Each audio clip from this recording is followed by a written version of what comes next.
Hey there, welcome back to the channel. Today I have a bunch of new stories for you. Let's start right away with the first one. It is titled, I always trusted my wife, but one day I asked a business partner for a ride. And the truth shocked me. My name is Edwin Holland. I'm 42 years old. I run operations for a mid-sized restaurant chain based out of Charlotte, North Carolina. 7 locations, 40+ staff. Enough moving parts to keep my brain occupied from 6 o'clock in the morning until well past dinner. Ella is 39, works in marketing for a regional healthcare company downtown. We have a daughter named Mia, 9 years old, sharp as a tack, and full of energy. Our life on paper looks solid. House in a good neighborhood, decent savings, date nights every other Friday. The kind of setup that makes people at cookout say, "You two are goals." Goals, right? It started on a Thursday evening in late October. I'd wrapped up a supply meeting with a vendor out in Concord and my truck was in for break work. Bad timing as usual. My colleague Reed Garner, who handles vendor contracts for 2 of our locations, offered to swing me back toward the city. Reed's a straight shooter, mid-40s, not the type to gossip or stir the pot. That's exactly why what he said hit differently. We were 20 minutes in the drive talking about a supplier who'd been shorting us on produced weights. When Reed went quiet for a second, then he said almost like he was thinking out loud. Hey, random question. Does Ella still drive that white Acura, the MDX? I glanced over at him. Yeah, why? Reed kept his eyes on the road. Saw a car matching the description parked outside Meridian Grill 2 nights ago. Tuesday, I was dropping off paperwork for the evening manager. Noticed it because the parking sticker on the back, same gym Carla goes to. He paused. There was a guy with her. Didn't think much of it. Just figured it was a work thing. I said nothing for a moment. What did he look like? Reed shrugged. All dark jacket. They were walking in together close. I nodded slowly and changed the subject. But something inside me had already shifted, quiet and invisible, like a fault line adjusting beneath still ground. I always trusted Ella completely. And it took one ride with a business partner to begin unraveling 12 years of certainty. When I got home that night, Ella was on the couch with a glass of wine watching something on her laptop with earbuds in. She pulled one out and smiled at me. That easy practice smile. Long day. Yeah, I said. Supply meeting. Ran over. Dinner's in the fridge. I made that lemon chicken you like. I went to the kitchen. I heated the plate. I ate standing at the counter, staring at the window above the sink while the neighborhood outside went dark. She came in briefly to refill her wine, kissed my shoulder, and went back to the couch. Everything was normal. Everything was exactly precisely normal. That was the part that got me. I thought about Tuesday night. I hadn't asked Ella about Tuesday. Not yet. I pulled out my phone and scrolled back through her text from that evening. She'd messaged me at 6:47 p.m. staying a bit late. Quarterly review prep. Don't wait up. Meridian Grill was 12 minutes from her office. Meridian Grill was also not cheap. Not the kind of place you grab a quick bite during a work crunch.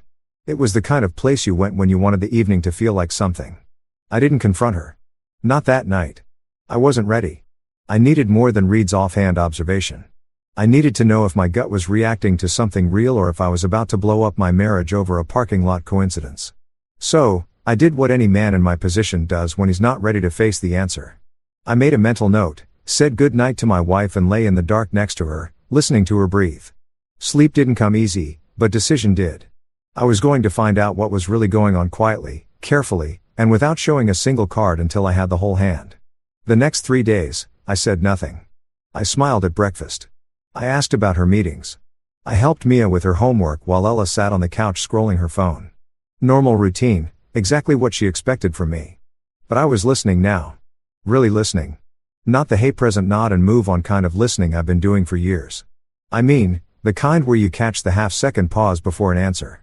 Where you notice the slight shift in someone's eyes when they're reaching for a story rather than a memory. Ella's alibi structure was clean, too clean.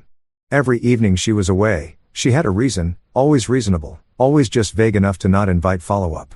Wednesday had been quarterly review prep. Thursday was happy hour with Denise. The following Monday was gym, then groceries. I checked the grocery receipt she left on the counter. $51, 2 bags. She'd been gone 3 hours. I started testing the edges gently, casually. The way you press on a bruise to figure out how deep it goes. Didn't you say Denise was out of town this month? I asked over coffee one morning, keeping my eyes on my mug. Ella didn't miss a beat. That's next week. She pushed it back. Right, I said. I forgot. She didn't even look up from her phone. I thought about Reed's observation every single day. That white Acura, the man in the dark jacket. Close. Walking in together, I replayed the words like a song I couldn't get out of my head. And underneath the replay, one question kept surfacing. How long? The following Friday, I told Ella I had to fly to Nashville for an emergency operations issue at her location there. I even packed a bag, drove to the airport, parked in short term, sat in the terminal for 40 minutes, had a coffee, then turned around and drove back to Charlotte. I parked 3 blocks from Meridian Grill at 6:15 p.m. By 7:02, Ella's white Acura pulled into the lot. She stepped out in that charcoal-wrapped dress I hadn't seen in months. Heels I didn't recognize, hair down. She checked herself in the side mirror before she walked to the entrance. Not a quick check, a deliberate one. He arrived 8 minutes later. Tall, mid-30s, athletic build, confident in the way men are confident when they've never had a reason not to be. He didn't touch her outside. Didn't need to. The way she turned toward him said everything. Open, warm, leaning in before he even reached her. They went inside together. I sat in my truck and breathed. I didn't go in. I stayed in that parking lot for 2 hours and 40 minutes. When they came out, she was laughing at something he'd said, her hand briefly touching his arm before she caught herself and pulled it back. Old habit, new discipline. She knew the difference between outside and inside behavior. She didn't scan the lot. She didn't look over her shoulder. She walked to her car like a woman with nothing to account for. I drove home the long way. When I got there, the lights were off. I sat the kitchen table in the dark for a while, thinking about Mia, asleep upstairs, about the bedtime story I'd read her the night before, about the fingerprint drawings she'd taped to the fridge with mismatched magnets. I wasn't ready to blow this up yet. Not without knowing the full shape of what I was dealing with. The next morning, I made a call.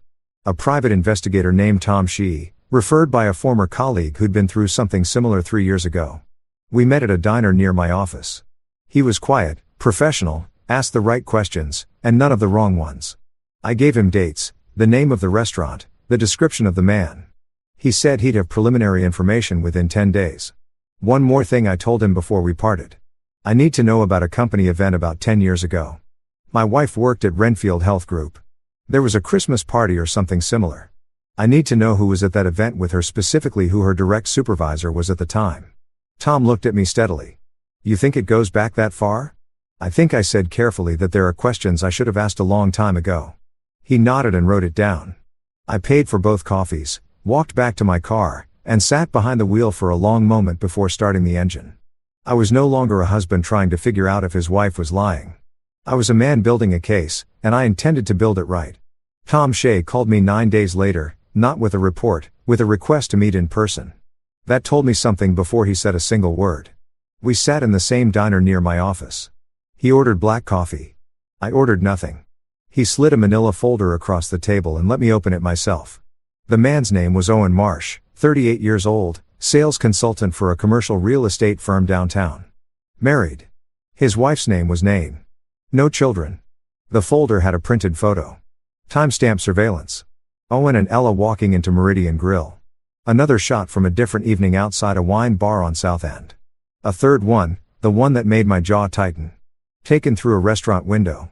Ella's hand across the table, her fingers resting on top of his. How long? I asked. Tom wrapped both hands around his mug. Based on what I could establish. At least 7 months, possibly longer. They're careful, but not invisible. Same 2 or 3 locations. Always weekday evenings. Never weekends. Never, because weekends were for family, for Mia. For me. I closed the folder. What about the other thing I asked you to look into? Renfield Health Group. The company event 10 years ago. Tom nodded slowly. That took some doing. He pulled a second sheet from his jacket pocket. Printed email records, a staff directory from a company event. A name circled in blue pen. Her direct supervisor at the time of the annual retreat. 11 years ago, to be exact, was a man named Kurt Strickland, senior marketing director, 44 now, still in the area, runs his own consulting firm out of Valentine. I stare at the name.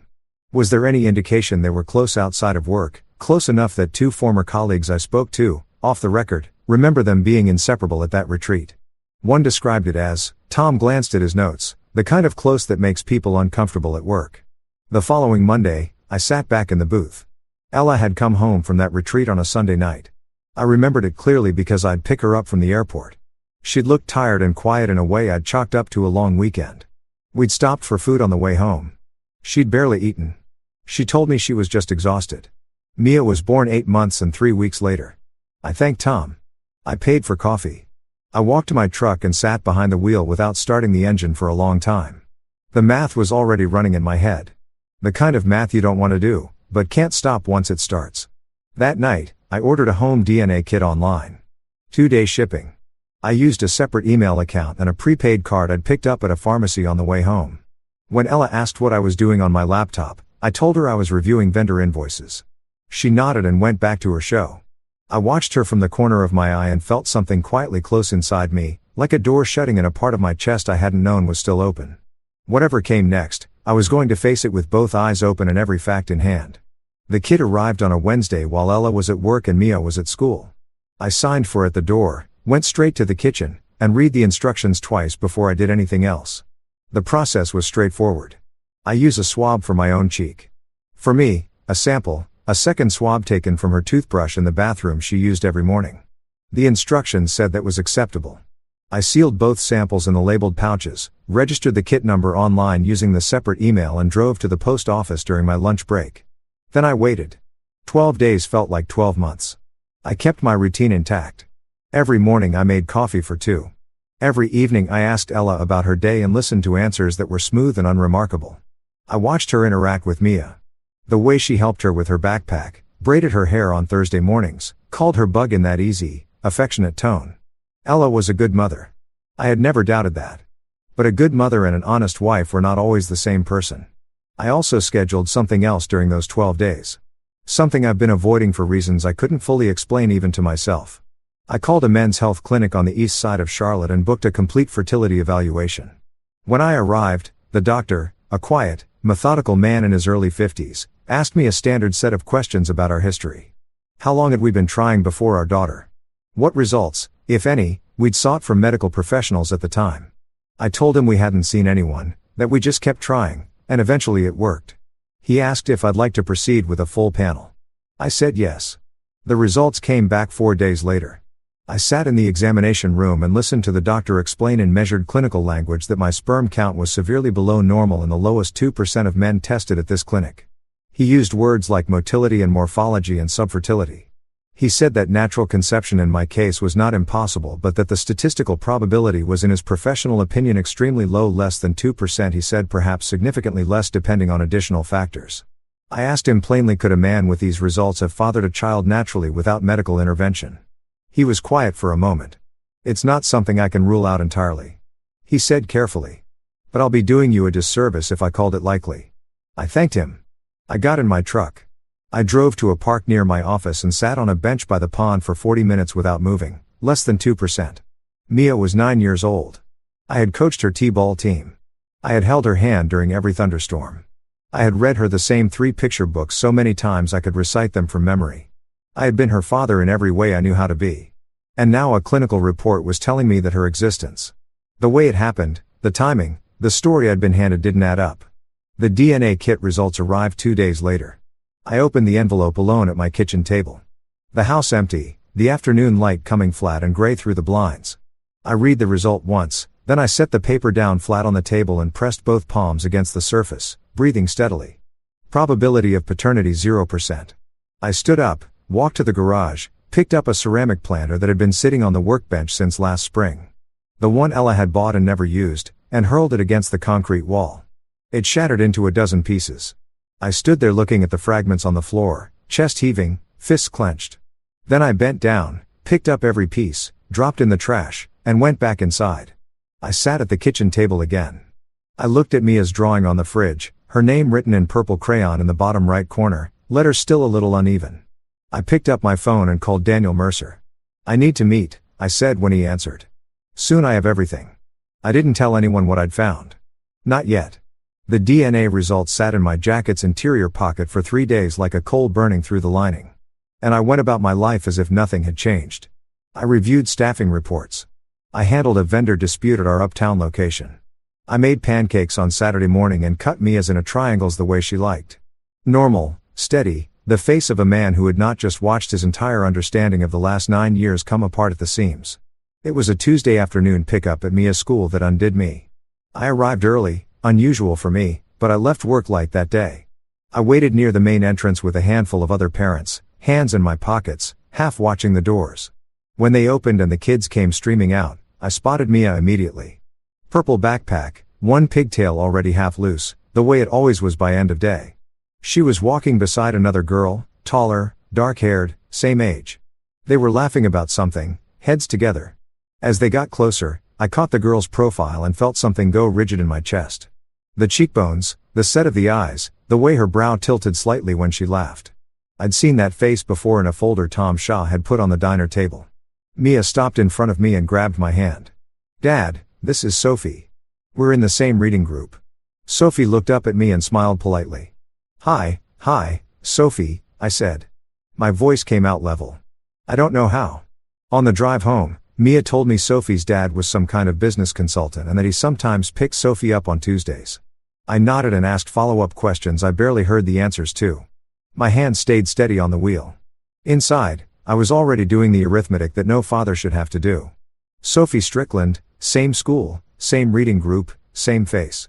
That night, after Mia was asleep, I went to the garage. I stood at the workbench and picked up a ceramic bowl that had been sitting there since last summer. One of Ella's decorating projects she'd abandoned halfway through. I stared at it for a long moment. Then I hurled it against the far wall. It burst apart with a sharp report against the concrete. I stood there watching the pieces settle on the floor, chest heaving, jaw locked. Then I cleaned it up. Every fragment, swept the dust into the trash, turned off the garage light, and went inside. I didn't sleep much that night, but by morning I had made a decision about Kurt Strickland. I went back to Tom Shaw first. I needed one more piece. Kurt's current routine, his office address, whether he was aware that Mia existed. Tom turned it around in 4 days. Kurt Strickland ran a marketing consultancy out of a suite in Valentine. Married 15 years, 2 kids, a son 12, and a daughter 9. His daughter's name was Sophie. I read that line twice. Tom's report noted no indication that Strickland had any knowledge of Mia or of Ella's pregnancy from 11 years ago. As far as anyone could tell, he had walked away from that retreat and moved forward with his career and his family without ever looking back. I sat with that information for 2 days. I thought about what it meant to tell him. I thought about what it meant not to. I thought about Mia sitting in a classroom next to a half-sister she didn't know existed laughing over a reading assignment. And I thought about Ella, who had known all of this, who had come home from that retreat quiet and pale. I said she was just tired, who had told me a few weeks later with bright eyes and shaking hands that she was pregnant, who had watched me turn into a father fully, completely without reservation while carrying a secret that could have unraveled everything from day one. I thought about that for a long time. Then I called Daniel Mercer and told him I was ready to move. Daniel Mercer's office was on the 14th floor of a building on Trent Street. Clean, quiet, the kind of place that smelled like leather and careful thinking. He was a compact man in his early 50s, precise, unhurried, the type who let you finish your sentences before he responded. I've been referred to him by a colleague 2 years ago and never thought I'd actually need him. I laid everything on his desk. Tom Shaw's reports, the DNA result, the medical panel from the fertility clinic, the time-stamped photographs of Ella and Owen Marsh. Daniel read through it without expression, making occasional notes in the margin of a yellow legal pad. When he finished, he looked up. "This is thorough," he said. "You've done the groundwork well. I want to know where I stand." I told him all of it. The marriage, the paternity, what the court could do. Daniel set his pen down on the marriage. Given document adultery, North Carolina is a false state for divorce purposes if you choose to pursue it. The evidence you have is strong. He paused. On the paternity, this is where it gets complicated. You've been the legal father for 9 years.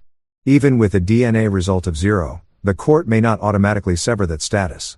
You could be required to continue financial support regardless of biology, depending on how the case is argued. I stared at him. So, I could be legally responsible for a child that isn't mine because I didn't know she wasn't mine. In several states, including this one. That's a very real possibility, Daniel said evenly. It's not a given, but it's a risk. Her attorney could argue established paternal relationship, emotional bond, best interests of the child. The air in the room felt thick. I exhaled slowly. What about the biological father? Kurt Strickland. Daniel nodded. If you choose to notify him and if he acknowledges paternity voluntarily or through a court-ordered test, That changes the landscape considerably. A confirmed biological father in the picture shifts legal and financial responsibility in your direction. I want it notified, I said. Daniel made a note. I can draft a formal letter through my office or you can do it personally. I'd recommend through counsel.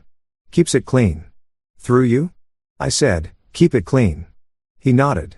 We spent another hour going through the specifics. Asset division, the house, joint accounts, the timeline for filing. When I stood to leave, Daniel extended his hand. One more thing, I said before shaking it. Her attorney is going to argue that I knew or should have known that there were fertility questions and that I tacitly accepted the situation. Daniel's expression didn't shift. I've heard that argument before. We'll be ready for it. You have a medical records. You have a documentation that you never underwent any evaluation prior to the pregnancy. That's not tacit acceptance. That's a husband who trusted his wife. A husband who trusted his wife. I shook his hand and left. On the drive home, I took the long route through the older neighborhoods where the oak trees still had their leaves. I thought about Mia. I thought about what I was going to do about the fact that I loved her completely without qualification and also could not stay inside the lie that had built her place in my life. The two things didn't cancel each other out, but they couldn't coexist forever either. I had to choose what kind of man I was going to be on the other side of this. And I already knew the answer. I chose a Friday evening, not because it was dramatic, not because I wanted a scene, but because Mia had a sleepover at her friend's house, and I needed the house empty of everything that mattered before I opened the door to what was coming. I spent that afternoon methodically. I pulled Ella's clothes from the closet, dresses, blouses, the shoes lined up on the lower rack, and packed them into 2 large suitcases. Not recklessly, not with anger driving my hands. Deliberately folded where folding made sense, stacked where it didn't. I left her jewelry in the bathroom drawer because some of it had been her grandmother's, and I wasn't going to be the kind of man who used sentiment as a weapon. I pulled her toiletries from the cabinet under the sink and set them in a tote bag beside the suitcases. I left her side of the closet, open and bare. Then, I sat down at the kitchen table with a glass of water and waited. She walked in at 6:42 p.m. I heard the garage door, heard her keys hit the bowl by the door, heard the familiar rhythm of her heels on the tile. She came into the kitchen already talking, something about traffic on the interstate, and stopped mid-sentence when she saw the suitcases standing by the hallway entrance. The color shifted in her face. Just slightly, just enough. What is this? She asked. Sit down, I said.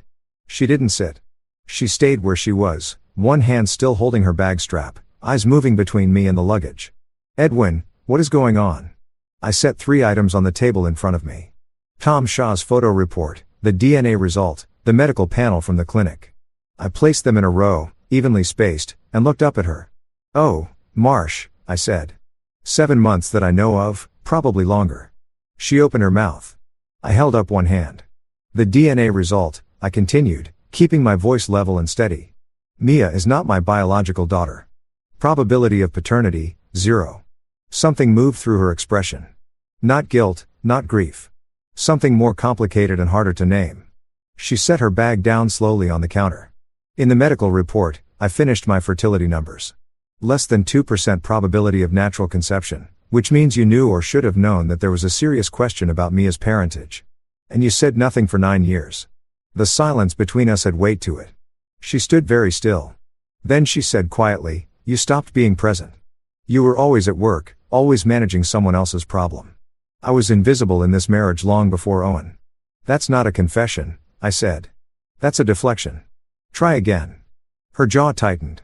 You want me to apologize for surviving a marriage where I felt completely alone.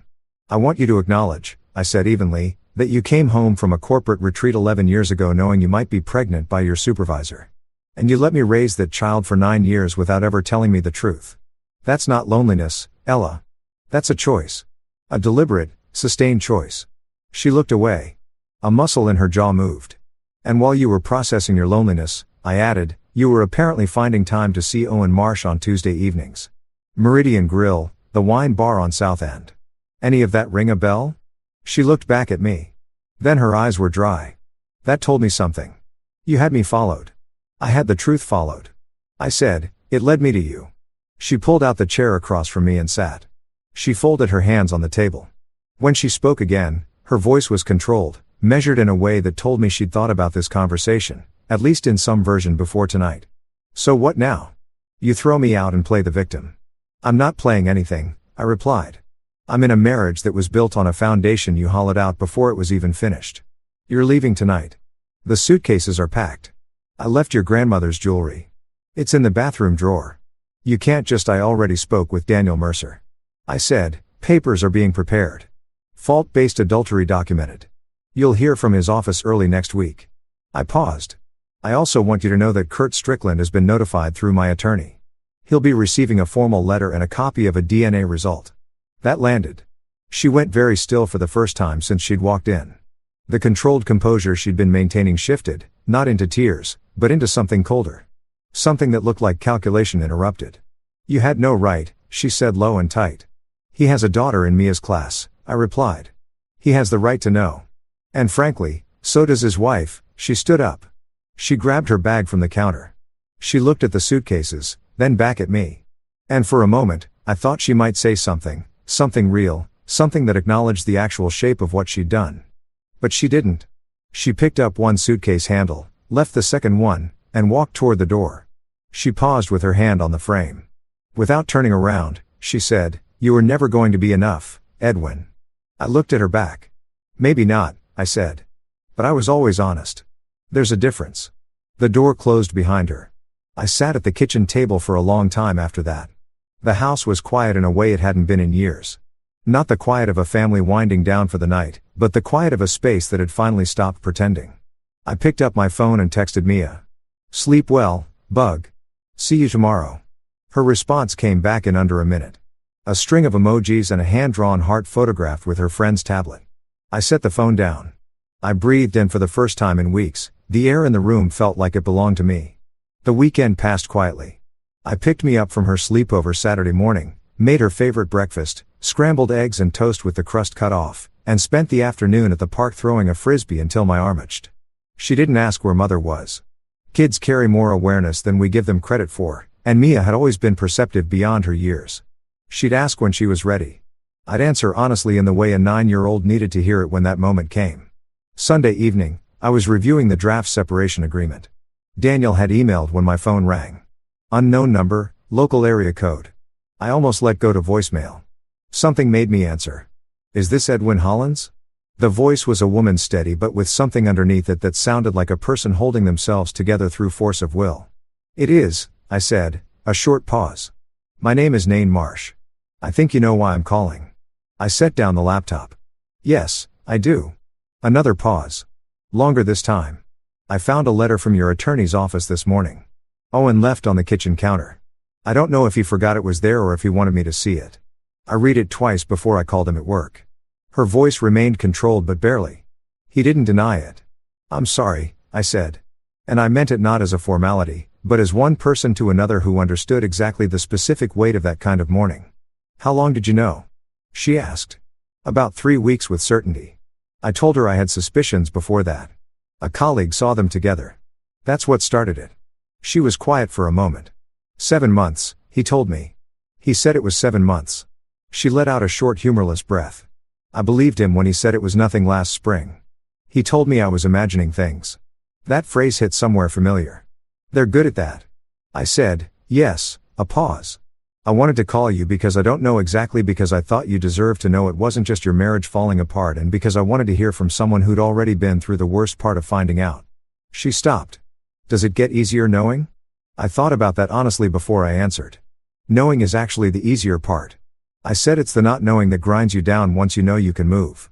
You can make decisions. You have ground under your feet again." She absorbed that. "Your daughter," she said carefully. I read the letter. "I understand there's more to this than just Owen." "There is," I confirmed.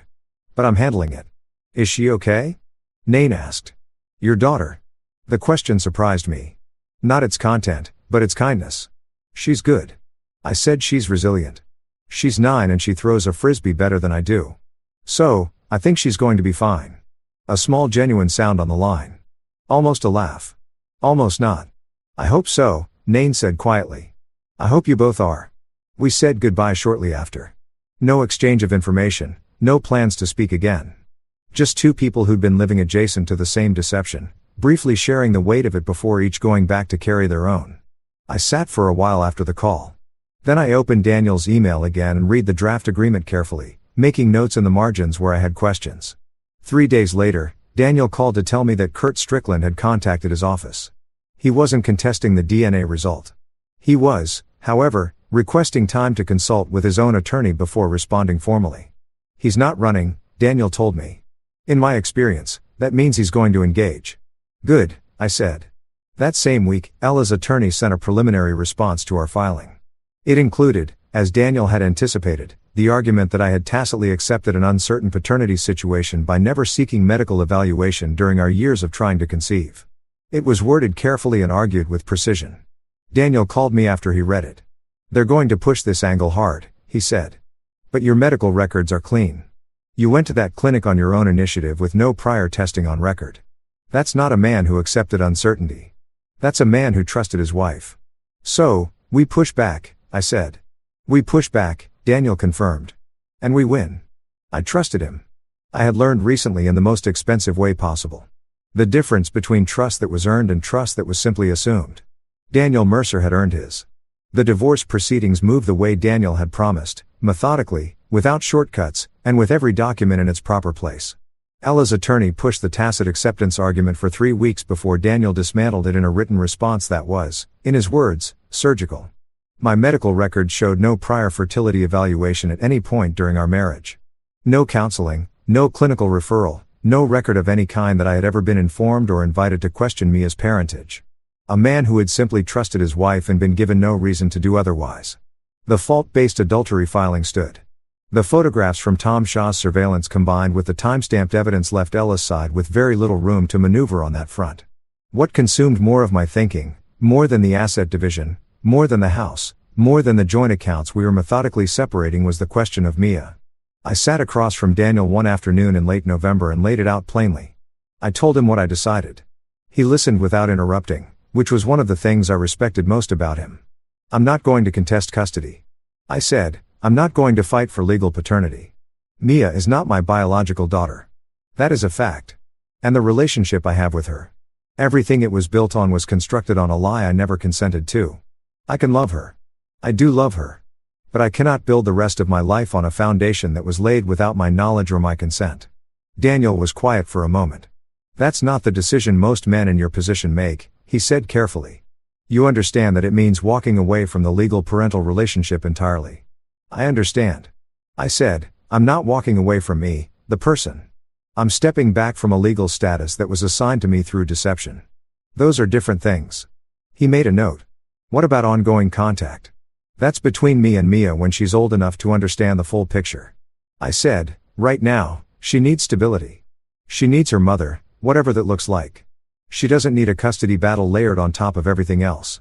Daniel nodded slowly. He wrote it down.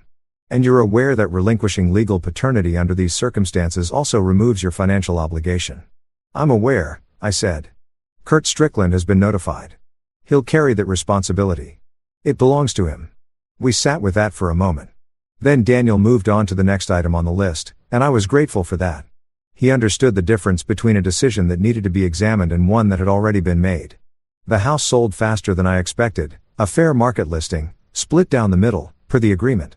I found an apartment in a building near uptown, 12 floors up with a view of the city I hadn't known I'd want until I had it. I moved in with what I needed and left what I didn't. The furniture we bought together mostly stayed with Ella. I took the kitchen knives because I was the one who had always cooked and a reading chair that had been mine before the marriage. Everything else was replaceable. On a Thursday evening in December, I sat in that new apartment, takeout container on the counter, city lights visible through the window, and scheduled a follow-up appointment at the men's health clinic. Not to revisit the diagnosis, but to begin the conversation about what options existed on the other side of it. The physician I'd worked with was direct and knowledgeable. There were paths, treatments, things worth exploring when the time was right. I also called my brother that night. First real conversation we'd had in months. I told him most of it. He listened the way only an older brother can without trying to fix anything or soften the edges. When I finished, he said, "You sound clearer than you have in years, Ed." I thought about that after I hung up. Clear was exactly the right word, not healed. That was going to take longer. Not happy. Exactly. Not yet. But clear, like a window that had been filled with condensation for years and had finally been wiped down. I could see out. That was enough for now. 4 months after Ella walked out of the house with one suitcase. The divorce was finalized on a gray Tuesday morning in a courtroom on East Trade Street. I wore a jacket and tie out of habit. Daniel sat beside me. Ella's attorney sat across. The judge moved through the proceeding with the efficiency of someone who had done this 1,000 times and found it neither remarkable nor trivial, just the ordered conclusion of a legal arrangement that had run its course. It was over in under 40 minutes. I shook Daniel's hand on the courthouse steps and thanked him. He told me I'd been one of his more organized clients. Coming from Daniel Mercer, I took that as high praise. I drove to my restaurant location on the south side, not because I needed to be there, but because I wanted to be useful with my hands. I walked the floor, checked inventory with the operations manager, tasted 2 sauces that were being adjusted for the spring menu, and had a brief meeting about a staffing issue at our Plaza Midwood location. Ordinary, concrete work, the kind that doesn't ask anything of you except attention and judgment. By the time I got home to the apartment that evening, the tension I'd been carrying in my shoulders for 4 months had loosened to something more like ordinary fatigue. Kurt Strickland, per Daniel's last update, had formally acknowledged paternity through his attorney. His response to our legal correspondence had been measured and without hostility, a man dealing with the consequences of his own choices, which was not my concern.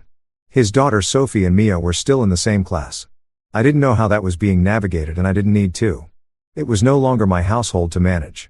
Ella had moved into an apartment near her sister's place in Concord. Owen Marsh, from what Daniel's contacts gathered through the legal community, had not left Nain. Whether that was reconciliation or inertia was not my business either.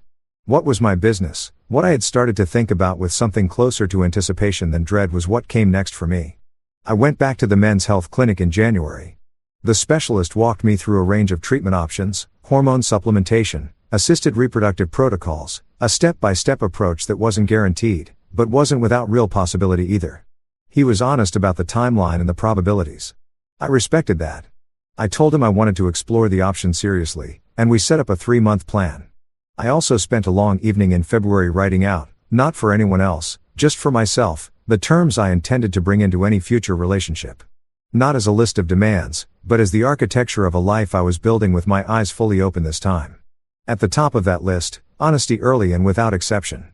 And beneath that stated plainly, any woman I chose to build a family with would need to understand that I would require a paternity confirmation when a child was born. Not from suspicion, not as an accusation, but as a man who had learned at significant cost that love without verification in that specific context had nearly erased him. I was not willing to repeat that. I was not willing to raise another child I loved completely only to learn through a manila envelope on a kitchen table. But the entire premise of that love had been a construction someone else had made for their own convenience. If a woman found that condition unacceptable, that told me everything I needed to know before we got any further. The Saturday before the divorce was finalized. I'd done one more thing. I drove to the park where I'd taken Mia dozens of times over the years. The one with the duck pond and the old wooden footbridge she always wanted to run across. I sat on the bench near the water for an hour. I wasn't there to mourn. I was there to mark the end of something. The way you mark the end of a long journey. Not dramatically, not with ceremony, just with presence. I thought about who I had been when I first took Mia to that park. 20 minutes of frisbee and a juice box and her delighted face when a duck got too close and startled her. I thought about the man I was now, sitting on the same bench 9 years later, with a cleaner understanding of the world and a quieter trust in my own judgment. I hadn't become harder. I didn't want harder. I just wanted to be awake, fully, consistently awake in a way I hadn't been for most of my marriage. I drove home. I made dinner for one, which I'd gotten surprisingly good at. I sat by the window and ate while the city went dark below and the lights came on one by one the way they always had, indifferent and steady. I was 42 years old. I had a good career, a city apartment with a view I was starting to like, a doctor who was helping me map a path forward, and a very clear picture of what I would and would not accept in the life ahead of me. Story 2. After 5 years building the company, my wife's father promoted his 26-year-old nephew who'd been there 3 months. I clapped and smiled. Congrats, Jack. Next morning I walked into his office with an envelope. When he read my resignation letter, his face went white. Is this a joke? He yelled, "My name is Marcus Hayes and I'm 44 years old, standing in this sterile conference room that smells like burnt coffee and disappointment, clapping my hands together like some trained seal while my whole damn world crumbles around me. The fluorescent lights buzz overhead, casting that sickly yellow glow that makes everyone look like they're dying. And maybe that's fitting because something inside me sure as hell is. Jack Monroe, my wife's cousin, This 26-year-old kid who still asks me how to work the copy machine, just got announced as our new regional director. 3 months. The bastard's been here exactly 3 months. And now he's got the corner office with the view of downtown while I'm still crammed into that shoe box next to the supply closet. 5 years I've been busting my ass for this company. Building their logistics network from the ground up. Staying late, coming in on weekends, missing Sophia's soccer games because the shipment from Phoenix needs to be tracked personally. Charles Alden, my father-in-law, stands at the head of that polished conference table like he's announcing the second coming instead of promoting his nephew over the guy who actually knows what the hell he's doing. His silver hair is perfectly styled. His suit probably costs more than I make in a month. And that smile, God, that smile makes me want to punch something. Jack brings fresh energy to our team. He's saying, his voice all smooth and practiced like he's giving a speech at the country club. New perspectives, innovative thinking, the kind of forward momentum that'll take Alden Ventures to the next level. Fresh energy, right? The kid can barely manage his email without calling me over to explain why his computer is acting weird when really he just forgot his password again. But there he sits, grinning like he won the lottery. Probably already planning how he's going to redecorate my office. Excuse me, his office now. The one I helped design when we expanded last year. The one where I spent countless hours developing the supply chain protocols that made this company profitable. I'm still clapping, my palm starting to sting. And I catch sight of Janet from accounting, giving me this look. Half pity, half I told you so. She's been warning me for months that something like this was coming. But I kept thinking Charles would do the right thing. Family or not, merit matters, right? Apparently, I was wrong. Dead wrong. The thing that really gets me is how they're all looking at me, waiting to see if I'm going to crack, if I'm going to make a scene. My coworkers, people I've worked alongside for years, they know this is, they know I should be sitting where Jack is, but they're all scared for their own jobs, so they keep clapping and nodding like puppets on strings. Can't blame them, really. We've all got mortgages to pay. I know you'll all give Jack the same support you've given me over the years, Charles continues. And I swear to God, the irony is so thick you could cut it with a knife. Support? I've been carrying this company's logistics department single-handedly while he plays golf with clients and takes 3-hour lunches, but sure, let's talk about support. Jack stands up, skinny kid, nervous energy, probably still shopping in the boys section, and clears his throat. Thanks everyone. I'm really excited to work with such a talented team. His voice cracks a little on talented, and I almost feel sorry for him. Almost. Then I remember that he's about to be making twice what I make while I train him how to do the job I should have gotten. The meeting's winding down now. People starting to file out, murmuring their congratulations and making plans for lunch. I should leave. I should walk out of here and go back to my desk and pretend like this is normal. Like this is just how business works. But my feet feel like they're glued to the industrial carpet. And there's this pressure in my chest like someone's sitting on my rib cage. Charles is shaking hands with Jack, probably giving him some wise grandfather advice about leadership and responsibility. And I want to laugh because the only thing Jack's going to be leading is this company straight into the ground. But I don't laugh. Instead, I walk over to them, extend my hand to Jack, and say the words that taste like sawdust in my mouth. Congratulations, Jack. Really well deserved. The lie comes out smooth as silk, and Jack pumps my hand like we're old friends. His palm sweaty and uncertain. Thanks, Marcus. I'm really going to need your help getting up to speed. Of course, he is. Of course, I'm going to be the one training my own replacement, showing him the ropes, explaining how everything works while he gets the title and the salary and the respect that should have been mine. Absolutely, I hear myself saying, still wearing that fake smile that's starting to make my face hurt. Whatever you need. Charles beams at this little exchange, probably thinking he's handled this transition beautifully, that he's managed to keep everyone happy. He has no idea that something fundamental just shifted in this room, that the loyal son-in-law he's been taking for granted just realized exactly where he stands in the pecking order. As I finally make it back to my desk, my hands are shaking slightly, and I can't tell if it's from anger or something else entirely. Maybe it's relief. Maybe it's the first time in 5 years I'm seeing this place clearly without the rose-colored glasses of hoping things would eventually work out fairly. The fluorescent light above my desk flickers and buzzes just like always. But somehow it sounds different now, like a warning bell or maybe like time running out. I sit down in my chair, stare at my computer screen, and for the first time since I started working here, I know with absolute certainty that I'm done. You know what's funny about betrayal? It doesn't happen all at once like in the movies. It's not some dramatic moment where the villain twirls his mustache and reveals his master plan. No, It creeps up on you like carbon monoxide. Odorless, colorless, and by the time you realize what's happening, you're already half dead. 6 months ago, I was sitting in my cubicle working on the quarterly logistics report when Charles strolled over with his coffee mug, the one that says "World's Greatest Grandpa" that Sophia gave him last Christmas. Back then, I still thought family meant something to him beyond just blood relations and tax benefits. "Hey, Marcus," he said, settling that fake casual tone he uses when he's about to drop something on you. "I wanted to run something by you.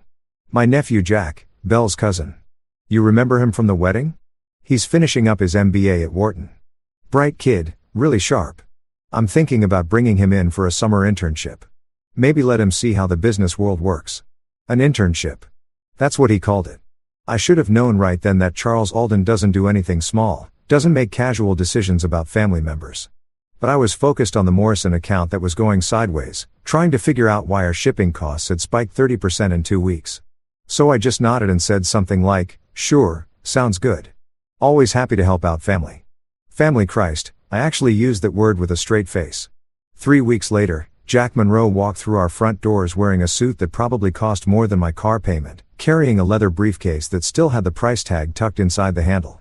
I watched him from my desk as Charles gave him the grand tour, introducing him to everyone like he was visiting royalty instead of some college kid who'd never worked a real day in his life.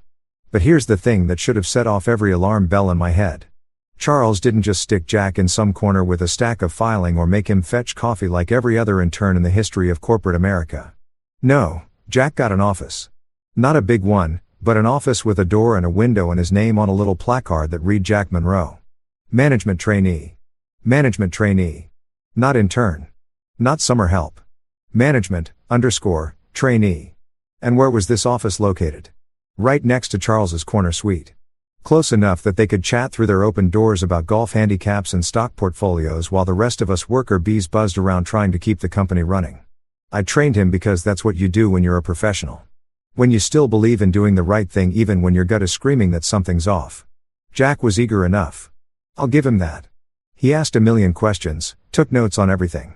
Stayed late sometimes trying to understand how our vendor relationships worked. Part of me even liked the kid. He reminded me of myself when I first started. All ambition and energy and hope that hard work actually meant something. But I started noticing things.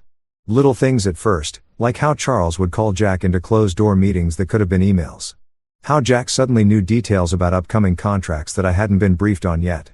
How he'd casually mention conversations with department heads that happened when I wasn't around. The real wake-up call came about 2 months into Jack's internship. I was working late, trying to sort out a mess with our Phoenix distributor when I heard voices coming from Charles's office.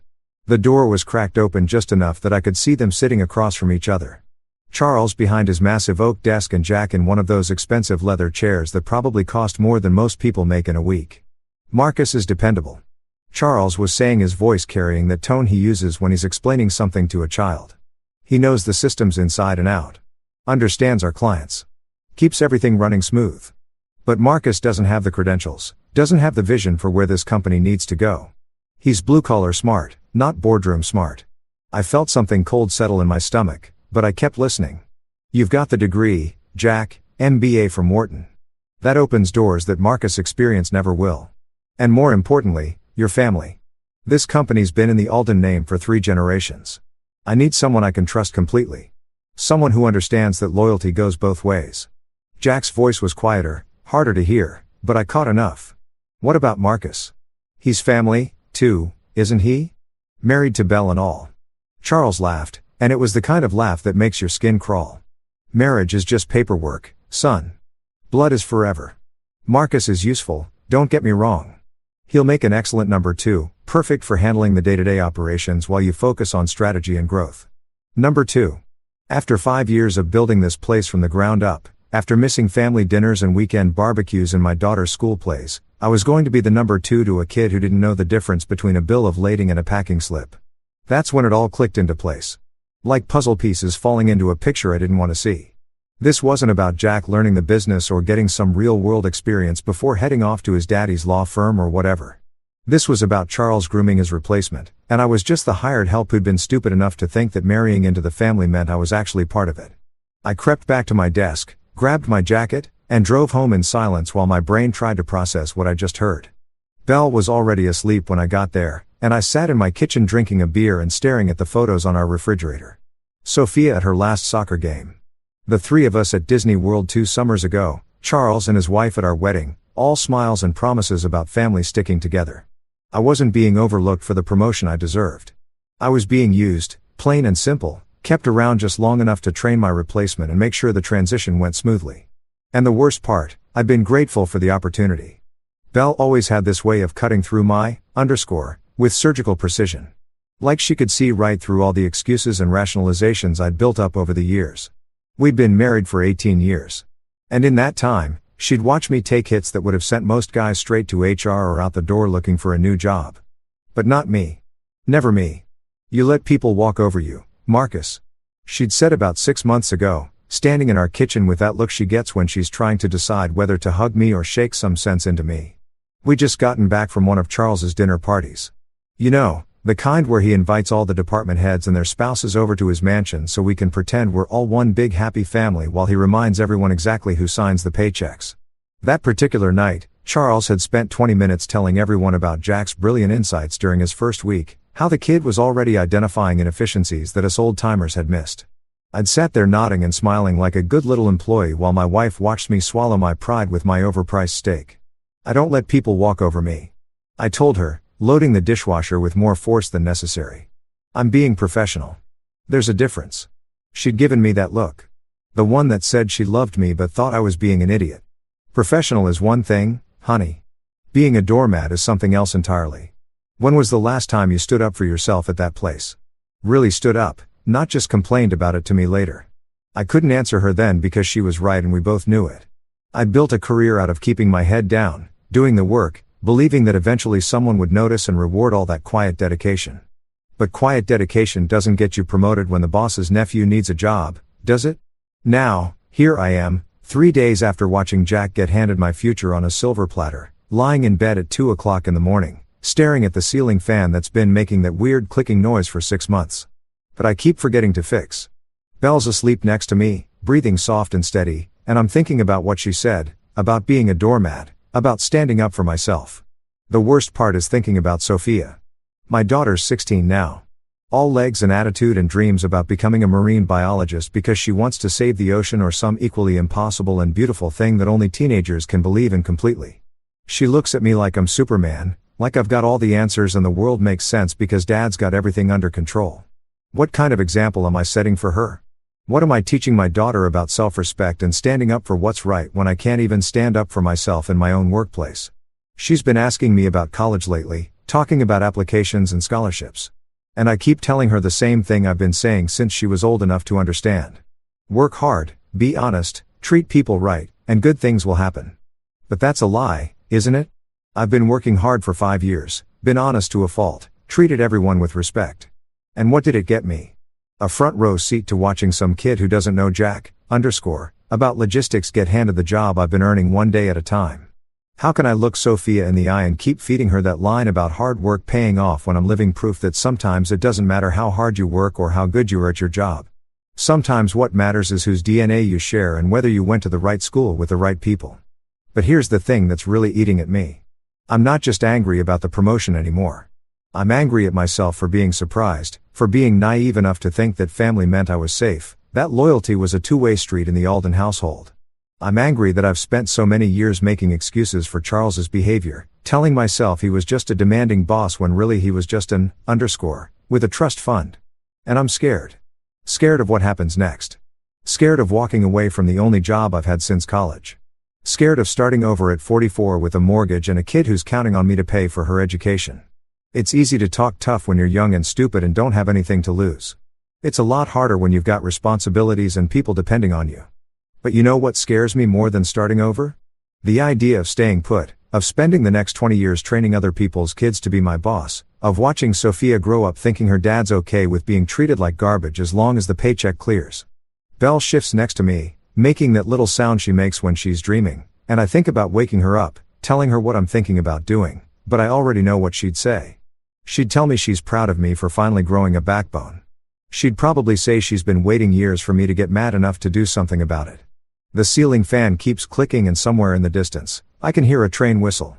Probably the freight line that runs behind the industrial park where our warehouse is located. I've heard that sound 1,000 times driving to work. But tonight, it sounds different. Tonight it sounds like it's calling me somewhere else, somewhere better. I reach over to my nightstand and grab my phone, opening up my notes app. My fingers hover over the keyboard for a second and then I start typing. Dear Charles, please accept this letter as my formal resignation from Alden Ventures effective 2 weeks from today's date. My mistake to make, right? Well, maybe it's time I started making some mistakes that actually matter. Friday morning came like a reckoning.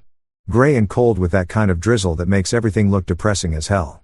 I'd been carrying that resignation letter in my jacket pocket for 3 days, folded up neat and clean in a white envelope with Charles's name written across the front in my best handwriting. Every time I reached for it, every time I thought about walking into his office and ending this charade once and for all, I'd chicken out and tell myself I needed more time to think it through. But Thursday night changed everything. I'd gotten home from another soul-crushing day of watching Jack fumble through basic spreadsheets while everyone praised his fresh perspective and Sophia was at the kitchen table doing her homework.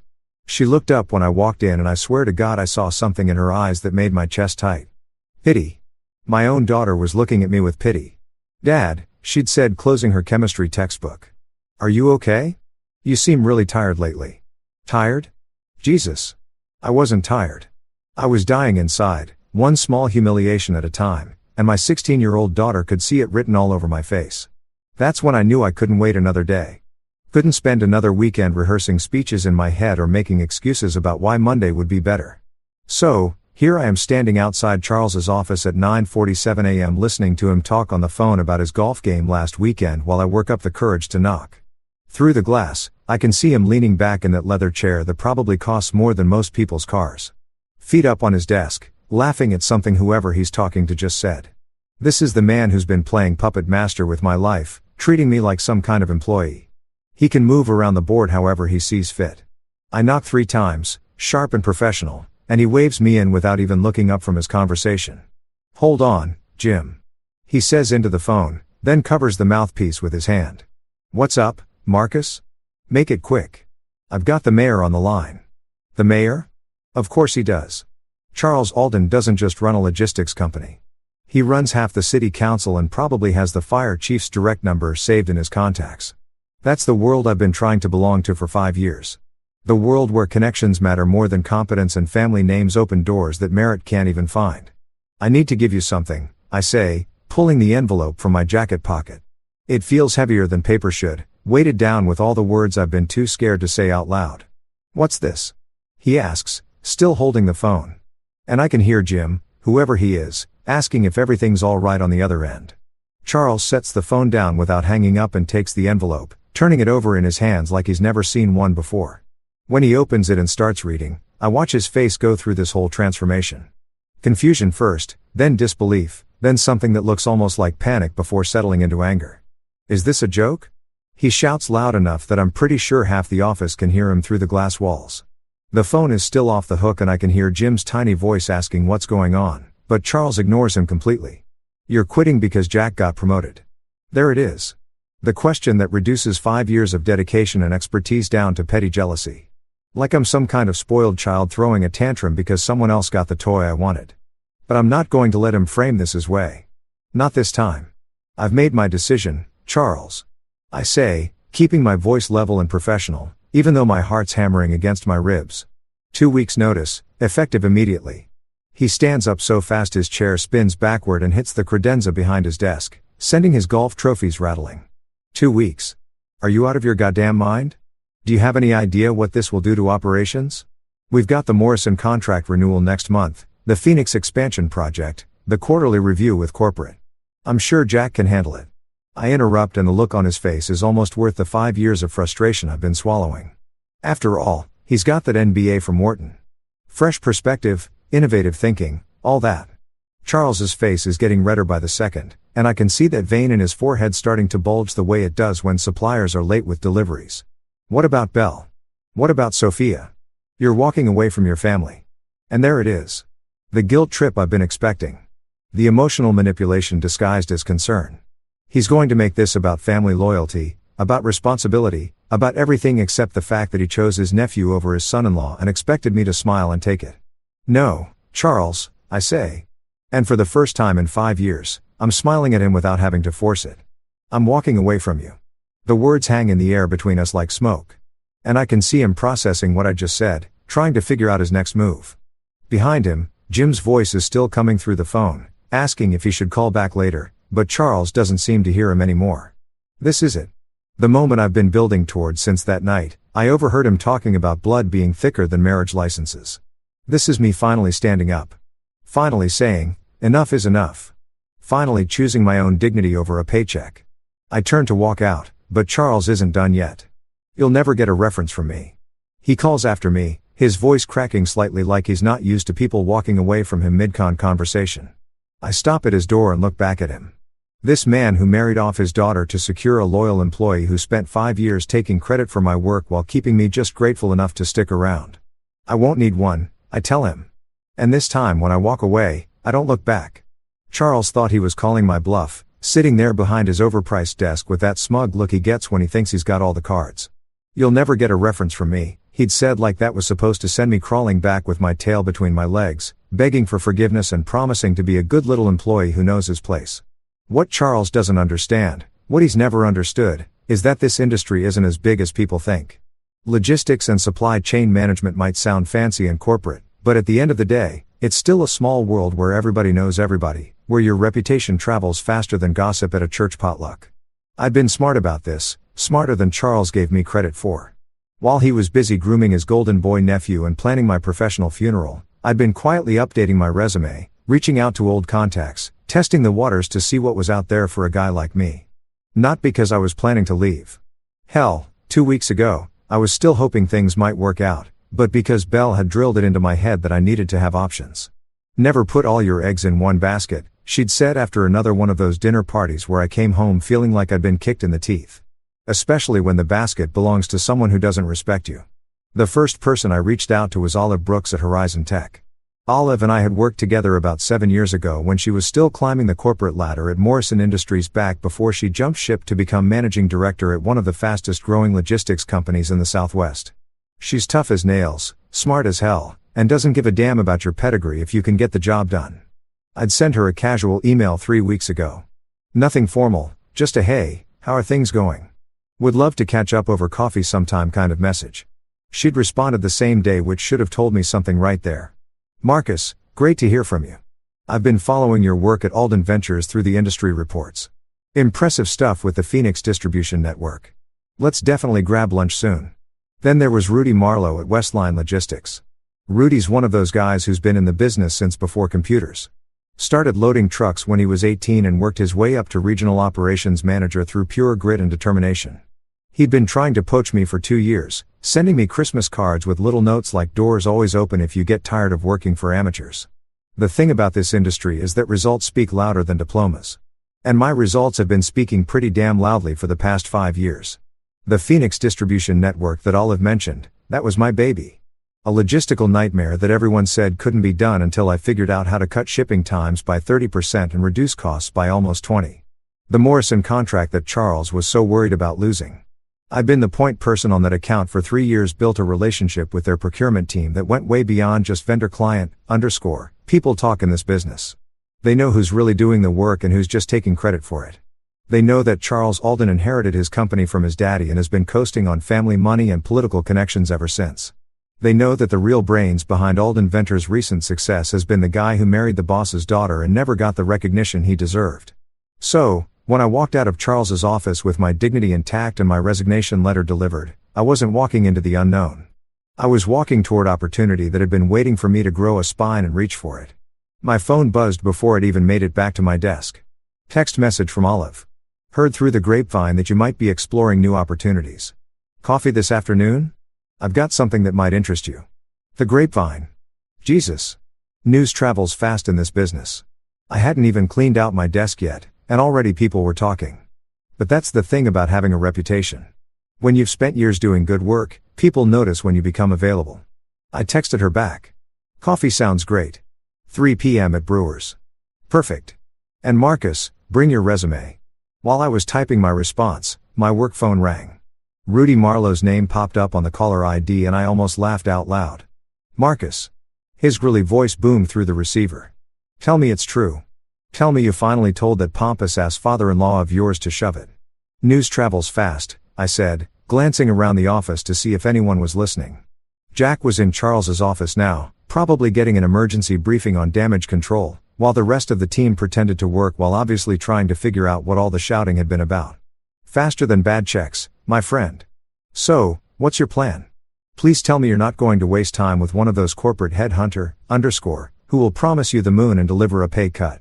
I'm exploring my options, I said, keeping it professional, even though part of me wanted to tell Rudy exactly what I thought about Charles and his whole nepotistic empire.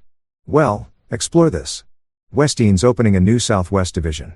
We need someone who knows the territory, knows the players, and isn't afraid to get his hands dirty. Salary's negotiable, benefits are solid, and best of all, you'd be working for people who actually respect talent over family trees.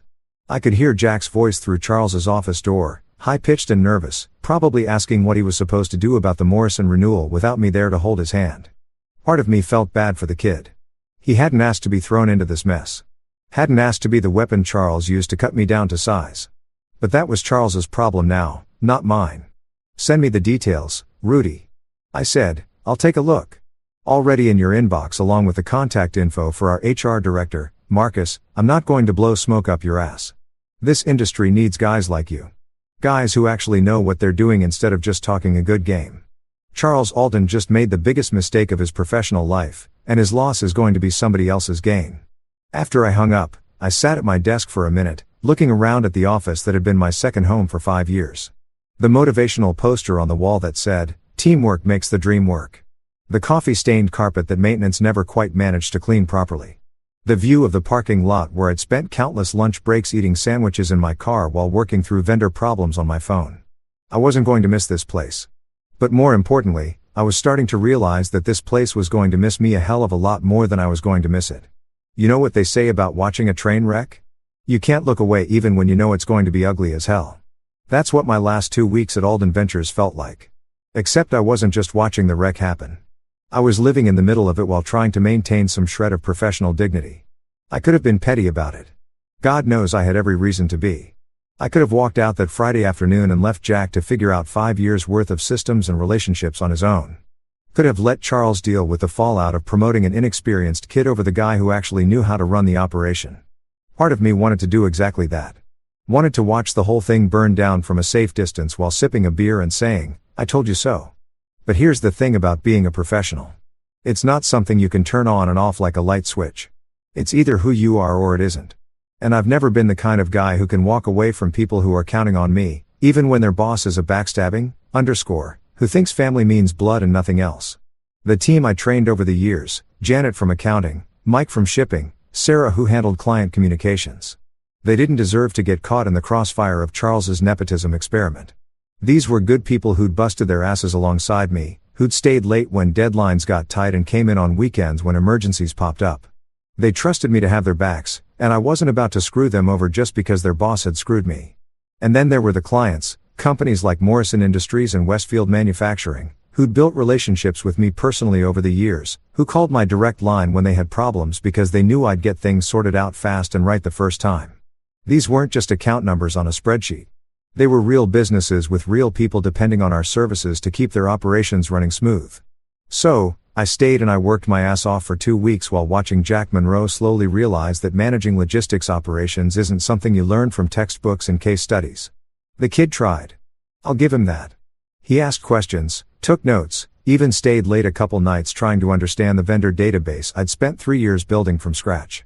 But there's a difference between understanding how something works and actually knowing how to make it work when everything goes sideways.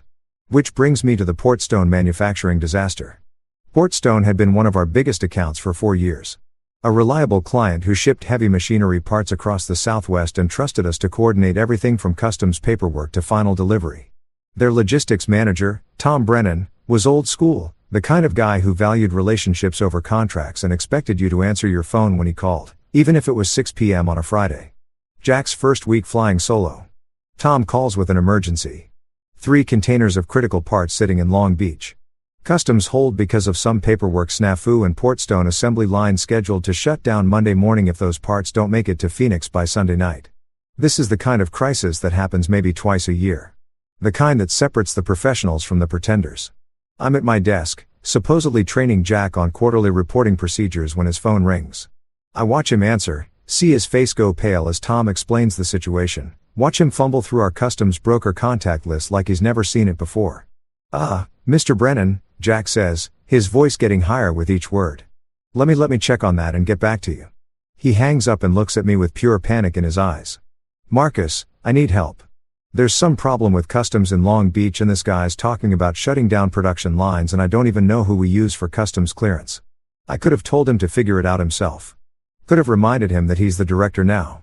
That this is exactly the kind of decision making he's getting paid the big bucks to handle. Instead, I pulled up the contact list, called our customs broker directly, and spent the next 4 hours coordinating with 3 different agencies to get those containers cleared and loaded onto emergency transport. By Sunday morning, the parts were in Phoenix and Portstone's assembly lines started up right on schedule. Tom Brennan called Jack personally to thank him for pulling off another miracle, and Jack accepted the praise like he'd done anything more than hold the phone while I worked. But that was just the beginning. Over the next week, I watched Jack stumble through vendor negotiations he didn't understand, approve shipping routes that made no financial sense, and schedule deliveries that conflicted with driver availability. Every day brought a new crisis, and every day I found myself stepping in to clean up the mess before it became a disaster. The emergency protocols I developed over 5 years, who to call when shipments went missing, how to reroute deliveries around weather delays, which vendors could be trusted to handle rush orders. Jack had no clue about any of it. I started documenting everything, writing out step-by-step procedures for situations that used to be second nature to me, not because I wanted to help Jack succeed. Hell no. I did it because I could see the writing on the wall, could see that Alden Ventures was about to lose clients, and I didn't want the people I'd worked with to get blamed for management stupidity. Charles, meanwhile, was getting more desperate by the day. His emails went from politely asking me to make sure Jack has everything he needs to practically begging me to consider staying on in a consulting capacity to help with the transition. Each message was a little more frantic than the last, and I could practically smell the fear through my computer screen. The man who'd been so confident about Jack's potential 2 weeks ago was starting to realize that potential doesn't mean, when you've got 3 major accounts threatening to jump ship. And a nephew who thinks logistics management is something you can learn from YouTube videos. But I kept showing up, kept doing the work, kept making sure that when I walked out that door for the last time, no one could say I'd burned the place down on my way out. Because that's the difference between a professional and an amateur. Professionals clean up their messes, even when someone else made them. Tuesday morning of my final week, I'm sitting at my desk updating the vendor emergency contact list because apparently knowing who to call when, hits the fan isn't something they teach at Wharton. When Charles's secretary, Mrs. Rodriguez, appears next to my cubicle like a ghost materializing out of thin air. Mr. Hayes, she says in that careful tone she uses when Charles is having one of his moods. Mr. Alden would like to see you in his office when you have a moment. When you have a moment, that's corporate speak for a drop whatever you're doing and get your ass in here right now, but delivered with enough politeness that Charles can pretend he's being respectful. Mrs. Rodriguez has been Charles's secretary for 12 years, and she's got the diplomatic thing down to an art form. She knows exactly what kind of, storm has been brewing since I handed in my resignation. And the look in her eyes tells me she's rooting for me. Tell him I'll be right there, I say, saving my work and taking a deep breath. I've been expecting this conversation for days, watching Charles get more agitated as the reality of my departure sinks in.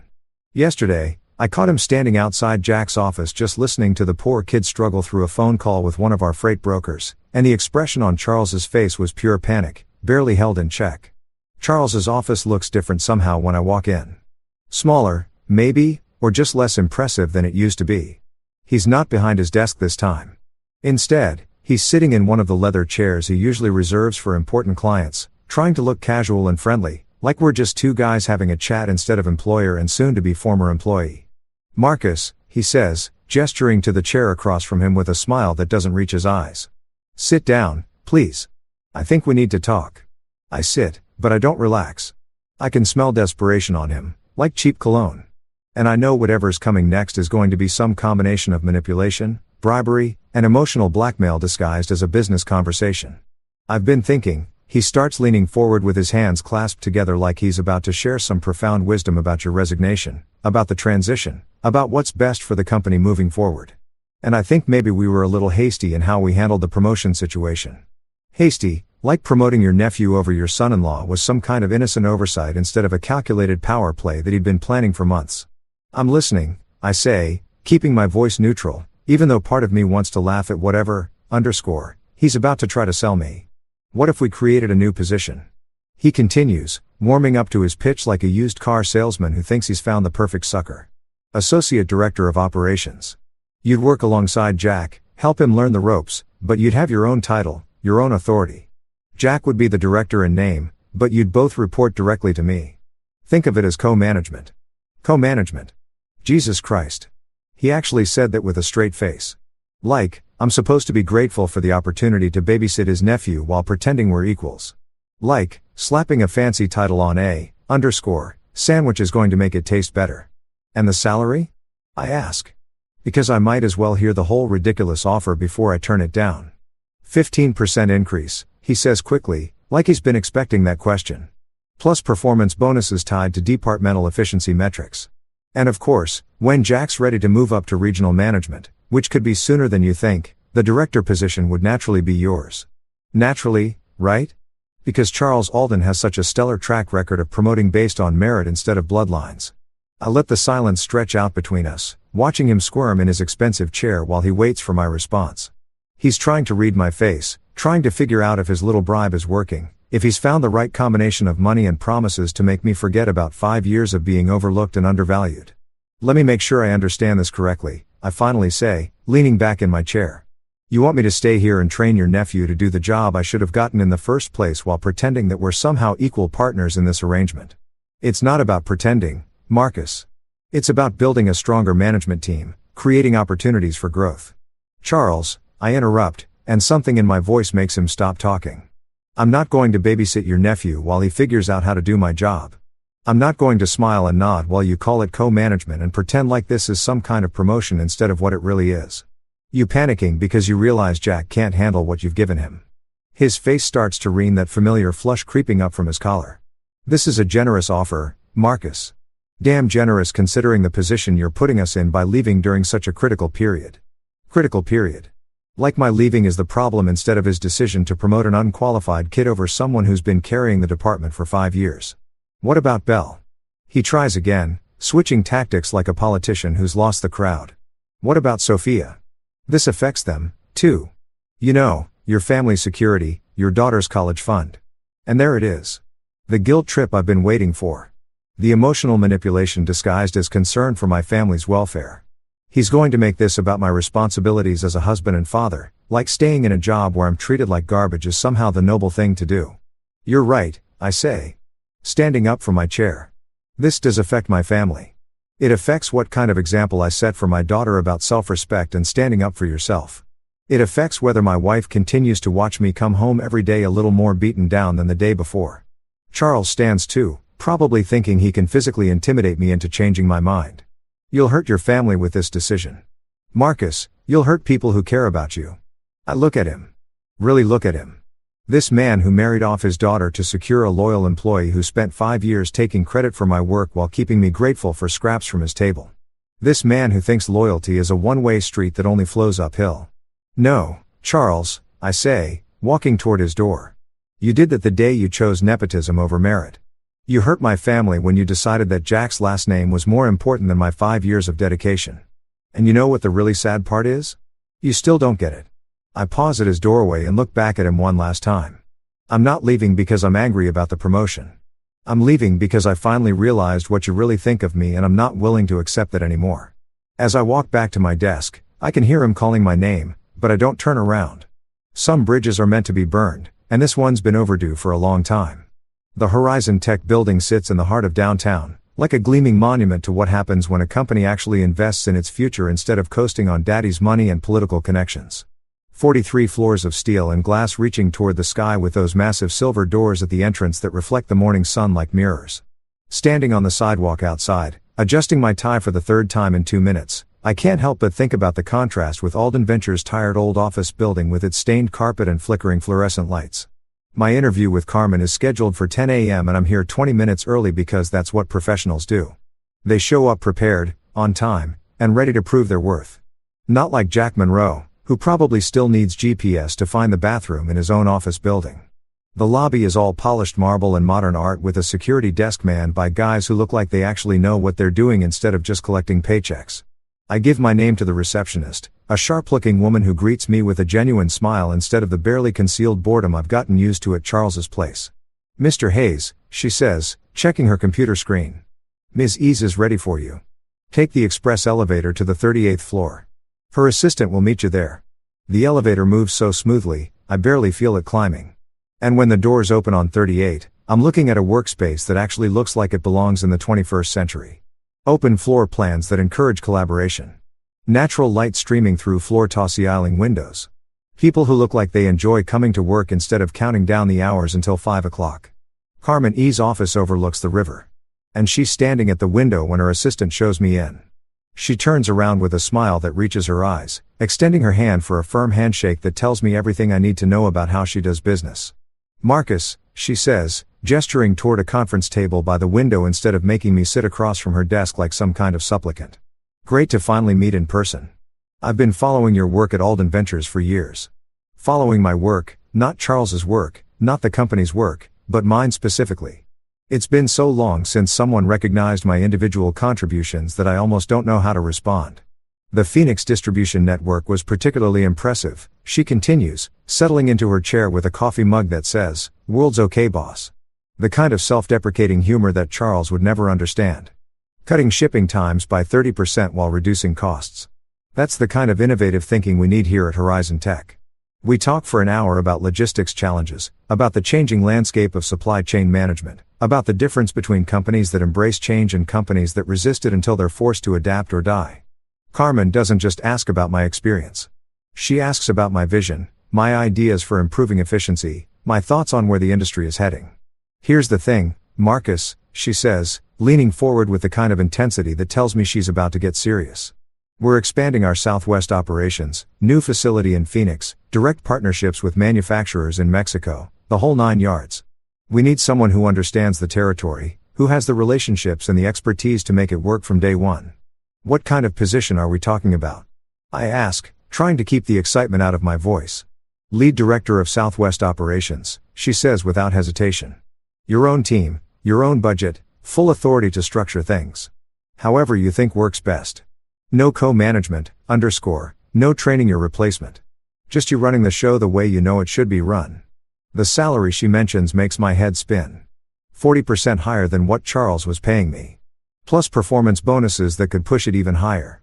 Better health insurance, better retirement plan, 3 weeks paid vacation starting immediately instead of the 5-day maximum Charles allowed. But the real selling point isn't the money.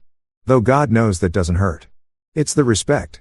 It's Carmen talking to me like I'm a professional whose opinion matters, like I'm someone whose expertise is valued instead of just tolerated. "I have to ask," Carmen says, her expression getting more serious. "Why are you leaving Alden Ventures? 5 years is a long time to walk away from, especially when you've built something as successful as that Phoenix network." I could give her the diplomatic answer. Something about seeking new challenges and opportunities for growth. But Carmen strikes me as someone who appreciates honesty, someone who's dealt with enough to recognize it when she hears it. "Charles Alden promoted his nephew over me." I say simply, "Kid's got an MBA from Wharton and 3 months of experience. I've got 5 years of results and a track record of success. Family connections won the day."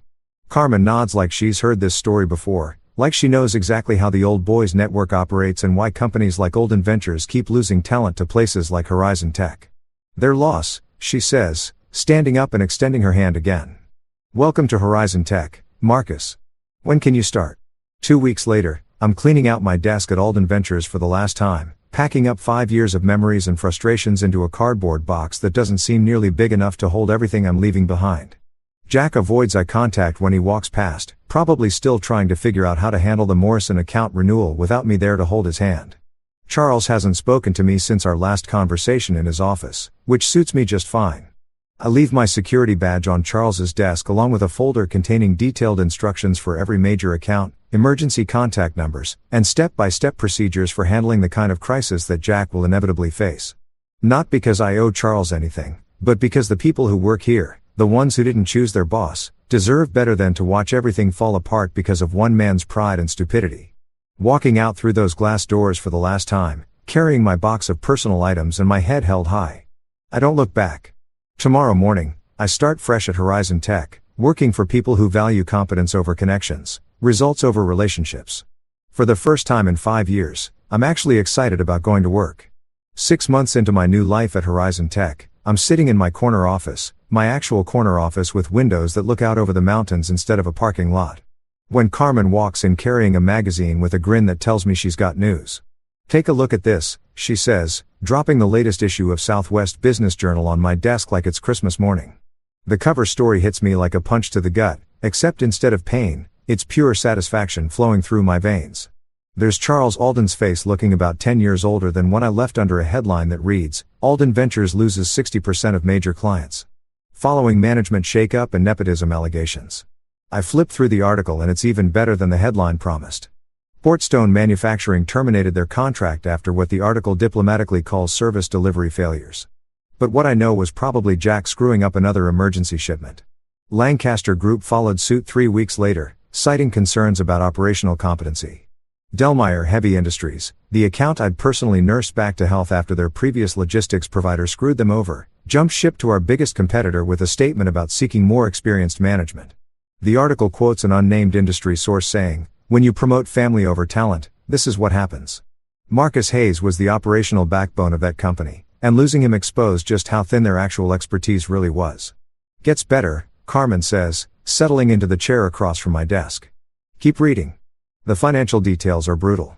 Stock price down 40%, layoffs across 3 departments, and a board of directors that's apparently decided Charles's leadership style isn't working out so well anymore. The article mentions that Charles stepped down to pursue other opportunities, which is corporate speak for, got his ass fired by people who care more about profits than family loyalty. But the rail kicker is buried in the last paragraph. Former regional director Jack Monroe, nephew of company founder Charles Alden, resigned his position last month to pursue additional education opportunities. Sources close to the company suggest Monroe's departure was related to operational difficulties following the loss of key personnel. Additional education opportunities. The kid went back to school, probably to learn what he should have known before Charles handed him a job he wasn't qualified for. Part of me feels bad for Jack. He never asked to be thrown into that mess. Never asked to be the weapon Charles used to cut me down. But that's what happens when family politics collide with business reality. "So, what's the word on the street?" I ask Carmen, though I'm pretty sure I already know the answer. Charles is scrambling to sell off assets and avoid lawsuits from investors who feel like they were misled about the company's stability. Word is he might lose the family compound in Scottsdale if things keep going south. Meanwhile, you've increased our Southwest Division's efficiency by 25% and landed 3 major contracts that your old competitors would kill for. I lean back in my chair, looking out at those mountains and thinking about how different my life is now. No more walking on eggshells around a boss who thinks I should be grateful for scraps. No more watching unqualified people get promoted over me because of whose blood runs in their veins. No more coming home exhausted from fighting battles I was never allowed to win. Carmen's right about the numbers. Our Southwest operations are crushing it. And it's not because I'm some kind of genius. It's because I'm finally working for people who let me do my job without interference, who judge results instead of resumes. Who understand that trust and leadership can't be inherited like furniture. Charles never figured that out and now he's paying the price. Sometimes the universe has a sense of humor after all. A year and 3 months after walking out of Alden Ventures, I'm grabbing breakfast at Mickey's Diner near Sky Harbor Airport before catching a flight back to headquarters when I spot a familiar figure hunched over a corner booth. Jack Monroe sits alone with a cup of coffee and a textbook that's got supply chain management principles and practices written across the cover in bold letters. The kid looks different, older somehow. Like the past year, has taught him things they don't cover in business school. His expensive suits have been replaced by jeans and a flannel shirt. And there's something in his posture that wasn't there before. Humility, maybe, or just the weight of understanding how badly he'd screwed up. I could walk right past him, pretend I didn't see him, catch my flight, and get back to my successful new life without looking backward. But something about the way he's studying that textbook, like his life depends on learning every word, makes me stop. "Mind if I sit?" I ask, gesturing to the empty side of his booth. Jack looks up, and for a second, I think he's going to bolt for the door, but then he closes the book and gives me a tired smile that's got more maturity in it than anything I ever saw when he was playing director. "Marcus," he says, sliding the textbook to one side. "I wondered when I might run into you. Phoenix isn't that big a town in our business. I signal the waitress for coffee and settle into the booth across from him. Up close, I can see the changes even clearer. The cocky confidence is gone, replaced by something that looks like genuine self-awareness. How's the studying going? I ask, nodding toward the textbook. Jack laughs, but it's not bitter. Harder than I thought it would be. Turns out there's a lot they don't teach you in general business classes about actually managing logistics operations. Who knew? Planning to get back into it eventually. Yeah, but the right way this time from the ground up, learning the business instead of just inheriting a title I never earned. He takes a sip of his coffee and looks me straight in the eye. I deserve none of it, Marcus. The promotion, the office, the responsibility, none of it. But you still helped me when everything started falling apart. I won't forget that. The waitress brings my coffee and I add cream while thinking about how to respond. The truth is, I did help him even when I could have let him drown. Not because I liked him or thought he deserved it, but because that's who I am. You got thrown into a game you weren't ready for, I tell him. Charles put you in an impossible situation and expected you to succeed without the tools or knowledge to make it work. That wasn't all yo. Maybe not all of it, Jack says. But I should have known better. Should have told Uncle Charles the first needed more time, more training, more everything before taking on that kind of responsibility. Pride, I guess. I wanted to prove I could handle it. And now I know that wanting something and being ready for it are two completely different things. I'm working for a small freight company in Tucson, learning how trucks actually get loaded and what happens when deliveries go wrong, making about a third of what I was making at Alden Ventures. And I've never been happier to clock in every morning. I can respect that. There's something to be said for a guy who's willing to admit his mistakes and start over the hard way. What about Charles? I ask, though, I'm not sure I really want to know. Jack's expression darkens a little. Uncle Charles isn't talking to me much these days. Last I heard, he was trying to sell the business to avoid bankruptcy, but there aren't many buyers interested in a company that's lost most of its major accounts. Funny how things work out. We sit in comfortable silence for a while. Two guys who've been through the same storm from different sides. Jack's not the enemy anymore. Hell, he never really was. He was just a pawn in Charles's game. A weapon used against me that ended up backfiring spectacularly. When the check comes, I grab it before Jack can protest. Good luck with the studying, I tell him as we head toward the parking lot. And Jack, next time someone offers you a job you're not ready for, have the guts to say no. He nods, and I can see he means it. Some lessons can only be learned the hard way. Story 3. My wife left a note on the counter, I'm done with you. The house is sold. Pack and leave. On the back, I wrote 2 words. When she read them. 37 missed calls. My wife left a note on the kitchen counter. I'm done with you. The house is sold. Pack and leave. I read it twice before the words actually registered. The marble beneath my fingertips felt colder than it should have. My chest tightened, not from anger, not at first, but from the quiet realization that something irreversible had just happened. The house was locked behind me. The security code had been changed. My car key no longer opened the garage. And upstairs, behind the sheer white curtains, I could see her silhouette watching to make sure I understood. On the back of that note, I wrote 2 words. 3 hours later, my phone began to vibrate. I had just come back from my cardiologist when I found the note. The late October wind cut through my coat as I walked up the driveway, the maple leaves skittering across the concrete like dry bones. I remember thinking how peaceful the house looked from the outside. Warm lights glowing through the windows, smoke drifting from the chimney, the kind of home people slowed down to admire. I typed in the front door code. Red light. Access denied. I frowned and tried again, slower this time, my finger steady despite the residual tremor from the minor stroke I'd suffered 6 months earlier. Red light. I stood there for a moment, staring at the keypad as if it had personally betrayed me. Then I tried the garage. Nothing. The click of the mechanism was absent, just silence. That's when I noticed the note through the glass panel beside the door. It was sitting on the kitchen island, weighed down by a crystal paperweight we'd bought on our anniversary trip to Charleston. I walked around to the back patio where the sliding doors were unlocked. She hadn't thought of that. Not yet. The kitchen smelled faintly of rosemary and garlic. She'd cooked earlier. The dishwasher hummed softly. Everything felt disturbingly normal except for the note. I'm done with you. The house is sold. Pack and leave. No explanation, no signature, just a clean severing. I stood there longer than I care to admit. Not because I was shocked. Shock is loud. This was something quieter, something colder. Upstairs, I heard a floorboard creak. Evelyn, I called. She appeared at the top of the staircase, framed by the soft chandelier light, perfectly composed, hair pinned back, silk blouse. The same woman I'd married 17 years ago, just harder around the edges. You got it, she said. Got what? The message. I looked down at the paper again. The house is sold. Yes. You can't sell the house without my signature. She gave a small, tired smile. I don't need it. The wind rattled the windows. Somewhere outside, a dog barked. Evelyn, I said carefully, keeping my voice level. What are you talking about? I'm talking about reality, Daniel. She descended halfway down the stairs, stopping at a safe distance. You had a stroke. You can barely manage your medications without reminders. You forget meetings. You sleep half the day. I can't keep pretending everything is fine. I'm recovering. You're declining. The word hung between us. We accepted a cash offer, she continued. Closing is tomorrow. The buyers want immediate possession. You don't have authority to transfer the title. I have power of attorney, she said, her tone sharpening. You signed it. Remember? I did remember. After the stroke, while I was still foggy and grateful to be alive, she'd insisted it was just temporary.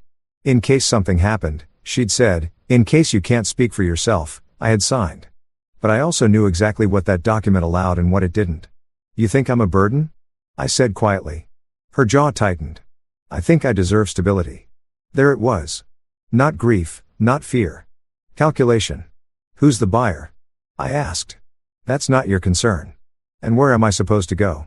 She shrugged lightly. You have investments. You'll manage. I studied her face. There was something behind her eyes I hadn't noticed before. Urgency, almost panic. This wasn't about my health. This was about something else. I walked back to the counter and picked up the note. The paper was thick, expensive stationery. She'd taken time to choose it. I turned it over. On the blank side, I wrote 2 words. Check again. I set the note back exactly where she had left it. What does that mean? She asked. You'll see. I walked out the back door without another word. The air outside felt sharper now, cleaner. My heart beat steady in my chest, stronger than it had in months. I didn't drive to a hotel. I drove downtown.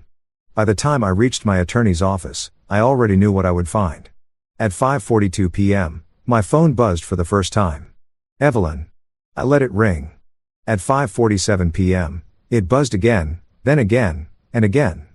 By 8 p.m., I had 12 missed calls and 3 voicemails. I did not listen to them. Instead, I sat in my attorney's office reviewing county records on her computer screen. The quitclaim deed had been filed that morning. It bore my name, my supposed signature, except it wasn't mine. And more importantly, the house wasn't mine to transfer. It hadn't been for 12 years. When I finally stepped outside into the cold night air, my phone vibrated again. 17 missed calls. I turned it face down on the passenger seat. She thought she had removed me from the board. She didn't realize she had just made her first mistake.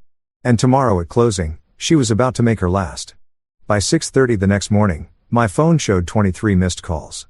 I hadn't slept much, not because I was upset, but because my mind was working. I've spent 35 years in estate planning and commercial asset structuring. When something doesn't make sense, I don't panic. I trace it. Evelyn didn't sell the house because she thought I was declining. She sold it because she was desperate. I was sitting across from Margaret Hill at 7:12 a.m. Margaret has been my attorney for 14 years. Sharp, methodical, early 40s, the kind of woman who doesn't raise her voice because she doesn't need to. She slid the county filing across her desk. She filed a quitclaim deed yesterday at 9:03 a.m. Use the POA you signed in March. And Margaret said, removing her glasses, she assumed you own the property personally. I don't. No, you don't. 12 years ago, long before Evelyn started redecorating the house in shades of white and gray, I transferred the property into the Henderson Asset Protection Trust. It was irrevocable. I was the managing trustee. The beneficiary structure was layered, clean, legal, protected. Evelyn had never cared about the mechanics. She liked outcomes, not paperwork. She can't transfer what you don't own, Margaret continued. The trust owns it. The POA gives her authority over you, not over the trust. Has the title company flagged it? Margaret gave a thin smile. They will. I leaned back in the leather chair and exhaled slowly. Closing is scheduled for 10, she said. Downtown Sterling and Wyatt cash buyers.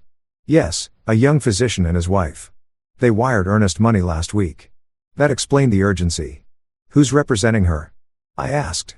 Daniel, you're not going to like this. I already didn't. It's a smaller brokerage, a man named Travis Lang. I stared at the name. I'd seen it before. 3 months ago, I'd walked into our garage late at night and found Evelyn laughing into her phone. When she saw me, she'd said it's just a developer friend. Travis Lang, mid-40s, smooth real estate opportunist, over-leveraged. Pull his business filings, I said. Margaret didn't hesitate. She turned her monitor toward me and began typing. Within minutes, a web of LLCs appeared. Half of them dissolved. Several lawsuits pending. 2 liens. Liquidity problem. She murmured. Massive one. My phone buzzed again. Evelyn. I silenced it. Margaret, I said quietly. Check joint credit lines. She paused, then accessed another portal. Her expression shifted. Daniel, how bad? Home equity line maxed. 2 personal lines drawn nearly to the limit. There's also a pending transfer request from your investment account to where William Way Beha to initiate the transfer. Margaret continued, but the bank flagged it for verification. They called you yesterday. I was in cardiology. Yes. And she assumed I wouldn't notice. Margaret folded her hands. She underestimated you. Underestimation is expensive. I stood and walked to the window overlooking the river. The morning sun reflected off the glass towers like blades. She thinks the house sale covers it. I said, fast cash, immediate possession, clean exit and relocation. Margaret added.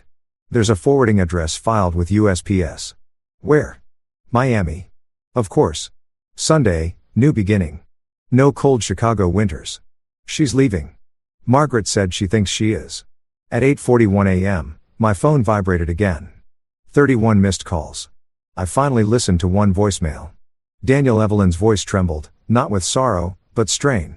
Why did the title company just call me? What did you do? I deleted the message. Margaret, I said, turning back toward her desk if she attempts to close. Despite the trust structure, what happens? She exposes herself to fraud. Wire fraud, specifically if funds move under false representation and the POA misuse. Breach of fiduciary duty.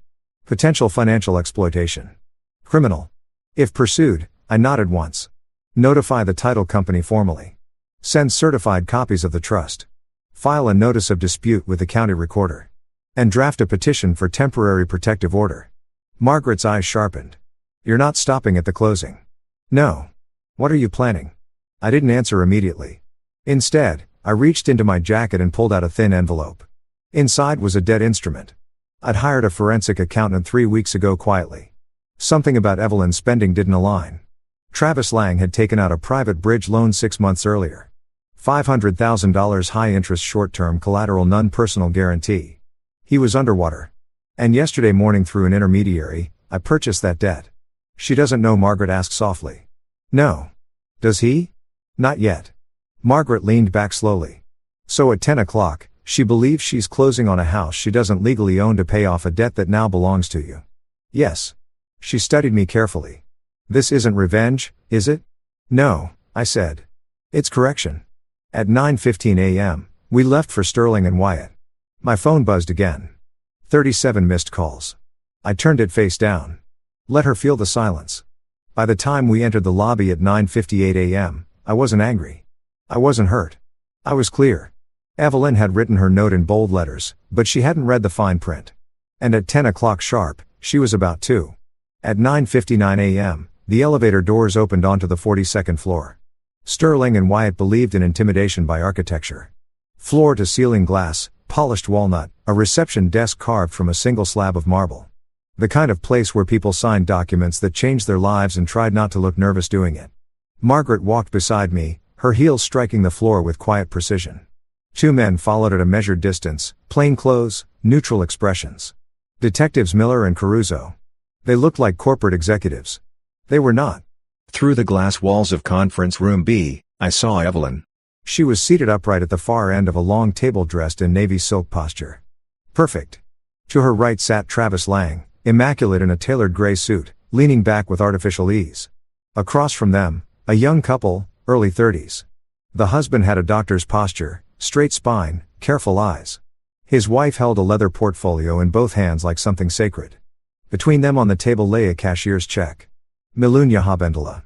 The air inside that room was thick with expectation. Margaret paused beside me. Ready? I've been ready. At exactly 10:03 a.m., I opened the door. The room fell silent. Evelyn's face drained of color. So fast it was almost clinical. For half a second, she looked as if she'd seen an apparition. Daniel, she said, standing halfway. The young couple turned in their chairs. Confusion flickered across their faces. Travis's jaw tightened. He recovered quickly, smoothing his tie. Well, he said lightly, look who decided to show up.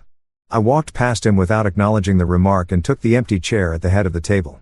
Good morning, I said calmly. I'm Daniel Henderson. The doctor nodded cautiously. We were told you weren't able to attend. I'm very able.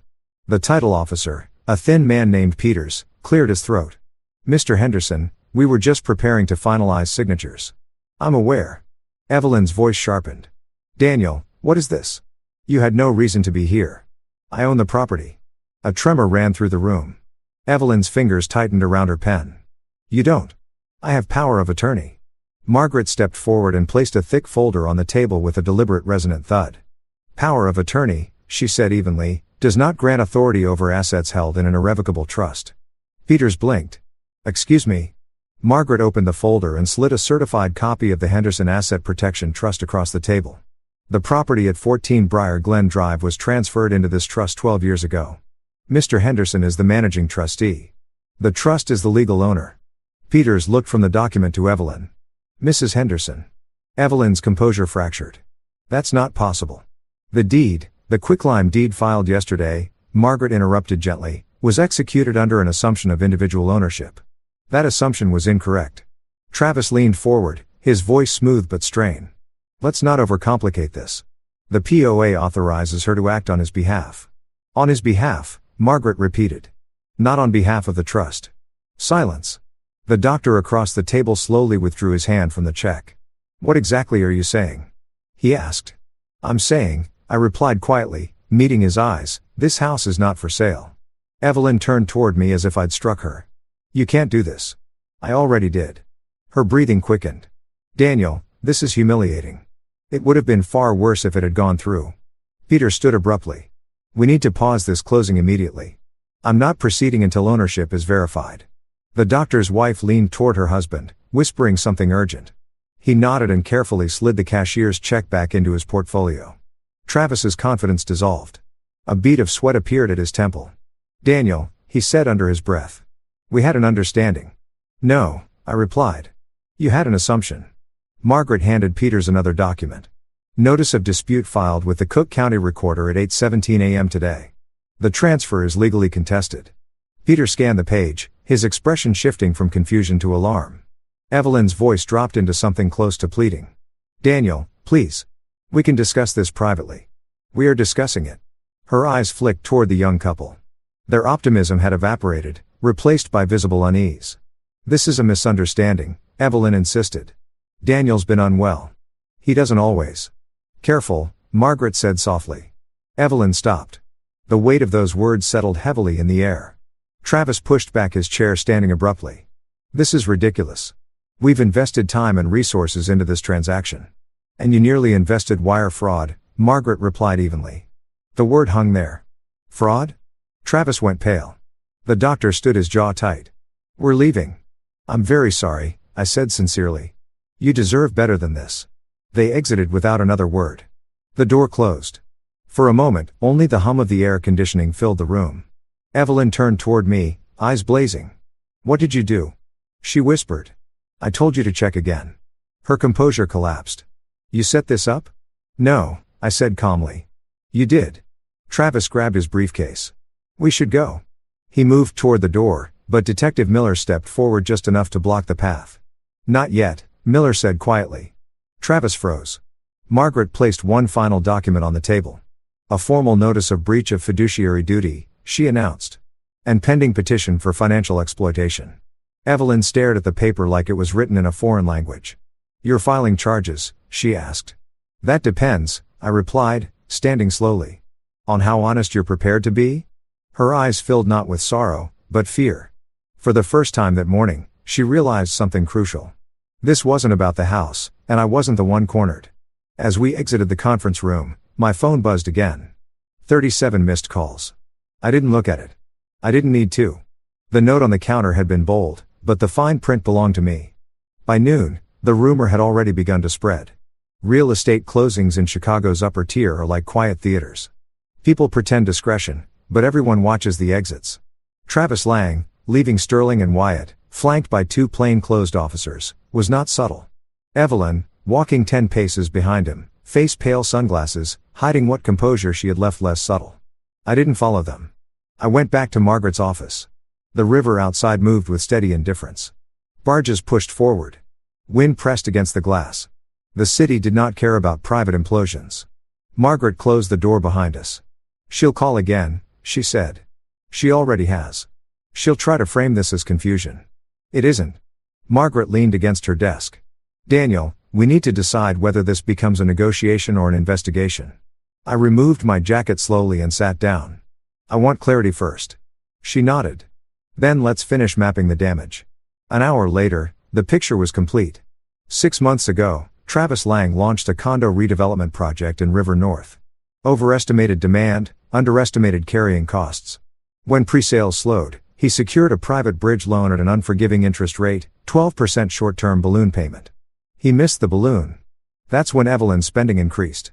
Wire transfers, designer purchases, a $48,000 consulting investment, flights to Miami. 3 weeks ago, I hired a forensic accountant. Not because I suspected an affair. Because I suspected fear. Affairs are emotional. Desperation leaves paper trails.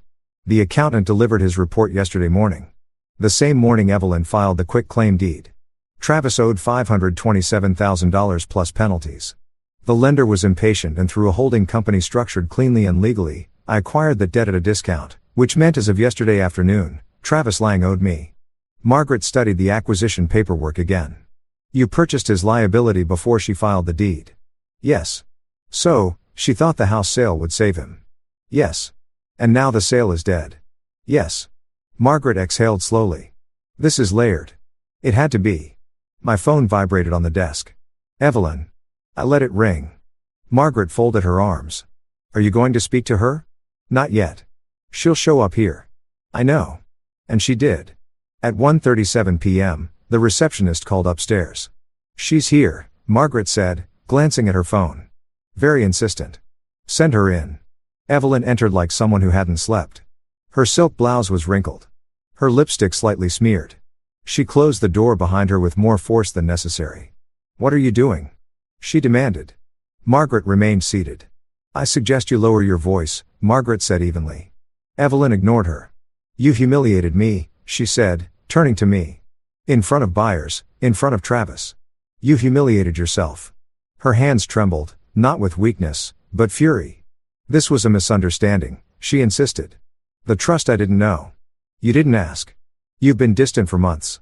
She snapped. "You stopped sharing decisions. You act like I'm not capable." "This wasn't about capability." She stepped closer. "Then what was it about?" I slid a thin folder across the desk toward her. She opened it. The color drained from her face for the second time that day. "What is this?" "Your solution?" I said quietly. Inside were copies of Travis's loan agreement, the assignment of debt, and a notice of demand. "You bought this," she whispered. "Yes." She flipped through the pages, her breathing quickening. "You can't." "I already did." Her eyes darted toward Margaret. "This is coercion." "No," Margaret said calmly. "It's asset acquisition." Evelyn looked back at me, something fragile breaking beneath her anger. "You were spying on me." "I was verifying." "You don't trust me." "Correct." The word landed hard. She swallowed. "You think this is about money?" she said, her voice dropping. "You think I'd risk everything for money?" "No," I replied. "You risked everything because you were afraid of losing it." Her eyes flickered. "There's more," I continued. I pressed a button on Margaret's desk speaker. A recording began to play. Evelyn's voice. Travis's voice clear. "She doesn't have long," Travis said. Lightly. Evelyn laughed nervous. "He's not dying." "Not today," Travis replied. "But you said the doctor mentioned vascular damage." There was a pause. "I just need the house sold," Evelyn said. "Once we close, we're clear." The recording stopped. Silence filled the room like rising water. Evelyn stared at the speaker as if it had betrayed her. "You recorded me?" "No," I said calmly. You left your phone connected to the car system. She pressed her palms against her temples. You twisted this, she whispered. No, I listened. Tears finally formed, but they weren't for me. They were going to ruin him, she said, voice cracking. The lender was threatening litigation. I was trying to help. You were trying to rescue someone who should have failed on his own. Her shoulder slumped. I was scared, she admitted. Of what? Of being alone. The confession lingered between us for a moment. 17 years of marriage hovered in the air. Then she straightened slightly. What do you want? She asked. I want control restored. You already have it. No, I said. I want acknowledgement. Her phone buzzed. She glanced down. Travis. She didn't answer. My attorney is filing a petition this afternoon, Margaret said. Financial exploitation, misuse of POA and asset freeze pending review. Evelyn's head snapped up. You're freezing my accounts. Joint accounts, I corrected until clarity is established. You're destroying me. No, I said softly. I'm containing you. She stepped back as if the word had weight. How many times did you call? She asked suddenly. 37. She laughed once hollow and you didn't answer. I was reading. She looked at the note still folded in her hand. The backside. Check again. She understood now. The house, the debt, the recording. Every move she made had already been anticipated. You planned this, she whispered. No, I replied. I prepared for it. Her phone buzzed again. She turned toward the door slower now. At the threshold, she stopped. You're not the man I thought you were. No, I said quietly. I'm exactly who I've always been. The door closed. Margaret looked at me carefully. This escalates from here, she said. I know. My phone remained face down on the desk. It didn't vibrate again. Not yet. 2 days later, Evelyn requested a private discussion. Not at the house, not at our club, not at the lake. At Margaret's office, neutral ground, which meant she finally understood the terrain. I arrived early. I always do. I prefer rooms before they're occupied, before the air is disturbed by emotion. Margaret had prepared a clean conference space this time. No marble, no panoramic skyline, just a rectangular oak table, a picture of water, 3 legal pads. Simple, deliberate. At 3:02 p.m., Evelyn walked in. No silk blouse today, no designer armor. She wore a beige sweater and minimal makeup. Her posture was different, not defeated, but recalibrated. She closed the door softly behind her. Daniel, she said. Evelyn. Margaret nodded but remained silent. Evelyn sat across from me, folding her hands carefully as if any sudden movement might shatter something invisible. I want to talk without theatrics, she began. This isn't theater, she inhaled slowly. You've frozen our joint accounts. Yes, you've purchased Travis's debt. Yes, you've notified the county recorder. Yes, and you're preparing to file criminal allegations. I'm preparing options. Her jaw tightened. This is overkill. No, I said evenly. This is containment. The word again? She flinched. Daniel, listen to me, she said, leaning forward slightly. I panicked. After your stroke, the doctors weren't optimistic. They were cautious. You forgot entire conversations. You left the stove on twice. You missed your own follow-up appointment. I corrected those patterns. But I didn't know if you would, she insisted. I didn't know how long I'd be alone. So, you found someone. She hesitated. It wasn't like that. Then explain it. Silence. Margaret slid a legal pad toward her. Speak clearly, Margaret said. For the record. Evelyn glanced at her sharply. You're recording this. No, Margaret replied calmly. But clarity is useful. Evelyn exhaled. I met Travis through the club. He was charming, confident. He made me feel visible. I let the words settle. After your stroke, she continued, everything felt fragile. You pulled inward. You stopped talking about the future. You moved assets without telling me. I restructured the trust. Exactly, she said, without telling me. The trust predates you. That's not the point, she snapped, then softened. The point is I felt excluded, like I was waiting for the inevitable. The inevitable. You dying? The room fell quiet. I studied her face. There it was. Fear, raw and poorly disguised. You sold the house, I said slowly, to prevent loneliness. I sold the house to secure stability. For whom? She didn't answer. Margaret intervened gently. Mrs. Henderson, are you aware that the POA does not extend to trust property? Yes, Evelyn said quietly. Were you aware at the time of filing? A long pause. No. And if the sale had gone through, I thought her voice cracked. I thought Daniel wouldn't contest it. Why? I asked. She looked at me directly. Because you don't fight. That almost made me smile. I fight quietly, I said. Her eyes filled. Travis's lender was threatening to sue him, she admitted. He said once the house sold, everything would reset. And you believed him? I believed I needed an exit. From what? From waiting, the word echoed. Waiting for my decline. Waiting for grief. Waiting for financial vulnerability. You didn't want a husband, I said calmly. You wanted insurance. That's not fair. It's accurate. Her composure began to crack. You were slipping away, she whispered. You stopped touching me. You stopped laughing. I was recovering. You were withdrawing. The accusation landed heavier than the financial betrayal. Recovery is not glamorous. It is slow, embarrassing, humbling. I didn't withdraw, I said quietly. I recalibrated. She shook her head. You shut me out. And you replaced me. The silence was suffocating now. Margaret finally spoke. Mrs. Henderson, do you deny discussing Mr. Henderson's life expectancy in relation to financial planning? Evelyn's face went pale again. You heard that recording? She said.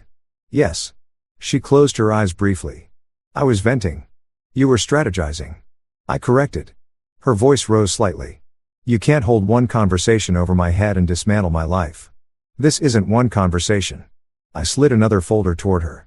Inside were bank statements, wire confirmations, a beneficiary change request on my life insurance policy filed but not finalized. Her fingers trembled. I didn't submit that. You initiated it. It wasn't processed because I reversed it. Tears finally spilled down her cheeks. I never wanted to hurt you, but you were willing to risk me. Her breathing became uneven. Travis said you wouldn't live another decade anyway, she whispered. And you agreed. No, she said quickly. I didn't. You laughed. She covered her mouth with her hand. The room held its breath. I was afraid, she repeated. Fear explains, I said softly. It does not excuse. Margaret leaned back. Here are the terms, she said. Evelyn looked up slowly. No criminal filing if full cooperation is provided, Margaret continued. Divorce proceedings uncontested. Full disclosure of financial involvement with Mr. Lang. And written acknowledgement of POA misuse. Evelyn stared at the paper. Margaret slid forward. This ruins me socially, she whispered. No, I said quietly. Your actions did. She looked at me with something like recognition. You're not angry, she said. I replied yesterday. And today I'm clear. Her phone vibrated on the table. Travis, she turned it face down. How many times did I call? She asked again, almost to herself. 37. She let out a broken laugh. And you didn't answer. I was listening to what? To who you are when you think I'm not watching. The finality in my voice seemed to settle it. Evelyn picked up the pen. Her hand hovered for a long moment, then she signed. Margaret collected the documents. This becomes official tomorrow, she said. Evelyn stood slowly. At the door, she paused. I never thought you were capable of this. I never thought you were either, I replied. She left without another word. When the door closed, Margaret looked at me carefully. You're sure about this? Yes. Outside, the late afternoon sun was already fading. My phone buzzed once. Unknown number. I didn't answer. The hearing was scheduled for 9 a.m. on a gray Tuesday that felt colder than it should have. Not criminal court. Civil, orderly, controlled, but no less devastating. Cook County Civil Division doesn't look like television. There are no dramatic spotlights, no raised voices, just fluorescent lighting, wooden benches polished by decades of anxious hands, and the quiet hum of lives being recalculated. I arrived alone. Margaret met me inside, files in hand, composed as always. Ready? She asked. Yes. Evelyn sat on the opposite side of the room. She looked smaller today. Not physically, but socially. 2 women from the club sat 3 rows behind her, not beside her, behind, observing. Travis sat at the far end, jaw, tight posture, rigid. His attorney, a thin man with an expensive watch, flipped through documents with visible irritation. When the judge entered, the room stood. Judge Halpern was in his late 60s, calm, direct, the kind of man who had seen every version of deception and no longer reacted emotionally to any of it. We were called forward. Margaret spoke first. Your Honor, this is a petition for declaratory judgment regarding misuse of power of attorney, attempted transfer of trust property, and associated financial exploitation. The judge looked over his glasses at Evelyn. Mrs. Henderson, do you dispute the trust structure? No, Your Honor, she said quietly. Do you dispute filing the quitclaim deed? No. Were you aware the property was not held in your husband's personal name? A pause. No pro. Judge Halpern nodded once. Power of attorney grants authority within the legal scope of the principal's assets, he said evenly. It does not override trust ownership. Margaret handed forward certified copies. The judge scanned them and the debt assignment he asked. Margaret gestured toward Travis. Mr. Lang secured a private bridge loan. Mr. Henderson lawfully acquired the outstanding note. Travis shifted in his seat. Judge Halpern turned to him. Mr. Lang, were you aware Mrs. Henderson intended to use proceeds from this sale to satisfy your obligation? Travis hesitated. Yes. And did you verify ownership of the property? His attorney interjected. Your Honor. Answer the question, the judge said calmly. No, Travis admitted. The silence that followed was surgical. Judge Halpern leaned back. This court finds the attempted transfer invalid. The property remains vested in the Henderson Asset Protection Trust. He turned toward Evelyn. As for misuse of POA, while ignorance may mitigate intent, it does not erase consequence. Her shoulders sank slightly. Margaret continued, Your Honor, we request temporary financial oversight and full disclosure of transactions initiated under PA authority. Granted, the gavel struck lightly. Travis's attorney rose. We object to the debt acquisition being weaponized. The judge looked at him with mild impatience. Debt acquisition is not weaponization. It is capitalism. A ripple of restrained amusement moved through the room. Travis's face wrined. The lender assigned the note legally, the judge continued. Mr. Lang remains personally liable. Travis swallowed hard. Judge Halpern closed the file. This court encourages resolution without further litigation, but let me be clear. Trust structures exist for protection. Attempts to circumvent them invite scrutiny. He stood. The hearing was over. No shouting, no theatrics, just irreversible clarity. Outside the courtroom, whispers began immediately. One of the club women approached Evelyn cautiously. I didn't realize, she murmured. Evelyn didn't respond. Travis moved quickly toward the exit, avoiding eye contact with anyone. I remained still. Margaret touched my arm lightly. You're done here? Yes. Evelyn walked toward me slowly. Her eyes were red but dry. You won, she said. I didn't compete. She let out a shallow breath. I never thought you'd go this far. I never thought you would. A faint bitter smile touched her lips. They're all talking, she said quietly, glancing around the hallway. That will pass. And Travis, he owes what he signed for. She studied me for a long moment. You could have destroyed him. I didn't. You could still press charges. I haven't. Why? Because destruction is noisy. And I was done with noise. I don't need punishment, I said. I need separation. She nodded slowly. And what am I supposed to do now? The question wasn't rhetorical. It was hollow. That's your responsibility. She looked like she wanted to argue. Instead, she whispered, I was afraid. I know. And now you're accountable. Her phone buzzed. She glanced down. 3 missed calls. Not from me. From Travis, she silenced it. I didn't think you were capable of strategic cruelty, she said softly. It isn't cruelty, I replied. It's boundaries. She nodded once. Then she walked away. Margaret joined me near the courthouse steps. Protective order will hold, she said. Financial review in 30 days. Divorce filing can proceed cleanly. Good. She studied my face. You feel anything? Yes. Way to bar 1. Relief. Not triumph. Not vindication. Relief. The kind that settles in the chest like warm air after a long winter. As we reached the car, my phone buzzed again. I checked it. 37 missed calls. All from the first night. She had stopped calling after the hearing. Silence now. Real silence. I slid the phone back into my pocket. The house still stood. The trust remained intact. The debt had been acknowledged and the illusion was gone. For the first time in months, my heartbeat felt steady. Not because I had won, but because I no longer had to defend. 3 months later, I moved into a lakefront condo on the north side. Smaller than the house on Briar Glen, cleaner, intentional. Floor-to-ceiling windows faced the water. In the mornings, the lake looked like brushed steel. By afternoon, it turned restless and blue. I kept the furniture minimal. A leather chair by the glass, a walnut desk, 2 framed photographs, one of my father in his Navy uniform, One of me at 35 breaking ground on my first development. No wedding photos, not out of anger, out of clarity. The divorce finalized without theatrics. Evelyn signed everything as agreed. No contest, no appeals, full financial disclosure. She retained what was legally hers, nothing more. Travis declared restructuring within weeks. I did not accelerate his debt. I did not harass him. I allowed the contract to perform exactly as written. That was consequence enough. On a quiet Sunday evening in March, as snow melted along the shoreline, my phone buzzed again. A voicemail. Evelyn. I stared at the screen for a long moment before pressing play. Daniel, her voice began softer than I remembered. I know I shouldn't call. I wanted to say I'm sorry. The word lingered. I wasn't thinking clearly. I was scared. Travis left for Miami. The project collapsed. I misjudged everything. I listened without moving. I didn't mean for it to go that far. I didn't think you would fight back. There it was again. Fight. I thought you would just let it happen.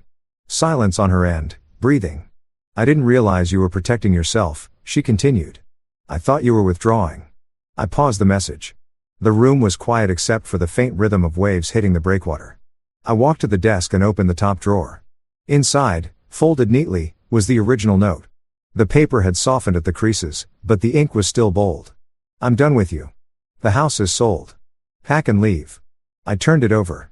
2 words. Check again. Not dramatic, not poetic, just precise. I resumed the voicemail. I don't expect anything, she said. I just needed you to know I never wanted to hurt you. The message ended. No tears, no begging, just exhaustion. I didn't call back. Not because I hated her, but because the chapter had already closed. At our age, love without respect is a liability. Fear disguised as affection becomes manipulation. And silence, when chosen intentionally, is not weakness. It is sovereignty. The lake darkened as the sun dipped below the horizon. Lights flickered on across the shoreline. Small constellations of other lives unfolding in parallel. I made tea and sat in the leather chair by the window. 17 years is not erased in a courtroom. It fades in increments. In the way you stop reaching for a second cup. In the way the house no longer echoes. In the way your phone doesn't vibrate at midnight. Recovery taught me something I hadn't known at 40. Strength is not loud. It is structured. It is paperwork filed on time. It is knowing where the deed is recorded. It is understanding what you sign. It is choosing boundaries before resentment grows roots. My health improved. The cardiologist adjusted my medications. The tremor faded. My speech sharpened again. I returned to light consulting work not because I needed income but because I enjoyed clarity. Friends asked what happened. I never offered details. I simply said we misaligned, which was true. One afternoon, weeks later, I received a final message, not from Evelyn, from a number I didn't recognize. It was Travis, Mr. Henderson. The text read, I've restructured the project. I'll be current on the note next quarter. I stared at it briefly, then I typed back one sentence. Honor your agreements, no threats, no sarcasm, just expectation. He responded with understood. I turned off my phone and placed it face down on the table. The air inside the condo felt different than it had months earlier in that marble kitchen. Less ornamental, more real. Sometimes in the quiet moments before sleep, I replay the image of that first afternoon, the red light on the keypad, the wind across the driveway, Evelyn's silhouette at the top of the stairs. I don't feel anger. I feel gratitude because that note forced clarity, forced preparation to surface, forced me to stop assuming partnership where alignment no longer existed. You can love someone deeply and still protect yourself. You can forgive without re-entering the fire. You can walk away without slamming the door. And if you've ever been underestimated, if someone assumed you would fold quietly, dissolve politely, or disappear conveniently, I hope you remember something simple. Read the fine print, protect your name, and if someone tells you the house is sold, check again. Story 4. I just sold my patent for $20 million. At the celebration, I watched my wife drop something into my champagne from a brown vial. She didn't know I saw. When she walked away, I gave my glass to her mother. You deserve this more than anyone, I said. 30 seconds after the toast, she hit the floor. I'm not saying I'm the kind of guy who throws himself a retirement party at 42, like some kind of tech bro messiah who just discovered passive income. But here we are. My living room is packed with people who wouldn't have returned my calls 6 months ago. And now they're all suddenly my biggest fans because I just sold my water purification micromembrane patent for $20 million cash plus royalties that'll keep rolling in like I'm collecting rent on oxygen itself. The deal closed last Tuesday. By Wednesday, my phone had more congratulatory texts than a quarterback who just won the Super Bowl. And exactly 0 of these people helped me when I was eating ramen in my garage lab at 2 o'clock in the morning trying to figure out why my prototype kept clogging like a gas station toilet. But whatever, I'm not bitter. I'm rich now. So, I'm allowed to be magnanimous and pretend I don't remember who called my project Marcus's expensive hobby or who suggested I get a real job when I was 3 years deep into development. Brittany, my wife, insisted we do this whole thing at the house with a caterer, a bartender who makes cocktails with names like the Innovator and Silicon Sip and enough artisanal cheese to bankrupt a small European nation. She said people expected me to cry, to give some emotional speech about the journey, about believing in myself when nobody else did. Honestly, I just expected cocktails and maybe some light jazz in the background while I nodded politely at people's fake enthusiasm. We got neither crying nor jazz, but we did get something way more interesting than either of those things. And that's why I'm currently standing in my kitchen holding a champagne flute and questioning every life decision that led me to marry someone who apparently moonlights as an amateur poisoner. It happens right before the big toast. Everyone's gathered in the living room and Brittany's doing her thing where she plays hostess like she's auditioning for a reality show about wealthy wives who lunch. She's got her hair done, nails done, wearing this dress that probably costs more than my first car, and she's working the room like a politician at a fundraiser. I'm over by the bar, and I reach for my glass, the one with the tiny chip on the rim that I've been using for years because it's comfortable and familiar, and I know for a fact I won't accidentally hand it to a guest because nobody wants to drink from chipped glass here except apparently me. It's like my security blanket except it holds alcohol and I'm a grown man. So, let's call it what it is, a habit. That's when I see it. Brittany leans in close to my glass, looks around like she's checking for security cameras at a bank she's about to rob and pulls out this little brown vial from her clutch. Not a perfume vial, not essential oils. This thing looks like it came from a Victorian apothecary or maybe from some sketchy website that also sells healing crystals and instructions on how to fake your own death. She squeezes a few drops into my champagne, swirls it with her finger, which gross, unsanitary, and also literally attempted murder, and then places the glass back on the bar like she just garnished it with a lemon twist instead of whatever the hell was in that dropper bottle. Now, I'm not a paranoid person by nature. I don't think the government is tracking me through my dental fillings. And I don't believe that birds are drones or whatever conspiracy theory is trending on Twitter this week. But when your wife of 8 years casually seasons your drink like she's adding hot sauce to tacos, that's not an act of love. That's not oops, I thought that was simple syrup. That's premeditated something. And that something rhymes with homicide and probably comes with a 25 to life sentence if you get caught. Rule number 1 in the handbook of how not to get murdered by someone you share a mortgage with is this. When they start accessorizing your beverages without your knowledge, it's time to pay attention. I don't say anything. This is critical. I don't gasp. I don't point. I don't yell, "What the hell was that, Brittany?" Like we're in some daytime soap opera. I just clock it. File it away in the part of my brain that usually remembers passwords and grudges. And I keep smiling. I grab a napkin. I pretend to wipe my mouth. I act like I'm the same oblivious Marcus who doesn't notice when his wife rearranges the living room furniture or when she buys another purse that costs more than some people's monthly rent. The toast is starting. Everyone's gathering. Brittany's mom, Lorraine, is front and center, of course, because Lorraine has never met a spotlight she didn't want to stand directly under while talking about how we finally made it. Like she was in the lab with me at 3 a.m. troubleshooting membrane polymers instead of at the spa getting her 4th facial of the month. Lorraine's holding her own champagne flute and she's doing that thing where she's already tearing up even though nothing emotional has happened yet. Like she's method acting for an audience that doesn't exist. She's wearing heels so high I'm surprised she doesn't have a nosebleed. And she's clutching her designer handbag like it contains the nuclear codes. People are saying things. Congrats on the exit, Marcus. You deserve this, man. Always knew you'd make it. Lies. All lies. But I smile and nod because that's what you do at parties when you're rich and people want to be near you now. Tyler, my 14-year-old son, is standing off to the side looking vaguely uncomfortable in the button-down shirt Brittany forced him into. And he's got his phone out, probably texting his friends about how lame adult parties are. Kids, not wrong. That's when I make my move. Casual, smooth, like I've been planning it my whole life. I walk over to Lorraine and I say loud enough for people nearby to hear, "Lorraine, you deserve this more than anyone." And honestly, in a cosmic, karmic, ironic sense, that statement is true. If anyone deserves to drink from the poisoned chalice of their own daughter's greed and desperation, it's the woman who raised said daughter to believe that other people's money is community property. I hand her my glass, the chipped one, the one with the mystery drops. She looks confused for half a second, probably wondering why I'm giving her my specific glass instead of just grabbing her a fresh one. But then her face does this thing where she decides it's a gesture of affection or respect, and she takes it. She actually thanks me.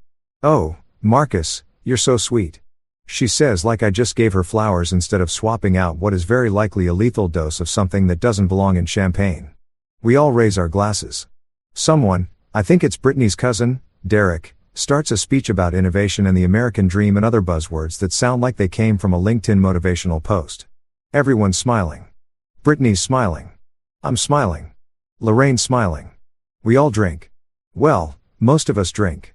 I take a tiny sip from Lorraine's glass, which tastes like normal champagne. Slightly too sweet, definitely overpriced, but not murderous. Lorraine, on the other hand, takes a big gulp from mine because Lorraine doesn't do anything subtly, including consume beverages or spend money she doesn't have. 30 seconds. That's how long it takes. She's mid-laugh at something dear Eric said, and then her face changes. It's not subtle. It's not like, "Oh, I feel a little dizzy." It's like someone unplugged her from the wall. Her eyes go wide, her hand goes to her throat, and she makes this sound, this awful choking gasp, and then her knees just give out. She hits my marble floor so hard I hear the impact over the music, and her champagne flute goes flying and shatters against the fireplace like we're in a movie where everything happens in dramatic slow motion. Except this is real time and it's happening in my living room in front of 40 people. Screaming. Immediate screaming. Someone yells, "Call 911." Someone else yells, "Is she choking?" Brittany rushes over doing this full-on performance of shock and horror that would win her an Oscar if the Academy had a category for Best Actress in a failed murder plot. She's on her knees next to her mom, crying, shaking her, yelling, "Mom, Mom." Like she didn't just try to kill someone else entirely about 90 seconds ago. Tyler's frozen by the couch. His phone's still in his hand, his face pale. People are pulling out their phones. Someone's already calling 911. Dear Eric's trying to do CPR even though Lorraine's still breathing, just unconscious and twitching slightly, which is somehow worse than not moving at all. And me. I'm standing there still holding Lorraine's champagne flute, a safe one, watching this whole scene unfold like I'm a spectator at a sport I don't understand. I'm calm, too calm, probably. Someone might notice that I'm not panicking, but everyone's too focused on the woman convulsing on my floor to psychoanalyze my reaction time. Internally, I'm thinking one very clear thought. So, we're doing attempted murder before dessert. Cool.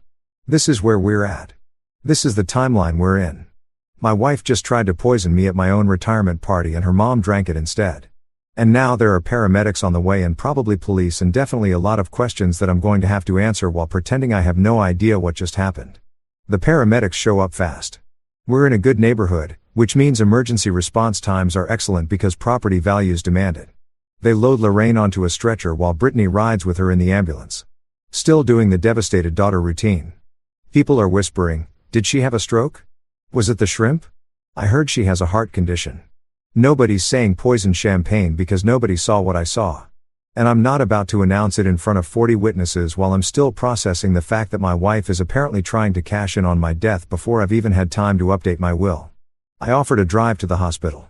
I'm the concerned son-in-law. I'm the guy who just made $20 million and definitely has good insurance. Everyone nods approvingly. Tyler comes with me, quiet in the passenger seat, and I can feel him looking at me like he's trying to figure out what I'm thinking. Smart kid takes after me. I don't say anything during the drive. I'm building a case in my head. Evidence and timeline and motive. Because here's what I know for absolute certain. Yelling gets you drama. Crying gets you sympathy. But paperwork, documentation, evidence that gets you justice, that gets you consequences, that gets people prison sentences they can't cry their way out of. And right now, sitting in my car, driving to the hospital where my mother-in-law is being treated for poisoning that was meant for me, I decide something simple and clear. I'm not going to yell. I'm not going to confront. I'm going to smile and document and build a case so airtight that when this all comes out, and it will come out, nobody will be able to say I overreacted or misunderstood or imagined things. They'll just see facts, cold, hard, legally admissible facts because I didn't survive 42 years and build a multi-million-dollar patent by being stupid or impulsive. I survived by being smarter than the people trying to take advantage of me. And Brittany just made the biggest mistake of her life. She thought I wouldn't notice. She thought I'd drink from that glass and collapse and everyone would call it a heart attack or a stroke or bad luck. She thought wrong. And now I'm going to make sure she knows exactly how wrong she was. One documented piece of evidence at a time. Riverside General Hospital smells exactly like every hospital I've ever been in. Which is to say, it smells like industrial strength bleach mixed with regret and the broken dreams of people who thought their insurance would actually cover things. The fluorescent lights are doing that flicker thing that makes everyone look either dead or about to be dead. And there's a TV in the corner playing the news on mute because apparently watching silent coverage of traffic accidents is supposed to be calming when you're waiting to find out if your mother-in-law is going to survive drinking the poison that was meant for you. The ER waiting room is packed with the usual cast of characters. A guy holding a bag of ice to his face. A kid with a clearly broken arm trying not to cry. A woman coughing like she's auditioning for a tuberculosis awareness campaign. And us, the well-dressed family of a poisoning victim, looking like we just came from a cocktail party because we literally just came from a cocktail party. Brittany is pacing back and forth, like she's training for a walkathon sponsored by guilt and bad decisions. She's got her phone out, texting people updates that I can see from where I'm sitting because she's not even trying to hide the screen. Mom collapsed at the party. Don't know what happened. Pray for us. She's building her narrative in real time, crafting the story of the devoted daughter whose mother mysteriously fell ill at a celebration. And she's doing it with the dedication of someone who knows they're going to need an alibi that holds up under scrutiny. Every few minutes, she dabs at her eyes with a tissue, even though I haven't seen actual tears yet. It's like watching someone perform grief as a one-woman show. And honestly, the acting is decent, but not great. She keeps repeating the same phrases. Oh my God, I just don't know what happened. She says it to the nurse at intake. She says it to the doctor who comes out to give us updates. She says it to the random lady in the waiting room who made the mistake of asking if everything's okay 5 times. I count. When someone repeats themselves that much, it's not shock. It's not processing trauma. It's rehearsal. It's making sure the story stays consistent because they know inconsistency is how you get caught. Tyler is sitting next to me, quiet, his phone in his hands, but the screen dark. He's not texting. He's not playing games. He's just sitting there watching his stepmom pace and perform and then watching me watch her. And I can see the wheels turning in his head. Kid's 14, but he's not stupid. He sees what I see. He just doesn't have the language for it yet. Or maybe he does, and he's just smart enough not to say it out loud in a hospital waiting room where anyone could be listening. I make a mental note, talk to Tyler later, make sure he knows what he saw. Make sure he knows it's okay to trust his instincts when something feels wrong.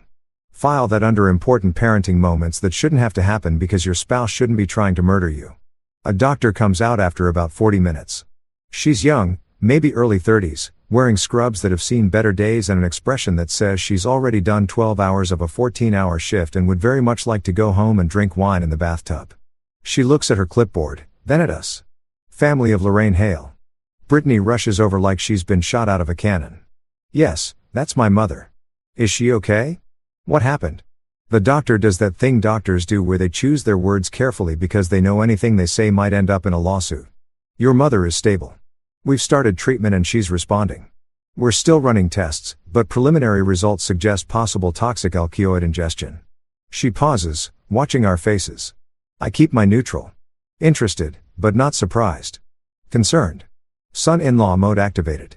Brittany's face does this microscopic flicker just for a second where I see panic before she smooths it back into relief. Toxic what? She asks and her voice has this edge to it that's trying to sound confused but lands somewhere closer to defensive. Alkaloid, the doctor repeats.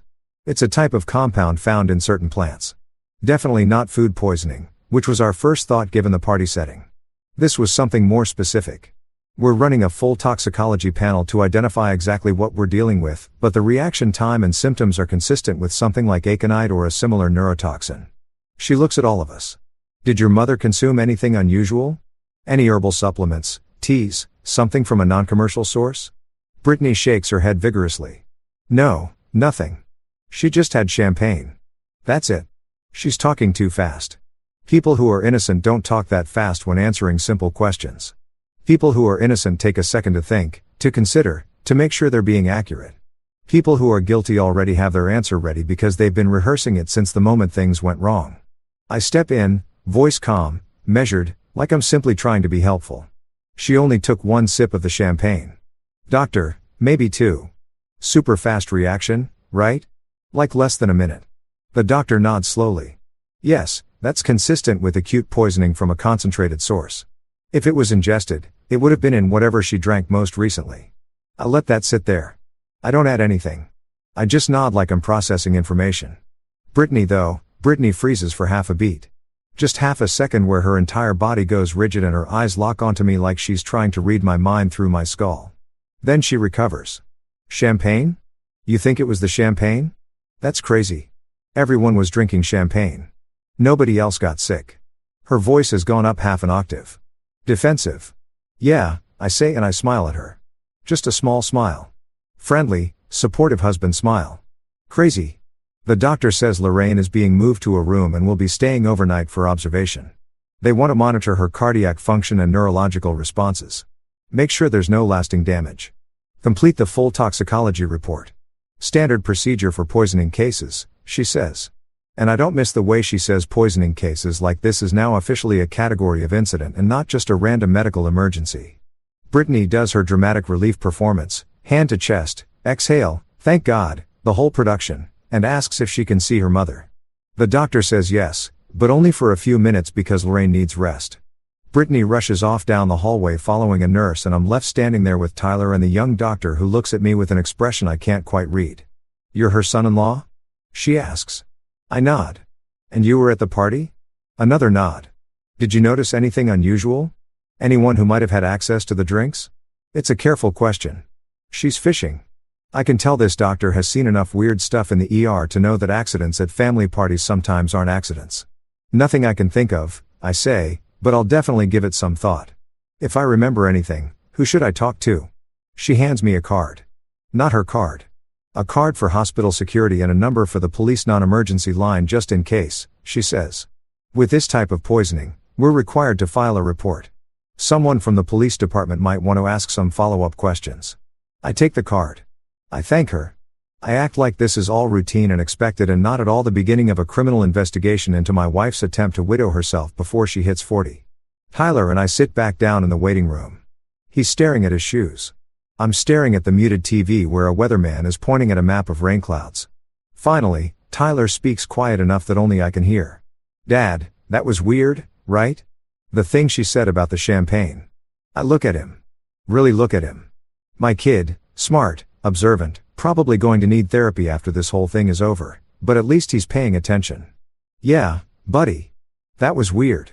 He nods slowly. Are you okay? He asks. And the fact that he's asking me, the adult, the parent, the person who's supposed to have everything under control. If I'm okay tells me exactly how not okay this whole situation feels to him. I'm fine. I tell him, which is a lie, but also the only answer I can give right now. But I need you to do me a favor. I need you to remember everything you saw tonight. Everything. Don't talk about it with Brittany or Lorraine or anyone except me. Can you do that? He looks at me for a long moment and I see the exact second where he stops being a kid and starts being a witness. Yeah, he says. I can do that. Brittany comes back 20 minutes later. Her mascara is smudged now. Actually smudged, which means she's been doing some real crying, or at least some aggressive eye rubbing to make it look like she's been doing real crying. She's awake. Brittany says she's confused, but she's awake. She doesn't remember what happened. Convenient, I think. Out loud, I say. That's good that she's awake. I mean, the memory thing will probably come back. Brittany sits down next to me and here's the thing that's absolutely wild. She puts her hand on my knee like a comfort gesture, like we're a team, like she wasn't trying to kill me 4 hours ago. I'm so glad you're here, she says. And her voice is soft, tired, vulnerable, Oscar-worthy. Truly, I don't know what I'd do without you. And that's when it clicks into place for me. Really clicks in a way that's crystal clear and cold as ice. This woman sitting next to me, touching my knee, looking at me with those big concerned eyes. She's not relieved that her mother survived. She's assessing. She's watching me. She's trying to figure out if I'm dizzy, if I'm showing symptoms, if maybe I drank from that glass after all. And the poison just hasn't kicked in yet. She keeps glancing at my hands to see if they're shaking. She's studying my face for signs of distress. She's waiting for me to collapse because in her mind, in her plan, I was supposed to be the one on that stretcher. I was supposed to be the one in the hospital bed with the 4 and the heart monitor and the toxicology report. And now she's sitting here recalculating, trying to figure out what went wrong, trying to decide if she needs to try again or if this failed attempt means she needs to pivot to plan B.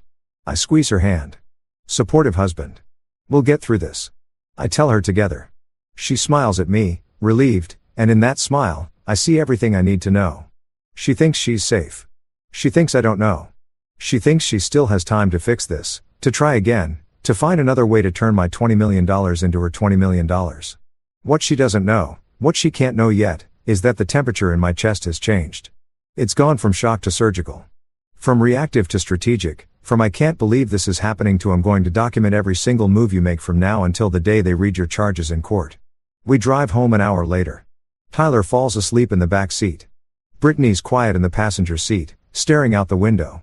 I'm driving, hands steady on the wheel, mind racing through everything I need to do. First thing tomorrow, lawyer. Second thing, find out exactly what was in that vial. Third thing, figure out how deep this goes because people don't just randomly decide to poison their spouses. There's always a reason. There's always money. And that's when I start doing the math in my head. Brittany's boutique that's bleeding money. Lorraine's multiple mortgages. The designer lifestyle that requires 6 figures minimum just to maintain. And I realized something that should have been obvious from the start. My wife didn't try to kill me because she hates me. She tried to kill me because she needs me dead. Because dead husbands come with life insurance and marital assets and sympathy and social capital and no prenup enforcement. Dead husbands are profitable. Living husbands with $20 million and a valid prenuptial agreement. Not so much. This wasn't rage. This wasn't passion. This was accounting. This was a spreadsheet with my name in the liability column and her name in the beneficiary row. And now that I see it, I can't unsee it. Now that I know, I can't unknow it. Now that I understand exactly what I'm dealing with, I can plan accordingly. Because if there's one thing I'm good at, it's solving problems. And Brittany just became a problem that needs solving. We get home around midnight and the house still smells like the party. Leftover catering, expensive candles, and the faint chemical tang of whatever cleaning product the crew used to mop up my mother-in-law's collapsed site, which is a sentence I never thought I'd have to construct, but here we are. Brittany goes straight upstairs without saying good night, which is fine because I'm not exactly in the mood for pillow talk with someone who recently tried to poison me. Tyler mumbles something about being tired and heads to his room. And I'm left standing in my kitchen surrounded by the aftermath of what was supposed to be a celebration and turned into a crime scene that nobody except me seems to recognize as a crime scene. I go to my office, close the door, lock it. New habit as of tonight, and pull out a bottle of bourbon from the cabinet behind my desk. It's the good stuff, the kind I save for actual celebrations or exceptionally bad days. And I'm pretty sure my wife tried to murder me with botanical poison at my retirement party qualifies as an exceptionally bad day. But here's the thing. I don't just open it and pour. I check the seal first. I examine the cap. I hold it up to the light and look for anything that seems off, any sign that someone's tampered with it because apparently this is my life now. I'm a 42-year-old man who just made $20 million and I'm inspecting my own bourbon like I'm a detective in a noir film. Except noir film is my actual life and the fatal is sleeping upstairs in my bed. I open it in front of my desk camera. Yeah, I have a camera in my office. Doesn't everyone? Because if I'm going to drink something, I want video evidence that I opened a sealed bottle myself and nobody spiked it. This is the level of paranoia I've achieved in approximately 6 hours. I pour 2 fingers, sit down at my desk, and start doing what I should have done months ago, actually looking at the finances. Not just my finances, which are straightforward and documented and very much mine, but the whole financial ecosystem of everyone in my immediate orbit who might have a reason to want me dead before I update my estate planning. Let me break this down because once I start pulling threads, the whole thing unravels like a cheap sweater from a store that's definitely going out of business, which coincidentally is a pretty good metaphor for Brittany's boutique. My deal just closed.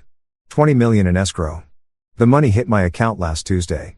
I haven't distributed anything yet because I'm not an idiot and I wanted to talk to financial advisors and tax attorneys and people who know what they're doing before I start moving that kind of money around. The patent is mine legally solely completely. I built it. I developed it. I filed it. My name is on every document. Brittany is not on the LLC. She's not on the patent. She's not on anything related to my actual business because we have a prenup signed 8 years ago before we got married because I was already working on the prototype and my lawyer said, "Protect your intellectual property." And I said, "Okay," because I'm capable of listening to professional advice. The prenup is pretty clear. What's mine is mine. What's hers is hers. And in the event of divorce, nobody gets to claim they're entitled to the other person's premarital assets or business ventures. It's not romantic, but neither is bankruptcy court. And I was 26% more naive 8 years ago, but still 26% smarter than the average person who gets married without any financial protection. So legally, Brittany has no claim to my patent money. Zero. Zip. Nada. In a divorce scenario, she'd get whatever we've accumulated together during the marriage. The house, which we bought together, some joint savings, which amounts to maybe $60,000, and possibly some kind of spousal support for a limited time because that's how California works. But she doesn't get the patent. She doesn't get the 20 million. She doesn't get the royalties that are going to keep coming in for the next decade at minimum. Unless I'm dead. See, if I'm dead, everything changes. If I'm dead before I update my will, which I haven't done yet because the money just hit and I was planning to deal with it next week, then my current will from 3 years ago is still active. And that will, which I wrote back when I thought my wife actually loved me and wasn't auditioning for the role of Black Widow in a true crime documentary, leaves everything to Brittany. Everything. The house, the money, the patent rights, the royalties, the whole enchilada. Because that's what you do when you're married and you think you're going to grow old together and maybe retire to some place with a beach and good health care. You make your spouse the beneficiary. You trust them. You assume they want you alive more than they want you dead and wealthy. But now I'm looking at Brittany's boutique, Lux Theory. And let me tell you about this business on Instagram. It's thriving. Constant posts about sold out items and exclusive drops. And thank you to our amazing clients. Lots of photos of Brittany in designer outfits standing in front of brick walls looking like she's about to revolutionize the fashion industry. Lots of engagement from accounts that I'm 90% sure are bots because nobody really uses that many flame emojis unironically. But in QuickBooks, and yes, I have access to the business financials because I'm technically a silent partner, which means I gave her startup money 4 years ago and occasionally check to make sure we're not hemorrhaging cash. The real story is very different. The boutique is bleeding money, not like a small cut, like a severed artery. Monthly losses averaging $12,000. Revenue is inconsistent at best. Expenses include rent on a retail space that's way too expensive, inventory that doesn't move, a social media manager who charges $3,000 a month to post pictures, and something called brand development consulting that costs $5,000 monthly, and as far as I can tell, involves a woman named Sage telling Brittany that her energy needs to be more aligned with abundance. The boutique is a vanity project that's become a financial black hole. And every month I've been covering the losses because that's what you do when you're married to someone who has a dream and you have the money to fund it. But the deal was always that once the boutique became profitable, Brittany would pay back the startup money and we'd consider the loan settled. Except it's never become profitable. Not even close.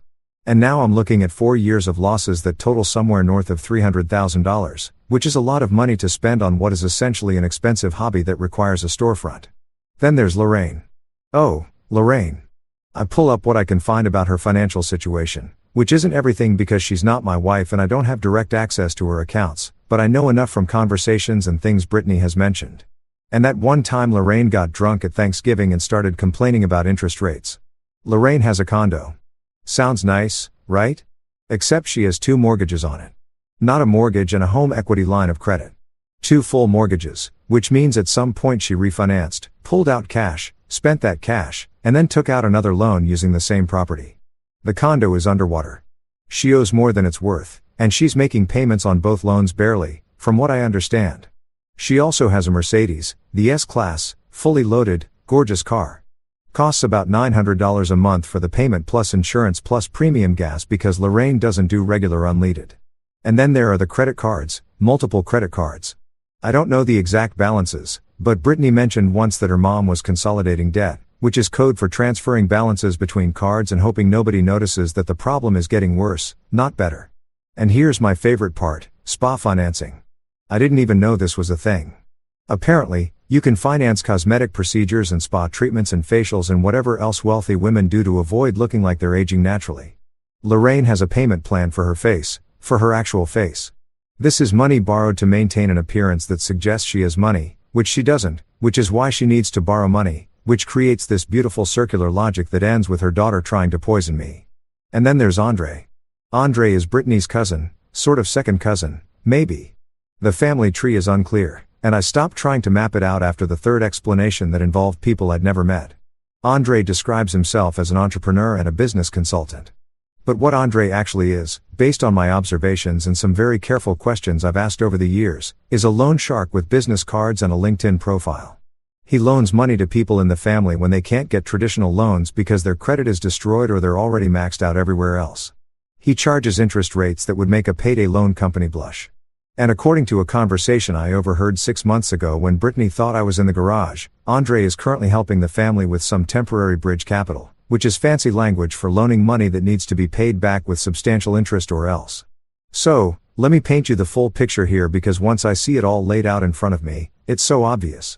I can't believe I missed it. Brittany's boutique is failing. Lorraine is drowning in debt. Andre is circling like a shark waiting to collect. And then I sell my patent for $20 million. $20 million that legally belongs to me alone because of the prenup. $20 million that Brittany can't touch in a divorce, but could absolutely access if I died before updating my will.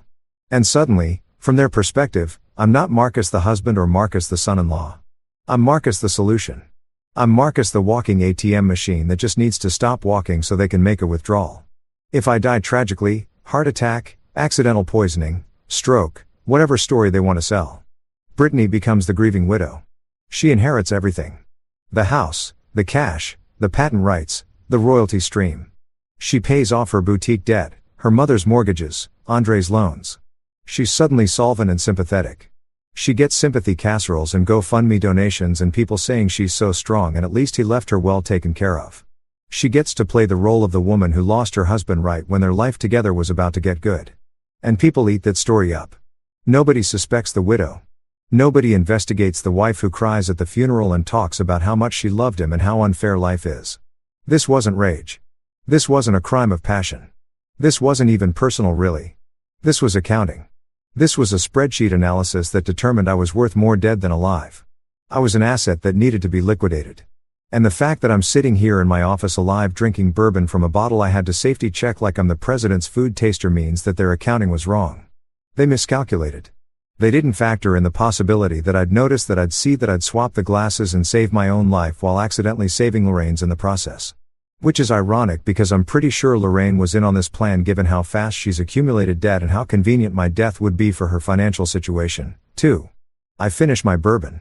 I pour another one still from the sealed bottle, still on camera, and I start making a list, not a revenge list, not an angry list, a strategic list, a documentation list. Because here's what I know about problems. You can't solve them by yelling or crying or confronting people who are desperate enough to kill you. You solve them by being smarter, more prepared, more thorough. You solve them by building a case so solid that when everything comes out, nobody can deny it. Nobody can spin it. Nobody can say it was a misunderstanding or you're being paranoid. I'm going to need my lawyer. I'm going to need financial records. I'm going to need to move my assets into accounts and trust that Brittany can't touch even if I die tomorrow. I'm going to need security cameras. I'm going to need witness statements. I'm going to need that toxicology report on Lorraine. I'm going to need everything documented and time-stamped and notarized and legally airtight because I'm not just protecting my money. I'm protecting my life. And unlike my wife, I'm not willing to kill for $20 million. But I am absolutely willing to use every legal tool available to make sure the person who tried to kill me for $20 million spends the next 2 decades in a prison cell thinking about how bad their math was. I wake up at 7 a.m. to the sound of the doorbell, which is annoying because I didn't fall asleep until 3 o'clock and I spent most of that time mentally cataloging every financial crime my wife and her family have probably committed in the last decade. I stumbled downstairs in sweatpants and a t-shirt that says, "Trust me, I'm an engineer." Which felt ironic when I bought it 5 years ago and feels darkly prophetic now. I opened the door expecting maybe a package or possibly Jehovah's Witnesses. And instead, I get Brittany and Andre standing on my porch at 9 o'clock in the morning holding a bag from the fancy bakery downtown and wearing expressions that can only be described as, "We're here to help you whether you want help or not." Brittany's got the bag of Quaisonans held out in front of her like a peace offering, which is hilarious because Quaisons are prop food. Kissins are what you bring when you're about to deliver bad news or ask for something unreasonable or apparently try to convince someone to sign away their freedom. Nobody shows up at 9 a.m. with pastries unless they want something. And the more expensive the pastries, the bigger the ask. These are like $8 croissants. "I'm in trouble, baby," Brittany says. And her voice has that sickly sweet tone that means she's been practicing this conversation. "We need to talk. Can we come in?" I want to say no. I want to close the door and go back to bed and pretend that yesterday didn't happen. And my wife isn't currently standing on my porch with her loan shark cousin plotting whatever fresh hell they've cooked up overnight. But I'm playing the long game here. I'm collecting evidence. So, I smile and step aside and let them in because you can't document someone's insanity if you don't let them perform it. We sit in the kitchen. Brittany puts the croissants on a plate that I immediately decide I'm never eating from because at this point, I don't trust anything that's been within 3 feet of her. Andre sits across from me doing this thing where he's trying to look casual and concerned at the same time, like he's a therapist and not a guy who probably has someone's kneecaps in a storage unit somewhere. Brittany fusses with the coffee maker even though I was about to make coffee myself. And she keeps glancing at me like she's checking to see if I'm showing symptoms of something. Marcus. She starts sitting down with her own cup of coffee that I watch her make from start to finish because I'm not drinking anything I didn't personally supervise. You've been under so much stress. The patent, the deal, the negotiations, the press, the party, and then last night with my mom. Baby, you're pushing yourself too hard. You need rest. Like real rest. Monitored rest. And there it is. The setup. The pitch. I can see it coming like a freight train with neon signs. She slides a glossy brochure across the table. The paper is thick, expensive, the kind of brochure that costs $3 per copy to print. On the cover is a photo of a beautiful building that looks like a resort. Spanish tile, palm trees, people who are definitely models pretending to be residents playing chess by a fountain. The text says, Golden Birch Lifestyle Community where wellness meets luxury. I pick it up. I flip through it. Pictures of spacious rooms, a dining hall that looks like a 5-star restaurant, a spa, a pool, something called a meditation garden. It looks amazing. It looks like a place where rich people go to feel good about aging. It does not look like what it actually is, which is where rich families park inconvenient relatives until probate is finished and they can access the inheritance without anyone asking difficult questions. It's not a nursing home, Brittany says quickly, reading my face or maybe just sticking to her script. It's luxury assisted living like a resort but with medical staff. They have a chef, Marcus, a real chef, Michelin trained, and a spa with a massage therapist and a physical therapist. And they do activities, art classes, book clubs, wine tastings. It's for people who want to enjoy their retirement in comfort and safety. She's talking fast, selling hard. You just sign the intake packet. They handle everything. All your medical needs, monitoring, medications if you need them, scheduled activities. You can relax. Finally, relax. I keep flipping. I get to the financial section. Entry fee $400,000. Fully refundable minus processing fees. Monthly fee $12,000 covering all amenities, meals, and basic care.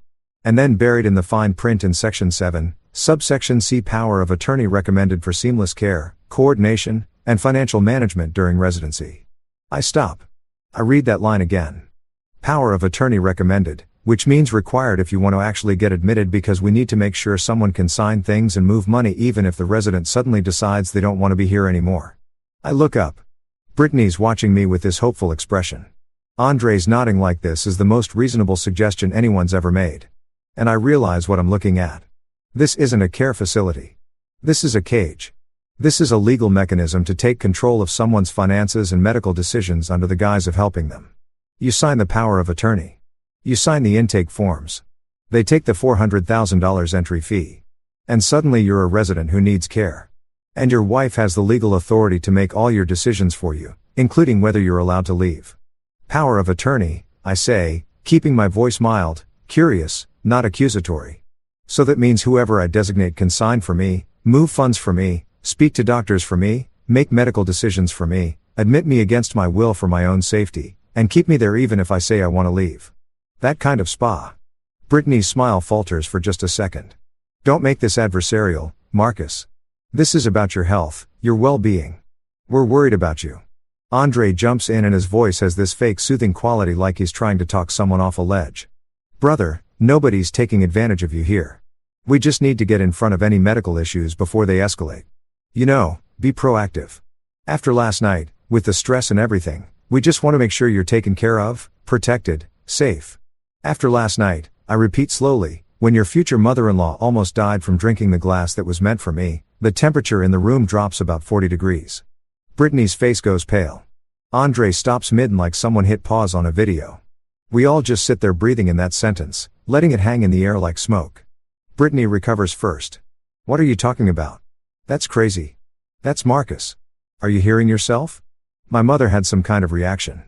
Maybe an allergy. Maybe a stroke. The doctors are still figuring it out. Nobody was trying to hurt you. That's paranoid. She looks at Andre. See, this is what I'm talking about. This is why he needs professional help. He's not thinking clearly. And there it is, the narrative pivot. I'm not the target of attempted murder. I'm paranoid. I'm confused. I'm not thinking clearly. I need professional help, which conveniently involves signing over power of attorney and $400,000 and my ability to make my own decisions. This is the escalation. This is them realizing that the poison didn't work and now they need plan B, which is to legally incapacitate me by convincing everyone that I'm mentally unfit. I'm thinking very clearly, I say. My voice is calm. Too calm. Probably the kind of calm that makes people nervous because it means you're not reacting emotionally. You're calculating. I'm thinking that you want me to sign paperwork giving you control of my medical decisions and my finances. I'm thinking that you want me to pay $400,000 to live in a facility where I can't leave without permission. I'm thinking that this conversation is happening less than 24 hours after someone put poison in my champagne glass. I'm thinking all of that very clearly, actually. Andre stands up. He's a big guy, maybe 6'2", and I can tell he's used to using his physical presence to intimidate people. Look, man, you're upset. You're stressed. We get it. But you need to calm down and think about what's best for everyone here. Your wife is trying to help you. Your family is trying to help you. Don't make this harder than it needs to be. Or what? I ask. I stay seated. I don't move. Or what, Andre? What happens if I don't sign your intake packet and your power of attorney forms? What's the consequence here? Are you going to have me declared incompetent? Get a court order? Maybe arrange another accident that works better than the last one. Brittany starts crying. Real tears this time. Or at least tears that look real enough that I can't tell the difference. Why are you doing this? Why are you being like this? I love you. I'm trying to take care of you. And you're acting like I'm some kind of monster. After everything we've been through, after everything we've built together, she's good. She's really good. If I didn't know what I know, if I hadn't seen what I saw, I might actually feel guilty right now. But I did see. I do know. And I'm not signing anything. I think you should leave. I say. I stand up. I walk to the front door and open it. Take your quiescence. Take your brochure. Take your power of attorney forms and leave. Andre looks at Brittany. Brittany looks at Andre. There's a whole conversation happening in that look. Some kind of silent communication about whether they should push harder or retreat and regroup. They choose retreat. Smart. Because pushing harder right now would reveal too much, would show their hand too clearly. They need me to think this is about concern and care, not about control and money. Fine, Brittany says, grabbing her purse. But we're not done talking about this. You need help, Marcus, whether you want to admit it or not. She walks past me without looking at me. Andre follows, and as he passes, he leans in close and says quietly, "You're making a mistake, brother. A big one." It sounds like a threat. It probably is a threat. I close the door behind them. I lock it. I lean against it and let out a breath I didn't realize I was holding. Tyler comes down the stairs in his pajamas, headphones around his neck. "Was that Brittany?" he asks. I nod. What did she want? I look at my son, this kid who's been watching his father navigate an attempted murder and is somehow handling it better than most adults would. She wanted me to sign papers putting myself in a fancy prison and giving her control of all my money, I tell him. Because at this point, honesty seems like the best policy. Tyler thinks about this for a second. Then he says, "Did you sign them?" I shake my head. He nods satisfied. Good. That would have been stupid. Out of the mouths of 14-year-olds.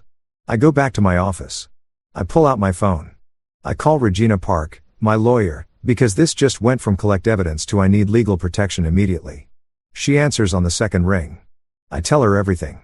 The party, the poison, the hospital, the Golden Birch brochure, the power of attorney push, that he's not thinking clearly narrative. She listens without interrupting. When I'm done, there's a pause. Then she says, "Cool. We're going on offense." Music to my ears. I need two things now. Witnesses that I'm completely mentally competent and legal structures that make it impossible for Brittany or anyone else to control my money or my medical decisions. I need documentation that I'm not confused, not declining, not in need of a conservatorship or guardianship or whatever legal mechanism they're planning to use to lock me up in Golden Birch. I need proof stamped and notarized and legally binding that I am a functioning adult who can make my own decisions, and I need it yesterday. How fast can you make this happen? I ask Regina, how fast can you get here? She responds. I check my watch. 30 minutes. Then we start in 30 minutes. She says, bring coffee. This is going to take a while. Regina Park's office is in downtown in one of those buildings that looks like it was designed by someone who watched too many legal dramas and decided that justice should be served in a space with exposed brick and industrial lighting. Her firm is small, just her and 2 associates. But she's got a reputation for being the lawyer you call when you need someone who doesn't care about being polite, doesn't care about making nice, and absolutely will not let anyone steamroll her clients just because the other side has more money or better connections or a sad story about family loyalty. I found her 3 years ago when I needed someone to handle a contract dispute with a supplier who thought net 30 meant whenever I feel like paying you, maybe never. And she solved that problem so efficiently that the guy paid me within a week and apologized for wasting her time. I walk in at 10 a.m. with 2 large coffees from the place next door and Regina's already at her desk surrounded by papers and typing on her laptop like she's been working on my case since dawn, which knowing her she probably has been. She's 5'3" on a good day, maybe 110 pounds, with haircut sharp at her shoulders and wearing a black suit that probably costs more than most people's monthly rent. She looks like she could be a corporate lawyer at some massive firm downtown. But she chose this instead. Small practice, hand-picked clients, cases that actually matter to her. When she looks up at me, her expression is all business. "Sit," she says, pointing to the chair across from her desk. I sit. I hand her a coffee. She takes it without breaking eye contact, takes a sip, nods approval, and then gets straight to it. "I've been thinking about this since you called. We've got multiple problems happening simultaneously, which means we need multiple solutions happening simultaneously. Problem 1, your wife tried to poison you. Problem 2, she's now trying to have you declared incompetent so she can control your assets. Problem 3. If she succeeds with either plan, you're either dead or legally dead. And either way, she gets your money. Does that about sum it up?" "That sums it up." I confirm. Regina nods. Makes a note on her legal pad and handwriting. "So neat it looks printed. Okay. So here's what we're going to do. And we're going to do all of it today because I don't trust that your wife isn't going to escalate again tonight. Step 1, we get you a full neurocognitive assessment from an independent geriatric psychiatrist. Not your regular doctor, not someone Brittany could claim as biased. An independent board-certified specialist who has no connection to you or your family, and whose only job is to determine whether you are mentally competent to manage your own medical and financial decisions." She pulls up something on her computer, clicks a few times. "I have a guy, Dr. Richard Chun. He's testified in about 50 conservatorship cases. He's never been successfully challenged on his assessments. He's expensive, but he's worth it. And more importantly, his evaluations hold up in court. I've already called him. He can see you at 2 p.m. today. You'll do a battery of cognitive tests. Memory, reasoning, decision-making capacity, all the standard stuff. Takes about 3 hours. At the end, assuming you're not actually losing your mind, which I'm 99% sure you're not, he'll write a report stating that you are fully competent to make your own decisions. We get that report dated, witnessed, signed, and notarized. Then, if Brittany or anyone else tries to claim you're declining or confused or need a conservator, we have certified proof that says no. Actually, he doesn't. I like this plan. I like it a lot. What's step 2? Regina smiles, and it's not a friendly smile. It's the smile of someone who's about to ruin someone else's day and is genuinely looking forward to it. Step 2, we restructure your assets into trust that Brittany can't touch. Not in divorce, not if you die, not ever. We're going to create an irrevocable trust for the bulk of your patent money and royalties. You'll be the primary beneficiary during your lifetime. But the trust itself is managed by a corporate trustee, a bank, not a person, because people can be bribed or manipulated or threatened. The trust documents will specifically state that Brittany and Lorraine are excluded from any distributions, any decision-making authority, and any beneficiary status. We'll name Tyler as a beneficiary after you, and we'll set up a foundation or charitable component so there's a clear paper trail showing your intent wasn't just to screw over your wife but to protect your assets for legitimate purposes. She's typing while she talks, pulling up documents, making notes. Will also create a medical power of attorney and a financial power of attorney. But instead of giving that power to your wife, you're giving it to me or to Tyler when he turns 18, or to a professional fiduciary, anyone except Brittany. And we're going to put specific language in there that says, under no circumstances can Brittany or Lorraine make medical decisions for you, place you in any facility, or access your financial accounts. We're going to ban them explicitly by name in legal language that's so clear a first-year law student could understand it. This is getting better by the minute. Step 3, I ask. Regina takes another sip of coffee, and I can tell she's enjoying this. Step 3, we put fraud alerts and transaction alerts on every single bank account, brokerage account, and financial institution where you have money. If anyone tries to transfer funds, move assets, or make any changes to your accounts, you get a call immediately. We also send letters to each institution official on my letterhead, very legal looking, explaining that there have been attempted fraudulent transactions and that no changes should be processed without direct verbal confirmation from you followed by written confirmation from me.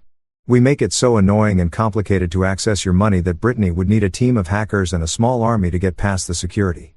She pauses, looks at me seriously. And step 4, which is maybe the most important, cameras, audio, and video everywhere.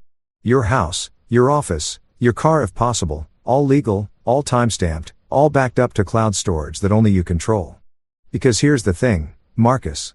Right now, it's your word against hers. She says you're confused. You say she tried to poison you without evidence. It's he said, she said. And unfortunately, worried wife trying to help declining husband is a more sympathetic narrative than husband accuses wife of murder. But if we have video of her attempting to access your accounts, audio of her trying to coerce you into signing documents, footage of her doing literally anything that supports your version of events, then it stops being a credibility contest and starts being a criminal case. I'm nodding along, mentally checking off each item. This is exactly what I need. Not emotion, not drama, not confrontation, strategy, documentation, legal protection so airtight that Brittany would need to be a significantly better criminal than she actually is to get through it. How long does all this take? I ask. Regina checks her watch. The assessment is at 2. That's 3 hours.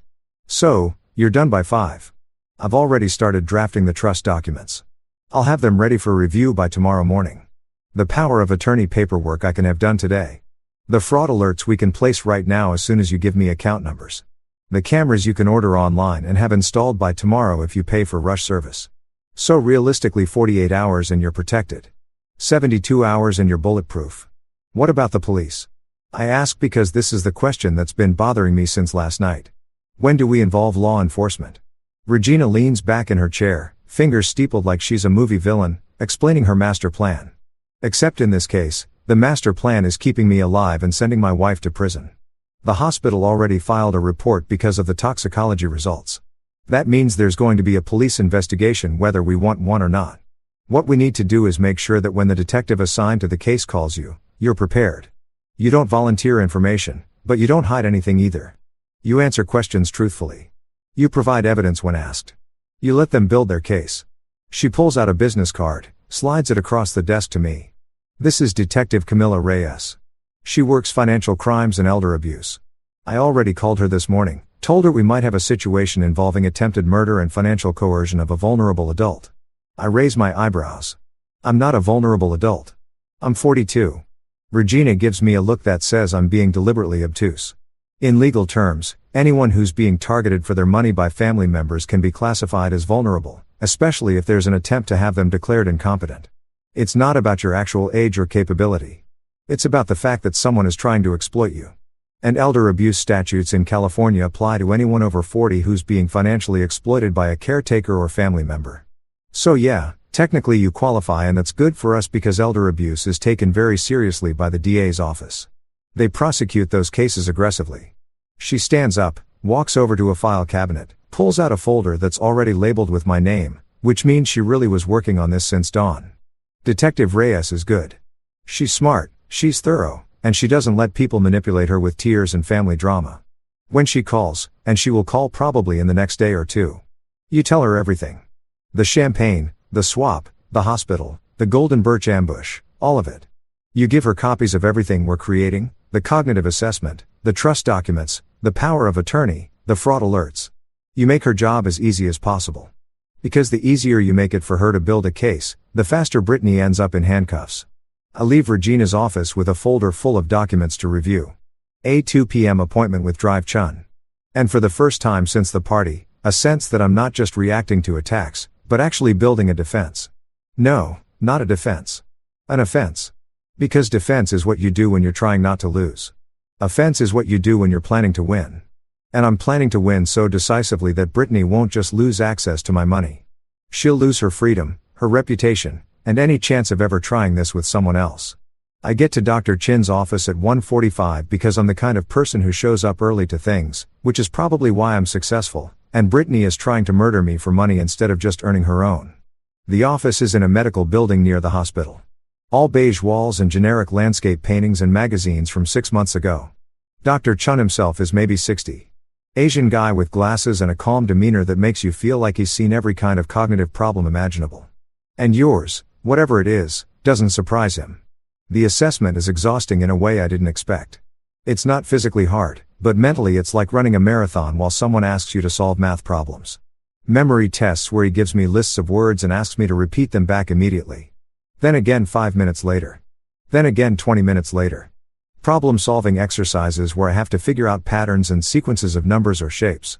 Questions about current events, recent presidents, basic geography. Tasks where I have to draw a clock showing a specific time. Copy complex figures. Explain the meaning of proverbs. He asked me to count backward from 100 by 7s, which sounds easy until you're doing it out loud and your brain keeps wanting to take shortcuts. 3 hours later, I'm done.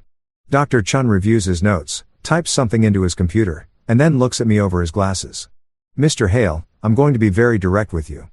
Based on this assessment, you show no signs of cognitive impairment, dementia, or any condition that would prevent you from managing your own affairs. Your memory is excellent. Your reasoning is sound. Your decision-making capacity is intact. If someone is trying to have you declared incompetent, they're going to have a very hard time doing that with this evaluation on record. He prints out a report 10 pages long, full of scores and analysis and medical terminology, and signs it with a flourish. I'll have the notarized version sent to your attorney by end of business today. I thank him, shake his hand, and walk out of that office feeling like I just passed the most important test of my life. Because I did. I just proved in legally binding medical terms that I'm not crazy. I'm not confused. I'm not declining. I'm a fully functional adult who's being targeted by people who want my money. And now I have documentation that says exactly that. I text Regina, assessment done. He says, I'm competent. Report coming today. She texts back immediately. Perfect. Come by tomorrow at 9 o'clock. We'll sign the trusts. Then we go to war. I drive home smiling because for the first time since I watched my wife poison my champagne, I feel like I'm not the one in danger anymore. She is. Here's the thing about catching criminals. You can't just wait for them to confess. You have to create situations where they incriminate themselves, where their own greed and desperation lead them directly into a trap they don't see until it's already closed around their ankles. This is basically what phishing is, except instead of using worms, you use fake bank accounts. And instead of catching base, you catch your wife committing felony fraud. Same principle, different application. I'm sitting in my office at 8 a.m. the next morning with Regina on a video call, and she's walking me through what she's calling the honeypot strategy, which sounds like something from a spy movie, but is actually just a very elegant way to get Brittany to commit crimes on camera while thinking she's being clever. We need her to actually attempt to access your money, Regina explains. And she's got that look on her face that lawyers get when they're about to do something technically legal, but definitely morally questionable. Right now, we have suspicion. We have the poisoning, which is good, but that's going to be hard to prove was intentional unless we get a confession or find the vial with her fingerprints. What we need is a clear, documented, undeniable fraud attempt that shows intent to steal your assets. Something where her fingerprints, literal or digital, are all over it. So, here's what we do. I go to a bank I don't normally use, a branch of Pacific Western that's across town, nowhere near my usual Wells Fargo. I walk in, I tell them I want to open a new checking account, and I deposit exactly $100. That's it. $100. The account comes with a debit card, online banking access, the full setup. To anyone looking at the paperwork, it appears to be a legitimate active account. It's just that instead of containing $20 million, it contains enough money to buy a decent dinner for two if you skip dessert. Meanwhile, Regina drafts what she calls a durable power of attorney document. It looks official. It looks comprehensive. It's got all the right legal language, the proper formatting, the stamps and seals and signatures that make it appear like it's giving someone specifically whoever I designate broad authority over my financial affairs. Except here's the beautiful part. It doesn't. The language is very carefully crafted to only give access to this one specific checking account at Pacific Western account number ending in 7734 and nothing else. It specifically forbids any movement of securities, property, patents, royalties, or any other assets. It auto-expires in 90 days and buried in Section 12 subsection F in language that requires a law degree to fully parse. It says that any attempt to exceed the authority granted in this document constitutes fraud and nullifies the entire agreement. It's bait, Regina says, and she sounds genuinely pleased with herself. Anyone who reads this carefully will see it's limited.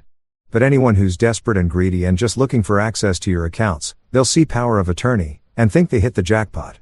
They'll skip the fine print. They'll assume it's broader than it is. And when they try to move money from your actual accounts, the ones not mentioned in this document, we've got them on fraud, clear, documented, prosecutable fraud. We also create a fake consolidated portfolio summary that makes it look like I've got all my accounts listed in one convenient document. Checking accounts, savings accounts, brokerage accounts, all with account numbers, and approximate balances, except the numbers are fake. The accounts are mostly fake. The only real one is the $100 checking account. Everything else is either an account that doesn't exist or an account that's already been locked down with fraud alerts so aggressive that even I would have trouble accessing it without going through 3 levels of verification. And then we make a temporary login sheet with usernames and passwords for what appears to be access to my online brokerage portal. Except the portal isn't real. It's a honeypot website that Regina's IT guy built in about 4 hours. Looks exactly like the real brokerage site. Same layout, same logos, but it's actually just logging every login attempt, every IP address, every action someone tries to take. It's a digital trap designed to record evidence. I put all of this in a nice folder, navy blue, the kind you get at Office Depot, that looks professional and important. I label it Estate Planning Confidential in big letters on the front. And then I do something that feels incredibly stupid, but is actually brilliant. I leave it visible in my home office. Not obviously visible like sitting in the middle of my desk with a spotlight on it, but visible enough that someone who's snooping around looking for financial documents would definitely find it. I put it in the open filing cabinet drawer filed under E for estate, exactly where someone would look if they were trying to figure out what I've been doing with my money. Because here's what I know about Brittany. She cannot resist information. She cannot resist access. She cannot resist the opportunity to check on things, to make sure everything's organized, to help with administrative tasks that nobody asked her to help with. It's part of her whole personality. She's the person who reads other people's text messages when they leave their phone on the table. She's the person who goes through your browser history accidentally when borrowing your laptop. She's nosy and greedy, and she thinks she's sneaky, but she's actually just obvious if you know what to look for. So, I leave the folder. I go about my evening like nothing's wrong. I make dinner for myself from ingredients I personally bought and opened because we're still operating on the assumption that everything in my house might be poisoned. I watch TV. I go to my office around 8 p.m. to work on some emails, which is really just me sitting at my desk with my laptop open while the security camera I installed yesterday mounted in the bookshelf looks like a book spine. Records in 4K, captures everything. Around 9 p.m., Brittany appears in the doorway. She's wearing yoga pants and a tank top, hair up in a messy bun, looking casual and unthreatening. "Hey, baby," she says, and her voice is soft, conciliatory, like we didn't have a massive fight 2 days ago about her trying to put me in a luxury prison. "I've been thinking. I know things have been tense. I know you're stressed. I just want you to know I'm here for you. Whatever you need. It's a performance. It's absolutely a performance. But I play along because the camera is rolling and I need her to think I'm buying it." "Thanks," I say. I give her a small smile. Not too big. Just enough to suggest I'm softening, that maybe I'm reconsidering, that perhaps she's winning me back over. "I appreciate that. I know you're trying to help." She comes closer, puts a hand on my shoulder, squeezes. "I love you, Marcus. I know you don't believe that right now, but I do. And I'm going to prove it to you." She kisses the top of my head, tells me not to stay up too late, and leaves. The whole interaction takes maybe 90 seconds. Oscar-worthy manipulation. 30 minutes later, I'm in bed in the guest room now because I've decided sleeping in the same room as someone who tried to poison me is a line I'm not willing to cross. And my phone is on the nightstand, unlocked, screen facing up. I'm not actually asleep. I'm reading on my tablet, waiting, and then it happens. My phone pings, not a text, not an email. An alert from the security system. Motion detected in home office. I switch to the camera app. There's Brittany, illuminated by the desk lamp she just turned on, standing in front of my filing cabinet. She's got her phone out. She's looking around, checking, I assume, to make sure I'm not coming back downstairs. And then she opens the drawer, pulls out the navy blue folder, flips it open. I watch on my phone screen as she photographs every page, the power of attorney, the portfolio summary, the login credentials sheet. She's systematic about it, making sure she gets clear shots of every document, zooming in on account numbers and passwords. She thinks she's being so careful, so thorough. She has no idea she's creating a perfect evidence trail of herself stealing confidential financial information without consent. She puts the folder back exactly where she found it. Good attention to detail. I'll give her that. Turns off the light and leaves the office. The whole thing takes maybe 5 minutes. I lie there in the dark smiling because now I wait. Now I see what she does with that information and I don't have to wait long. My phone pings again 30 minutes later. This time it's an alert from the Honeypot website. Failed login attempt from an unknown iPhone. User attempted to access account ending in 4821. One of the fake accounts on the summary. User attempted to initiate a wire transfer of $4,800 to an external account. The system blocked it obviously because it's not a real account, but it logged everything. IP address, device fingerprint, timestamp, the exact amount she tried to steal, which is interesting because $4,800 is suspiciously close to 1 month's rent on her boutique, which means she's not even trying to steal everything at once. She's trying to siphon money gradually, so I won't notice. I screenshot everything, the camera footage of her in my office, the photo she took, the login attempt, the block transfer. I texted all to Regina with a message. Got her. She took the bait. Regina responds at 10:30 at night because apparently lawyers never sleep. Beautiful. This is fraud. Wire fraud if she tried to transfer across state lines. Unauthorized access to financial accounts. Identity theft if she tried to use your credentials. I'm calling Detective Reyes in the morning. Do not confront your wife. Do not tell her you know. Act normal. Let her think she got away with it. Act normal. Right. I'm supposed to act normal while my wife is actively trying to steal my money after already trying to poison me. This is my life now. This is what passes for normal. I turn off the lights. I try to sleep. I can't sleep because my brain won't stop running through the implications of what just happened. This isn't she said anymore. This isn't circumstantial evidence. This is video footage. This is logged attempts. This is digital fingerprints all over a crime scene. This is the kind of evidence that prosecutors absolutely love because it's objective. It's timestamped and it can't be explained away with tears and claims of misunderstanding. In the morning, I go downstairs and Brittany's in the kitchen making coffee like everything's fine. Morning, baby, she says. All sunshine and casual energy. Sleep okay. I pour myself coffee from the pot I watch her make, even though I'm still not fully convinced she won't poison the coffee. And I say, yeah, fine. You? She nods. Great. Hey, I was thinking we should do something this weekend. Maybe drive up the coast, get away for a couple days, just the two of us. Reconnect. She's trying to get me out of town, away from my lawyer, away from my security system, somewhere remote where if something happened to me, it would look like an accident and there'd be no cameras to prove otherwise. Maybe, I say non-committally. I've got some meetings this week I need to prep for. Let me check my calendar. She smiles, but I can see the frustration behind it. Her timeline is slipping. The poison didn't work. The golden birch ambush didn't work. The account access didn't work. She's running out of options and running out of time. And she knows it. What she doesn't know is that every move she makes now is being documented, logged, and turned into evidence that's going to be used against her in court. What she doesn't know is that I stopped being the victim about 3 days ago. Now I'm the prosecutor. Now I'm building the case. Now I'm the one in control. And when this all comes out, when Detective Reyes shows up with handcuffs and a warrant, Brittany's going to realize that the biggest mistake she made wasn't trying to kill me. It was underestimating how thoroughly I document her trying to kill me. Because I didn't survive 42 years and build a multi-million-dollar patent by being careless. I survived by being meticulous. And right now, I'm being very, very meticulous about making sure my wife goes to prison for a very, very long time. You ever have one of those mornings where you wake up and realize your life's become a true crime episode narrated by a voice that sounds suspiciously judgmental? Yeah, that was me. My house still smelled like burnt nerves and betrayal when Detective Camila Reyes showed up the next morning. She was early 30s, Latina. Common that way. Only people who have seen genuine chaos can be. Hair tied back, no nonsense posture, and eyes that scan like she was downloading the entire room straight into some government-grade cloud storage. She didn't knock timidly either. It was a confident triple tap, followed by Mr. Hale. Detective Reyes, Riverside PD. That's cop code for I already know everything and I'm here to confirm how stupid everyone else looks. I opened the door, holding a mug I didn't plan to drink from because trust issues now come in caffeine form and said, "You're either my guardian angel or my new therapist." She gave me a look that said, "Neither." Inside, she glanced around, eyes pausing on the kitchen counter where 3 different bottles of water stood sealed like evidence exhibits.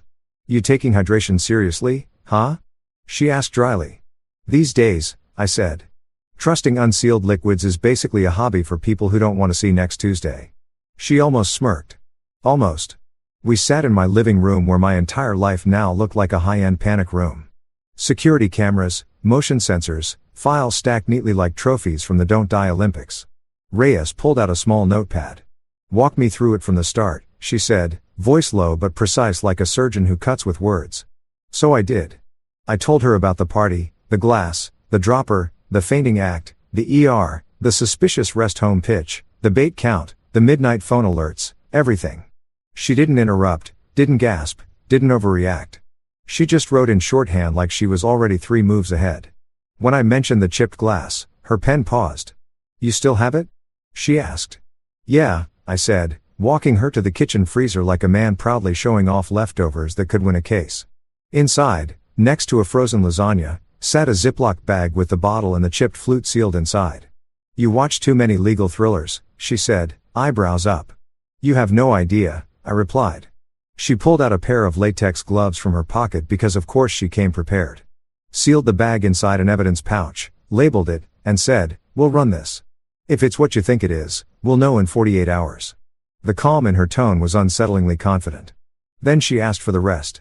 The screenshots, the login attempts, the fake Golden Birch documents, my notarized mental evaluation, the trust paperwork that legally exiled my wife and her mother from anything that had a $sign on it. I laid it all out on the coffee table. The way she flipped through those documents, you could almost hear justice stretching its legs. When she reached the section titled Asset Protection Trust, Disqualified Beneficiaries, she looked at me and said, you wrote this yourself. Drafted it. I corrected. My lawyer, Regina, polished it. She gave a tiny nod of approval. You're more organized than half the detectives I know. I took that as a compliment and said, thanks. It's what happens when your family turns into a business case. Reyes flipped another page and let out a breath. Okay, she said. I'm going to be straight with you. From what I'm seeing, you're not paranoid. You're preemptive. And that's the only reason you're alive. Now, when a detective says something like that, you don't laugh. You just let the weight of it sit there, heavy and oddly validating, she went on. The vial, if it's what I think, could be AITA monkshood used in some herbal poisons. Hard to trace, fast acting. If that's confirmed, this moves from suspicious to straight up attempted murder. Neat, I said. Deadpan, so normal marriage stuff. She cracked the smallest grin. You'd be surprised how often I hear that. We went over timelines, who poured what, who moved when. I told her about the exact moment Brittany accidentally doctored my drink, how I swapped the glasses, how Lorraine collapsed. Reyes tapped her pen on the page. You ever confront your wife about it? Nope, I said. I like breathing. That got another flicker of amusement. She stood, pacing lightly, absorbing the house like it was a crime scene, which technically it was. You understand? She said finally. If this is what it looks like, it's going to be ugly. Attempted homicide, financial fraud, elder coercion, conspiracy. People don't like going down for that quietly. I leaned back, hands behind my head. Yeah, but they also don't like getting caught trying to make a loved one their early retirement plan. Reyes looked at me for a beat, then asked, you still living with her? Hell no, I said. She's been bouncing between her boutique and her mother's condo, probably practicing her grieving widow face in the mirror. Reyes scribbled that down, then said, okay, you're not under arrest, obviously. But I need you to understand, you're a witness now, a high-value one. That means you don't eat out. Don't drink what you didn't open. Don't trust anyone who knocks on your door unless they're wearing a badge or holding a subpoena. Got it. Got it, I said, though my brain was still processing the phrase high-value witness. She continued, we'll need the champagne bottle analyzed. We'll get a search warrant for her phone, her mother's, and anyone connected to that Golden Birch scheme. You'll be looped in before we move. Until then, stay predictable. Don't tip her off. Detective, I said slowly. She tried to kill me at my own party. I think she's past the point of caring about subtlety. Reyes didn't disagree.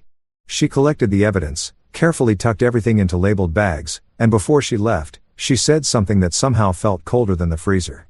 Mr. Hale, from this point forward, don't drink or eat anything you didn't seal or plate yourself.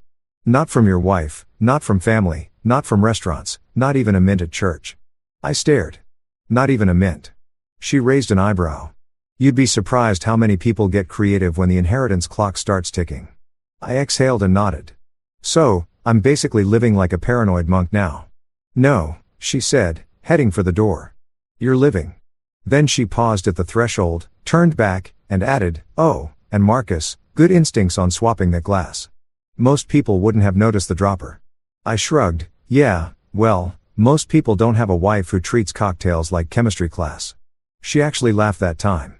A quick dry laugh that said, you're insane, but I respect it. After she left, the silence felt thick. The hum of the fridge sounded like tension. I sat down, staring at the sealed bottles on the counter, and realized something. I'd been living in autopilot for years, pretending stability was love, that keeping quiet was peace. But when a detective tells you to treat your own house like a potential crime scene, the marriage isn't broken. It's buried. I texted Regina. We're in motion. Reyes is solid. She replied instantly. Good. Play dumb. They'll trip themselves. I turned off my phone, stared at my reflection in the dark window, and said to no one, well, honey, guess it's your turn to drink from the chipped glass. Then I locked every door, checked every camera feed, and made a mental note to start drinking my coffee black because cream suddenly felt like a luxury I couldn't trust. You ever walk into a room knowing everyone else, and it showed up to rob you blind, but you still smile like you're about to present the winning PowerPoint at a TED Talk? That was me strutting into the bank that morning, tailored suit, compulse, heart rate steady enough to fake sainthood. Brittany sat at the glass conference table, all fake pearls and real delusion, flanked by her wannabe lawyer, loan shark, Andre, and some chipper woman from Golden Birch, who looked like she sold timeshares to the elderly. Baby Brittany Koo, this is just so we can take care of you. Translation, sign here so I can own your soul and Venmo your assets to my new boyfriend. The folder in front of me had more pages than the Bible and smelled like fraud.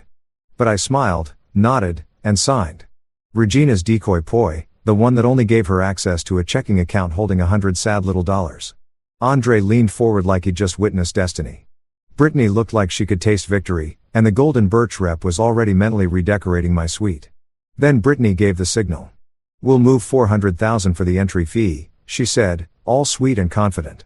The branch manager, God bless his poker face, typed something, looked at the screen, and chirped, perfect. That'll come from account ending in 48-1 balance 100. Even the silence that followed was art. You could hear the sound of Brittany's brain buffering. Her fake smile faltered so hard, I almost felt bad for her. Almost. Then came the tap on the glass door. Detective Reyes, sharp as caffeine, stepping in like a walking verdict. Behind her, the bank's fraud investigator, all clipboard and calm doom. Mrs. Hale, Reyes said, voice crisp enough to cut marble. Thank you for demonstrating intent in a recorded financial institution. That saves us so much paperwork. Brittany's lips parted, trembling, her tone cracking. Wait, this isn't. He's confused. He doesn't understand what he's signing. And right there, I slid the neurocognitive assessment across the table, stamped and dated, the verbal equivalent of an Uno reverse card. Competent, it read, bold as gospel. Rhea smiled the way predators smile before pouncing. Brittany Hale, you are under arrest for attempted murder, attempted grand larceny, fraudulent access to a financial account, and elder coercion. Andre's chair squeaked as he leaned back like the walls were melting. The Golden Birch lady looked like she wanted to reincarnate as a house plant. Brittany sputtered, this is insane, Marcus. Tell them. But her voice cracked right over the sound of the cough snapping shut. I just looked at her calm as summer and said, oh, I'm telling them plenty. When they let her out of that bank, I swear the universe exhaled. Because for the first time in months, I didn't feel like prey. I felt like the man who built the trap and washed it close perfectly. You'd think after your wife gets arrested for trying to turn you into a Netflix docuer, life would get quieter. Nope. The universe looked at me and said, plot twist, pal. That night, my doorbell rang at 9:42 p.m., the universal time for bad decisions. Outside stood a woman in a lab coat that screamed, Amazon discount medical cosplay. Flanked by two guys built like failed linebackers. Mr. Hale, she said, flashing a clipboard. I'm Dr. Simone. We received a welfare report about your cognitive state. We just need to do a quick evaluation. Translation, open up so we can drag you to a facility and liquidate your assets while you're drooling into a cup. I leaned against the door, smiling like a man who already installed 4K cameras and had a detective on speed dial. Doc, I said. You're about 3 IQ points short of believable. You're not my physician, and I already passed a cognitive assessment that would make Einstein jealous. She tried the sympathy angle, tilting her head, soft voice, The fake concern that usually works on people who still trust daytime TV. We can make this easy, Marcus. You don't want this to escalate. Oh, but I did. I told her through the door. Perfect. I'll call Adult Protective Services for you. Her eyes flickered. The split-second panic of a scammer who realizes the mark brought receipts. 30 seconds later, my panic pendant went off, sirens in the distance, and the look on her face turned from smug to lawsuit. When the squad car lights hit my driveway, she tried to smooth things over. We're just here to help, she muttered. Lady, I said, you showed up with 2 bouncers and a fake degree. That's not help. That's kidnapping with extra paperwork. Enter Detective Reyes again, stepping out of her unmarked car like divine intervention in leather boots. Evening, Doc, she said, flashing her badge. You got a medical license number I can verify? Dr. Simone stammered something about confidential evaluation, which is cop. I'm about to lose my bail. The 2 bodyguards suddenly found the horizon fascinating. 5 minutes later, the cops detained all 3.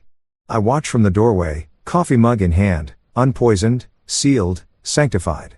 Tyler, my son, filmed the entire circus from the hallway, narrating like a YouTuber.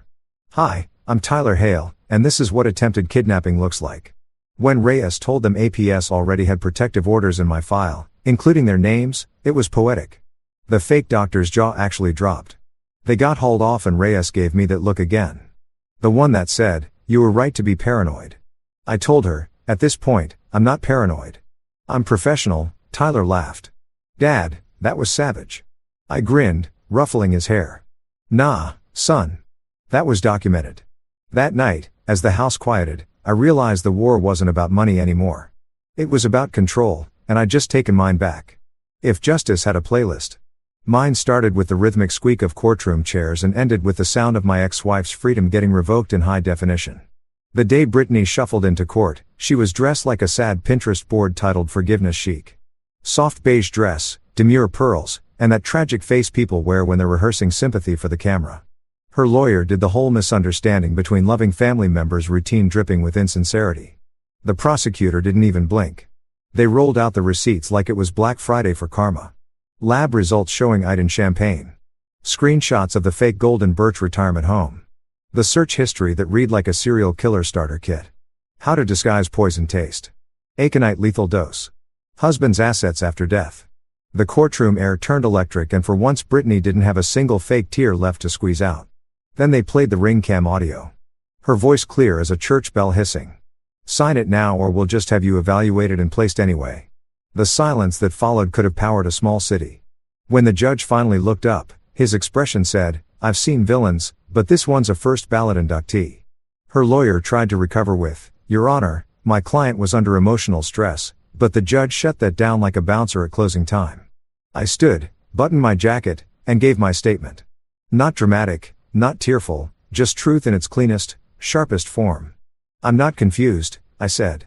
I'm not declining. I'm just inconvenient to people who treat loyalty like an ATM. I swear. The judge actually nodded. Then came the verdict. Bail revoked. No contact order. Charges upgraded from attempted murder to premeditated with financial intent. I didn't cheer, didn't smirk, just exhaled. Lorraine tried her best act in the hallway, crying about how I humiliated her by letting her drink the wrong glass. Lorraine, I said, I literally saved your life. You're welcome. Even Tyler winced. Dad, he whispered. That was cold. No, son. I told him that was documented. We drove home in silence, the kind that feels like peace after a storm. My neighbor brought banana bread, real care, not the weaponized kind. And for once, I accepted it without scanning the ingredients. That night, I poured a drink from a freshly sealed bottle, cracked it open in front of my kitchen camera like a ritual, and raised my glass to the quiet. To poisoners with bad timing, to paperwork, to survival. I took a long sip, tasted freedom, and smiled because they thought a signature could bury me. But in the end, signatures were exactly what buried them. Story 5. My father passed away, leaving me an old warehouse. My brother kept the beach house. At dinner, my wife called me useless then kicked me out. That night, I slept in the warehouse.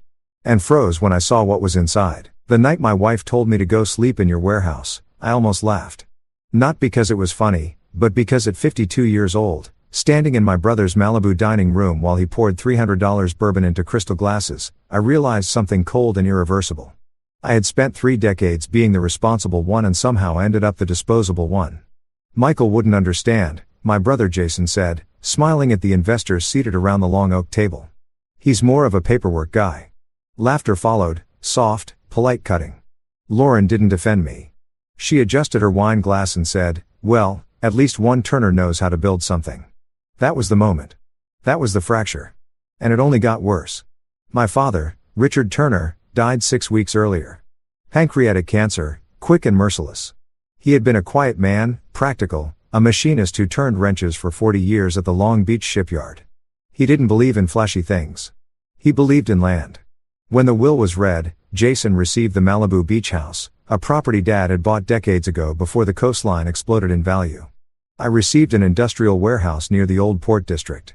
Jason had leaned back in the leather conference chair at the attorney's office and said, "Dad knew you like structure, Mike. Concrete, steel, something sturdy." He said it like it was a compliment. The warehouse was 14,000 square feet of rusted siding and cracked asphalt. The beach house overlooked the Pacific. Jason insisted it was equal. "Market value fluctuates," he said. "And let's be honest, you're not exactly beachfront material." I didn't argue. I rarely did. Because my role in this family had always been simple. Absorb tension, fix problems, balance books. Jason built image.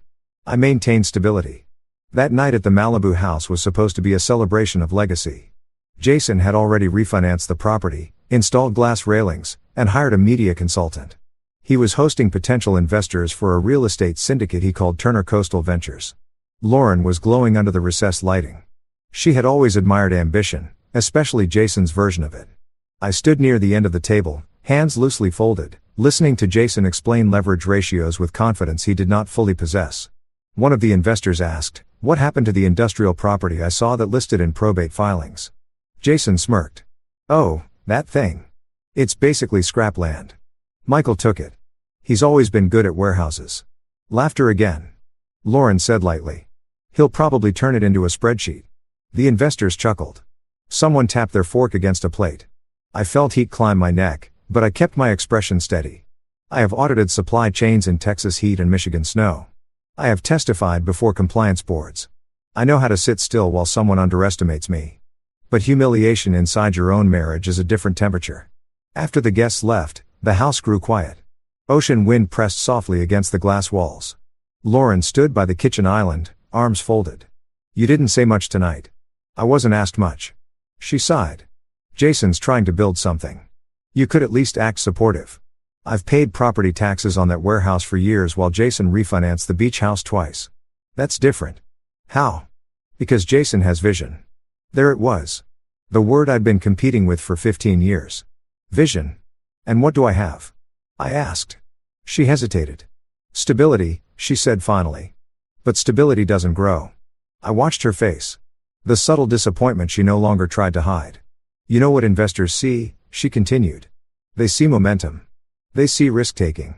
They don't see someone who double-checks invoices. I protect us from what progress?" The conversation felt familiar. A rerun with sharper edges. Then she said it. "You're 52, Michael, and your biggest asset is a condemned warehouse." It landed heavier than I expected. "I kept us out of debt," I said quietly. "You kept us small." Silence. Ocean wind again. Then she walked to the front door, opened it, and said, "Maybe you should figure out who you are without leaning on Jason's shadow." I didn't move. She looked at me, not angry, not hysterical, just finished. "If that warehouse means so much to you," she added, "go stay there tonight." She didn't shout. She didn't slam anything. She simply closed the door after I stepped outside. The lock clicked. Clean. Final. I stood on the walkway for a full minute, watching the reflection of the house in the dark glass. Inside, Jason was laughing at something on his phone. I checked my pockets. Wallet, phone, keys. The warehouse key was still on my ring. I drove the 28 miles to Long Beach in silence. No music, no calls, just the low hum of freeway tires and the echo of Lauren's words. "Your biggest asset is a condemned warehouse." When I pulled up, the industrial district was asleep. Street lights flickered over cracked pavement. The port crane stood like skeletal giants against the night sky. The warehouse gate creaked when I unlocked it. The rolling steel door groaned upward with resistance. Inside it smelled like oil, salt air, and old dust. I stepped in. The concrete floor was cool under my shoes. Empty space. Shadowed beams. No ocean view. No investors. Just 14,000 square feet of silence. I let the door roll shut behind me. The echo lingered. For the first time that night, my breathing slowed. I walked to the center of the floor and looked up at the metal trusses. Condemned warehouse, I muttered. Then I saw it. A thick envelope taped to the inside of the breaker panel. Property tax notice stamped 2 days earlier, and beneath the classification line in bold municipal print. Industrial multi-use subsurface easement active. Subsurface easement. I stood there longer than I should have. Jason had handled most estate communications. Why hadn't he mentioned that? I folded the notice carefully and slipped it into my jacket pocket. The air inside the warehouse felt different now. Not warmer, not colder, just unfinished. I dragged an old tarp from the corner and laid it flat. Used my folded jacket as a pillow. And as I lay there staring into the dark rafters, one thought pressed steadily into my mind. Jason never came here. Not once in 5 years. He never looked behind walls, never opened breaker panels, never read municipal classifications. He saw rust. I saw language. And language is where ownership lives. I closed my eyes. Not defeated. Not yet. Because somewhere between the word condemned and the word easement, something didn't add up. And I have built my entire life on noticing what doesn't add up. I woke before sunrise to the sound of metal ticking. For a moment, I didn't remember where I was. Then the smell hit me. Salt, rust, old engine oil baked into concrete. The industrial district was already warming the air heavy. Even at 5:30 a.m. a faint orange glow leaked through the high, grimy windows, cutting the darkness into long geometric shapes. I sat up slowly on the tarp joint stiff and listened. Warehouses have a language. Pipes contract. Roof panels shift. Wind hums through seams. If you stay still long enough, the building tells you whether it's stable. This one wasn't dying. It was quiet. Yes. Neglected. Certainly, but structurally intact. I walked to the breaker panel and opened it again. Subsurface easement active. The phrase bothered me. In supply chain auditing, vague language hides leverage. You don't label something active unless something is flowing through it physically or financially. I ran my hand along the conduit lines feeding into the main panel. Several breakers were labeled in faded marker. Lighting dock power west office zone C port feed. Zone C had a small red dot next to it, not factory labeled, hand marked. I pressed my fingers against the metal casing. Warm. Not hot, but warm. At 6 o'clock in the morning, in a building with nothing running that shouldn't happen. I flipped open the tax envelope again and read the classification line carefully. The legal description referenced Parcel 48B and something called a subterranean right-of-way filed 1998, the year Dad expanded the warehouse. The year he stopped talking about selling it. I pulled out my phone and searched county records. The loading icon spun longer than I liked, but eventually the scan deed surfaced. There it was, an attachment I had never seen before. Right-of-way granted to Pacific Coastal Infrastructure Group for fiber routing and secure utility conduit. Fiber routing. Secure conduit, not storage, not industrial infrastructure. I sat back on my heels. Jason had sold half the story to himself. He saw land. Dad saw access. By 9 a.m., the sun had turned the metal siding into a slow oven. Sweat gathered at the back of my neck as I dialed the utility company listed on the breaker panel. After navigating automated menus and hold music that sounded like a broken elevator tune, a woman named Denise picked up, City Grid Services. How can I help you? I'm reviewing usage on an industrial parcel in Long Beach. Parcel 48B. She typed. I could hear it. Sir, that meter isn't on city distribution. It isn't? No. That building is fed through a private industrial substation. It's a legacy connection. Legacy how? Connected to Port Authority infrastructure. You'd need to contact Pacific Coastal. Does it bill monthly? Yes, through a state or title holder. Has it been active? Pause. Yes, sir. Continuous draw. Continuous as in 24-hour consumption. Yes. Has anyone disputed it? No, sir. I thanked her and hung up. Continuous draw. Not fluctuating. Constant. Data doesn't lie. Someone or something was operating beneath this building. Around noon, a black SUV rolled up outside. I didn't need to check the window to know who it was. Jason stepped out wearing sunglasses and a linen button-down like he was arriving at a marina, not a port district. He didn't knock. He never knocked. The rolling door groaned open, sunlight slicing into the interior. "What the hell are you doing, Mike?" he said, stepping inside and immediately wiping sweat from his forehead. "It smells like a shipyard funeral in here." "I slept," I said evenly. "You're serious?" "Lauren told me you stormed off." "I didn't storm." He waved it off. "Look, I don't care about domestic drama. What I care about is this." He tossed an envelope at me. "Final notice. Utility account delinquent. Amount due $8,742.19. $8,000? I asked. "It's been accruing. You're the one living here now. I've used zero electricity. Not my problem. Transfer the account into your name. I'm not carrying dead weight." "Dead weight?" I looked at him for a long moment. "Have you ever checked the meter?" I asked. He laughed. "It's a warehouse, Mike, not Fort Knox. Have you ever reviewed the deed attachments?" He rolled his eyes. "I hired people for that." "Did you read them?" He stepped closer, irritation tightening his jaw. "You think Dad left something hidden? Is that what this is? Some fantasy where the boring brother finds buried treasure?" I didn't answer. He misread silence as surrender. "Look," he said, lowering his voice. "I have a buyer lined up for this land. Mixed developer. They'll clear it. Build lofts. I need clean title. No delinquent bills. When are you closing?" 3 weeks. "And have you disclosed subsurface rights?" He blinked. "What to rent?" "Easements. Infrastructure." He scoffed. "It's junk pipe under dirt." "Relax. Junk pipe." I walked to the breaker panel and opened it. "Feel that?" I said. He hesitated, then pressed his palm against the metal. "It's warm," he said reluctantly. "Nothing inside is running." So something under it is." He pulled his hand back like he touched something contagious. "You're overthinking this," he snapped. "Transfer the utilities, clean it up, or I'll have the meter disconnected and the building condemned officially." "That would require disclosure," I said. He narrowed his eyes. "You always do this," he muttered. "You complicate simple things." "No, I clarify them." He turned and walked back toward the sunlight. As he reached the door, he said without looking back, "You were always better at cleaning up messes than making something big." The door rolled shut behind him. The building hummed faintly in the heat. I walked back to the breaker panel. Zone C, port feed, subsurface easement active.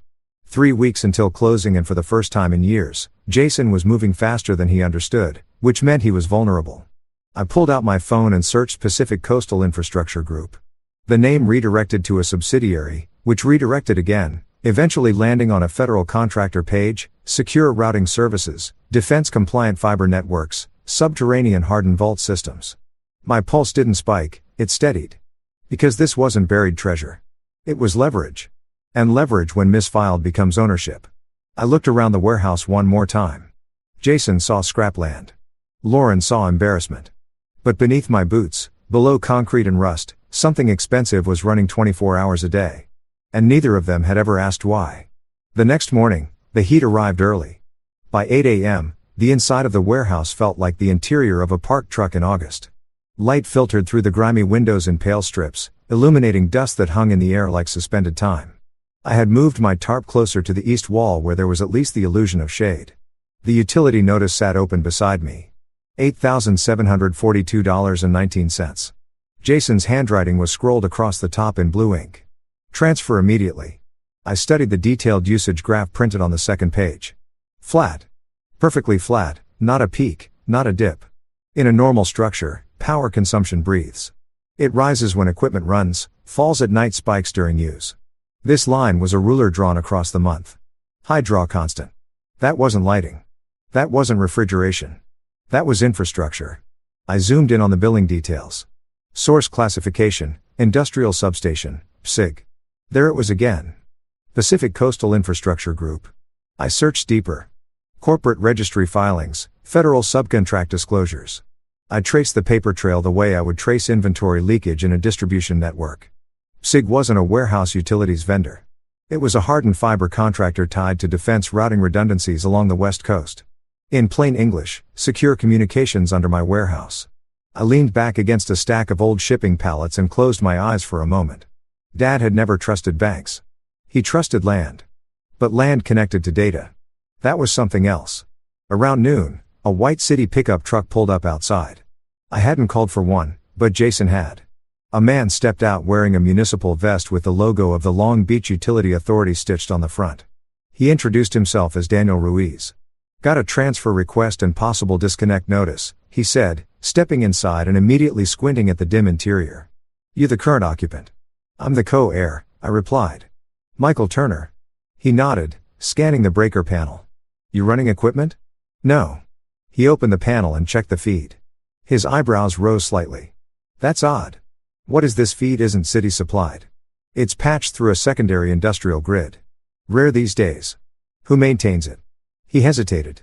"Technically Pacific Coastal, but those lines are under federal classification. We don't touch them." "Can it be disconnected?" He gave me a look. "You can't just unplug a government backbone because your brother's mad." The word brother hung in the air longer than I expected. Daniel checked the meter housing outside. He ran a handheld scanner across it and let out a low whistle. "This is pulling consistent load," he said. "Heavy but stable. That's climate control or server grade draw. There are no servers here." He tapped the side of the unit. "Then they're not here." He looked at me more carefully now. "You know what's under this parcel?" "Not yet." He wiped his hands on his jeans. Off-record buildings like this near Port Corridor sometimes got retrofitted in the late 90s for redundancy vaults, earthquake-proof routing chambers, climate-stabilized fiber channels, private contract stuff, accessible from inside, usually through a sealed interior access point or external hatch. He paused. "You planning to sell?" "My brother is." He nodded slowly. "Well, whoever buys it better read the attachments." After he left, the warehouse felt different. Not mysterious. Define. There's a difference. Mystery implies fantasy. Definition implies paperwork. I walked the perimeter slowly studying the floor. If Dad had granted subsurface access in 1998, there had to be a maintenance portal somewhere. I found it near the west wall, a square steel plate flush with the concrete, painted over, almost invisible unless you were looking for seams. 4 recessed bolts. I crouched down and brushed away dust stamped faintly on the metal. SIG access authorized personnel only. My pulse remained steady. Emotion clouds judgment. Documentation clarifies it. I stood and called the estate attorney listed in Dad's probate file. Evelyn Carter answered on the 3rd ring. "Michael, everything all right? I need to review the original 1998 easement filing." There was silence on her end. "You found something?" she said quietly. "I found language." She sighed. "Your father insisted that attachment remain intact. Jason tried to classify it as obsolete." "Is it?" "No." Another pause. "Michael, that easement includes annual lease compensation tied to federal infrastructure use. The payments were structured to route through the estate trust until both heirs confirmed distribution." My grip tightened slightly around the phone. "How much escalating annually?" "Last disbursement I saw was 5 years ago before your father consolidated accounts. It was approximately $180,000 that year." I stared at the steel plate on the floor. "Where did the payments go?" "They were redirected to a dormant estate account pending confirmation of ownership structure. Your father wanted to protect it from liquidation from Jason." "I can't speculate, but you can confirm." She hesitated. "Yes. And if the land is sold, the subsurface lease must be disclosed and either transferred or bought out. Federal contracts don't vanish." "How much would a buyout cost?" "At current valuation, conservative estimate between 2 and 3 million. I felt the shift then, not excitement, not revenge, alignment. Jason thought he was selling scrap land for $400,000. He was standing on top of infrastructure worth 10 times that without realizing it. "Evelyn," I said carefully, "if Jason attempts to sell without disclosing subsurface rights, it would constitute misrepresentation and liability, substantial." I ended the call and sat down on an overturned crate. For 30 years, I had been the quiet one, the cleaner, the fixer, the one who double-cheated. Jason built image. I read attachments. Lauren chased momentum. I traced clauses. Now, the clause was beneath my feet. 3 weeks until closing and Jason had just threatened to disconnect a federal utility line, which meant he was operating blind. Blind men move fast. Auditors wait. I ran my hand once more over the steel access plate. SIG access authorized personnel only. Dad hadn't left me a warehouse. He had left me a conduit. And for the first time since Lauren closed that door, I felt something unfamiliar but precise. Control. The steel access plate stayed in my line of sight for the rest of the afternoon. I didn't open it. Not yet. Curiosity without authority is trespassing. And I had spent my career avoiding trespass, legal, financial, emotional. Instead, I drove to downtown Long Beach and walked into Evelyn Carter's office. She had represented my father for almost 20 years. Soft-spoken, meticulous, the kind of attorney who read footnotes before headlines. Her office smelled faintly of paper and lemon polish. A contrast to the diesel air I'd been breathing all morning. She didn't waste time. "You've seen the utility draw," she said as soon as I sat down. "Yes, and you found the access plate." "Yes." She folded her hands. "Your father insisted on very specific language in the 1998 agreement. He believed infrastructure would outlast market cycles. Jason thought it was obsolete. Jason never read it." She pulled a thick file from a cabinet and placed it in front of me. Pacific Coastal Infrastructure Group Subterranean Lease and Right-of Way. Stamped Federal Defense Subcontract. I flipped through the pages slowly. Term length 30 years renewable. Annual lease payments with 5-year escalators. Non-disclosure clauses. Emergency access rights. Buyout provision based on infrastructure replacement cost. I stopped at the payment schedule. Year 1, $75,000. Year 5, $110,000. Year 10, $150,000. Year 15, $180,000. Year 225,000. Year 25, $310,000. We were in year 25. "Has it been paid?" I asked. "Yes," Evelyn said. "But after your father consolidated, accounts payments were directed to the estate holding trust pending final beneficiary confirmation. And that confirmation never happened." She gave me a measured look. "Jason submitted incomplete documentation twice. Your father refused to sign off on sole ownership before he passed." "Why?" "Because he knew the value of what was below the warehouse." I leaned back. Jason had been racing to refinance the beach house to expand, to leverage, all while sitting on a contract that generated more stable income than any speculative syndicate. "Can Jason legally sell the land?" I asked. "He can attempt to," she said carefully. "But any buyer conducting proper due diligence would uncover the subsurface lease, and if he doesn't disclose it, then he exposes himself to litigation." I nodded. There was one more question. "If Jason wanted to avoid liability," I said slowly, "could he transfer subsurface rights to me?" "Yes, even if he doesn't fully understand their value." "Yes, as long as it's written. As long as it's written and executed properly." I closed the file. For years, Jason had operated on momentum. Deals made quickly, documents skimmed, confidence weaponized. He had always assumed I would correct whatever he overlooked. This time I wouldn't correct it. I would let it stand. That evening Jason called. "I have the developer flying in next week," he said without greeting. "They're offering $450 for the land." I asked for the dirt and steel. "Yes. And subsurface." He exhaled sharply. "You're obsessed with that." "Because it exists. Mike, nobody cares about a buried fiber line from the 90s. Federal contractors care." Silence. "I need the title clean." He continued. "Utilities contents, anything that complicates inspection gone. And if there are complications, there aren't." I let him fill the silence with his own certainty. "Transfer the interior contents to your name," he said finally. "All of it. Scrap fixtures, whatever's left. I don't want liability after closing." "In writing?" "Yes, obviously in writing. Include subsurface rights." He paused. "Why would I include that?" "To protect yourself." He scoffed. "From what?" "From federal misrepresentation." The word federal slowed him. "You're exaggerating." "Then you have nothing to lose." A long breath. "I'll draft something." He said, "Good." When I hung up, I didn't feel triumphant. I felt precise. The next morning, he emailed a document. Transfer of interior contents and associated structural elements for liability purposes. He had written it himself. Sloppy but binding. All fixtures, attachments, mechanical systems, and associated structural rights not expressly reserved by seller. He hadn't expressly reserved subsurface rights because he didn't think of them as rights. He thought of them as plumbing. I printed the document and drove it to Evelyn. She read it twice. "He's transferring more than he realizes," she said. "Is it enforceable with notarization?" "Yes." We met Jason at a coffee shop near the marina. He wore sunglasses indoors. He signed without hesitation. "Congratulations," he said lightly. "You're officially the owner of a pile of rust." I signed. We notarized. He shook my hand as if he were doing me a favor. On the drive back to the warehouse, I felt something settle. Not anger, not revenge, gravity. I parked inside the gate and stood over the steel access plate again. This time, I unlocked it.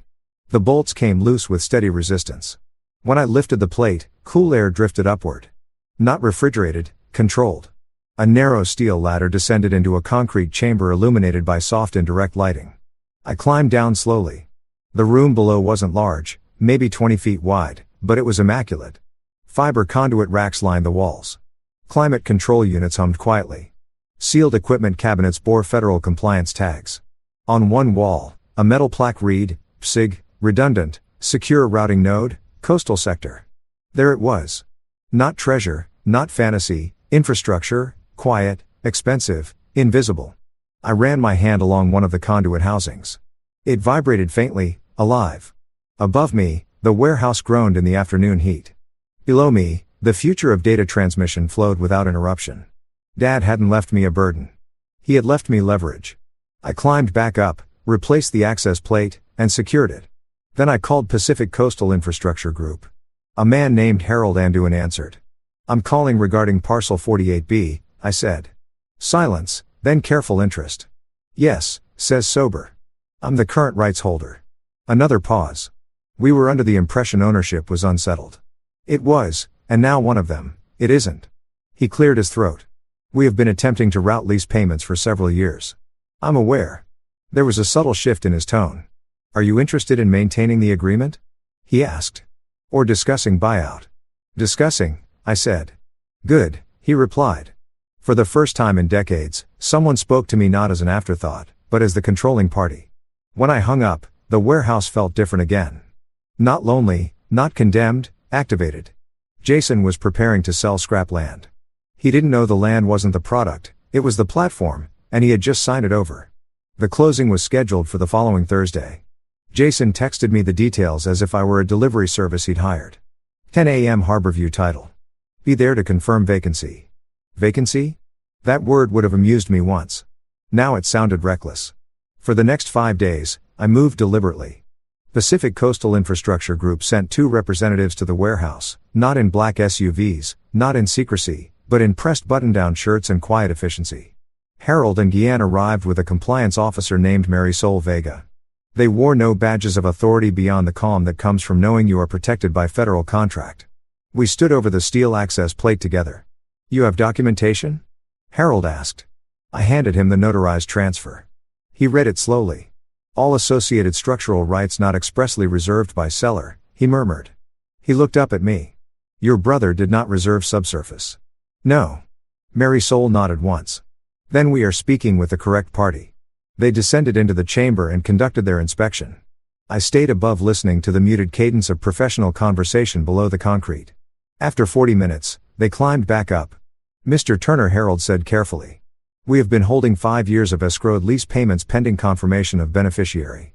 How much? I asked, though I already had an estimate. $2,432,000 including escalation and penalties for delayed routing. The number did not hit me like a lottery win. It landed like validation. In the buyout, I asked. Marisol stepped forward.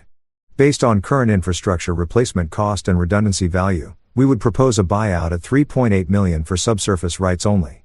Yes. And the land above no operational concern to us. Jason was selling the land for $450,000.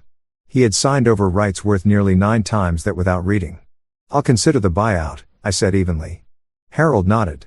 Until then, lease payments will resume quarterly to your designated account. After they left, I stood alone in the warehouse again. Sunlight filtered through the high windows. Dust still floated.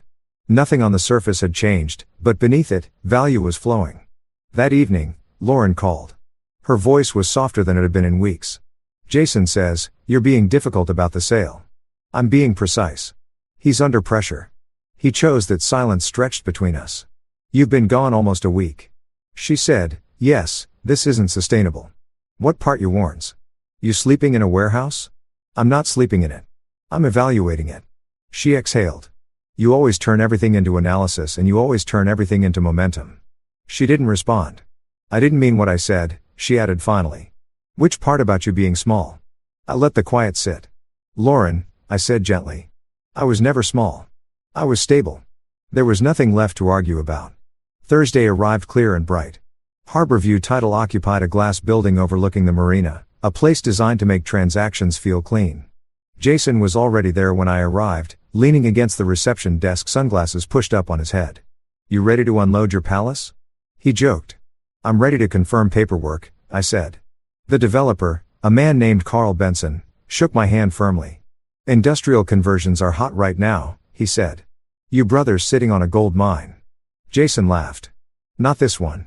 We moved into the conference room. Documents were laid out in careful stacks. Carl reviewed disclosures. Then he paused.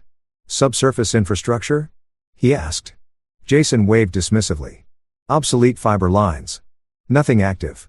Carl looked at me. Active? He asked. I met his gaze calmly. Lease active, payments current. Jason turned toward me sharply. What are you talking about? Carl's attorney leaned forward. Mr. Turner, if subsurface rights are active under federal lease, this property cannot be transferred free and clear without disclosure and assignment. Jason's face lost color. That's ridiculous, he said. It's scrap conduit. I slid a folder across the table. Inside were the notarized transfer Jason had signed, SIG lease confirmation, escrow release statement, federal compliance acknowledgement. Carl's attorney read quickly. Silence thickened. Jason, Carl said slowly. You represented this parcel as unencumbered. It is, Jason insisted. It isn't, I said quietly. His head snapped toward me. You knew? He asked. I read the attachments. Carl closed the folder. This deal cannot proceed under current representations, he said. We will require full infrastructure disclosure and reassessment evaluation. Jason's composure cracked. You transferred liability to him, he said, pointing at me. He owns the contents. Not liability, I corrected. Rights. Carl's attorney spoke carefully. The executed document transfers subsurface structural rights. That includes easements unless expressly reserved. Jason looked as though the air had thinned. You can't be serious, he whispered. I am, I said. The room shifted subtly, not dramatically.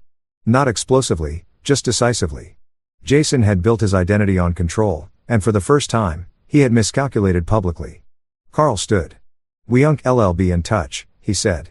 The developer and his attorney left. Jason remained seated. You did this on purpose, he said. No, I replied. You did. He stared at the table. You were supposed to fix things, he said quietly. I always did, I answered.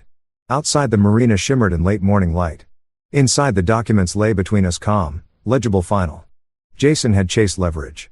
I had followed language and language had won. Jason didn't speak for nearly a full minute after the developer walked out. The conference room felt smaller without the illusion of momentum. Sunlight poured through the glass wall overlooking the marina, bright and indifferent. Boats moved in slow arcs across the water as if nothing significant had just shifted. You set me up, Jason said finally, his voice low. I remained seated. No, I said calmly. I asked you to read. He leaned back in his chair, running both hands through his hair. The confidence he wore like a tailored jacket had slipped. What remained was something closer to panic. You could have told me, he said. I did. You didn't say it was worth millions. You didn't ask. He stood abruptly and paced toward the window. 450,000, he muttered. I had that lined up. That would have cleared the bridge loan. The bridge loan? Of course. Jason had leveraged the beach house against projected sale proceeds from the warehouse. He had been counting money he didn't fully understand. I can still fix this, he said, turning back to me. We'll renegotiate, split the subsurface buyout 50-50. It's no longer 50-50, I said evenly. He blinked. What does that mean? It means you transferred subsurface structural rights to me, not liability, ownership. His jaw tightened. That document was about scrap. It wasn't. You knew I wouldn't read it carefully. I didn't answer. Silence is often the most honest response. He exhaled sharply and looked toward the door as if expecting someone to rescue the situation with a technicality. No one did. We left Harbor View title separately. Jason's car pulled out fast tires, chirping lightly against the curb. I drove back to the warehouse. The industrial district looked exactly the same as it had the night Lauren closed the door behind me. Port cranes in the distance, trucks rumbling through intersections, air thick with salt and exhaust. But the difference wasn't visible from the street. It was beneath it. Pacific Coastal Infrastructure Group called that afternoon. Harold's voice carried measured satisfaction. We understand the attempted sale has been suspended. Yes. Would you like to proceed with buyout discussions? I would. We scheduled a formal valuation meeting for Monday. That evening, Lauren came to the warehouse. She stepped carefully over cracked asphalt and heels not designed for industrial ground. The sun was setting behind the port cranes, casting long shadows across the concrete. She paused at the open rolling door and looked inside. "You're really staying here," she said quietly. "For now." She walked in slowly, scanning the rafters, the concrete floor, the stillness. "It's not safe," she said. "It's stable." She stopped a few feet in front of me. "Jason says, you sabotaged the deal." I disclosed what he ignored. "He's under a lot of pressure. He created that pressure." She folded her arms, not defensively, thoughtfully. "There's talk of a lawsuit," she said. "I expect there will be." She hesitated. "And the subsurface rights? They're mine." Her eyes searched my face for exaggeration. "There's a federal lease," I explained. 25 years active, escrowed payments. "How much enough?" She swallowed. "And now, come on, now I decide whether to continue the lease or sell it." The evening air cooled slightly as the sun dipped lower. Lauren walked toward the center of the warehouse and turned slowly in a circle. "I thought this place was worthless," she admitted. "Most people only see what's on the surface." She looked at me carefully. "I didn't mean what I said." "You meant it," I replied gently. "You just didn't understand it." Tears welled briefly in her eyes. Not dramatic, not performative, just quiet realization. "I wanted momentum," she said. "I offered stability. I thought stability was small. It isn't." We stood there in the fading light, surrounded by steel and silence. "I don't know what happens next," she said. "I do," I answered softly. Monday came with clean paperwork and numbers. SIG offered $3.8 million for full subsurface buyout. After taxes and legal structuring, I would clear just under $3 million. Quarterly lease payments were no longer necessary. The buyout would be immediate. I signed, not quickly, not impulsively, but decisively. The funds cleared within 72 hours. Jason called the following week. His tone was no longer sharp. It was strained. "The developer backed out," he said. "They're claiming misrepresentation. I'm aware the bridge loan is due. I'm aware you're just going to let this happen. I'm not letting anything happen." He inhaled shakily. "You always said we were in this together." "No," I said calmly. "You said that." Silence. "I can fix the beach house," he continued. "Refinance, recover. We just need time. Time is expensive and you have it now." "Yes." He didn't ask for money directly.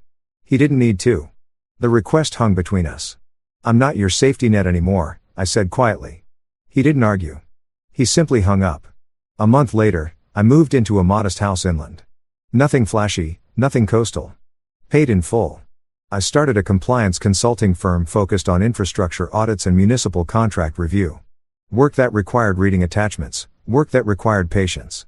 Lauren and I began couples counseling, not to restore what we had, but to understand what it was. Some structures can be reinforced. Others collapse under their own assumptions. The warehouse still stands, converted now into mixed industrial office space after I retained surface rights and leased it properly, disclosed, documented, valued accurately. Sometimes I drive past the port at night. The cranes still loom against the horizon. The air still smells of salt and steel. And beneath the concrete of that warehouse, data still moves, just no longer tied to my last name. Jason chased image. Lauren chased momentum. I followed language. And language in the end defined ownership.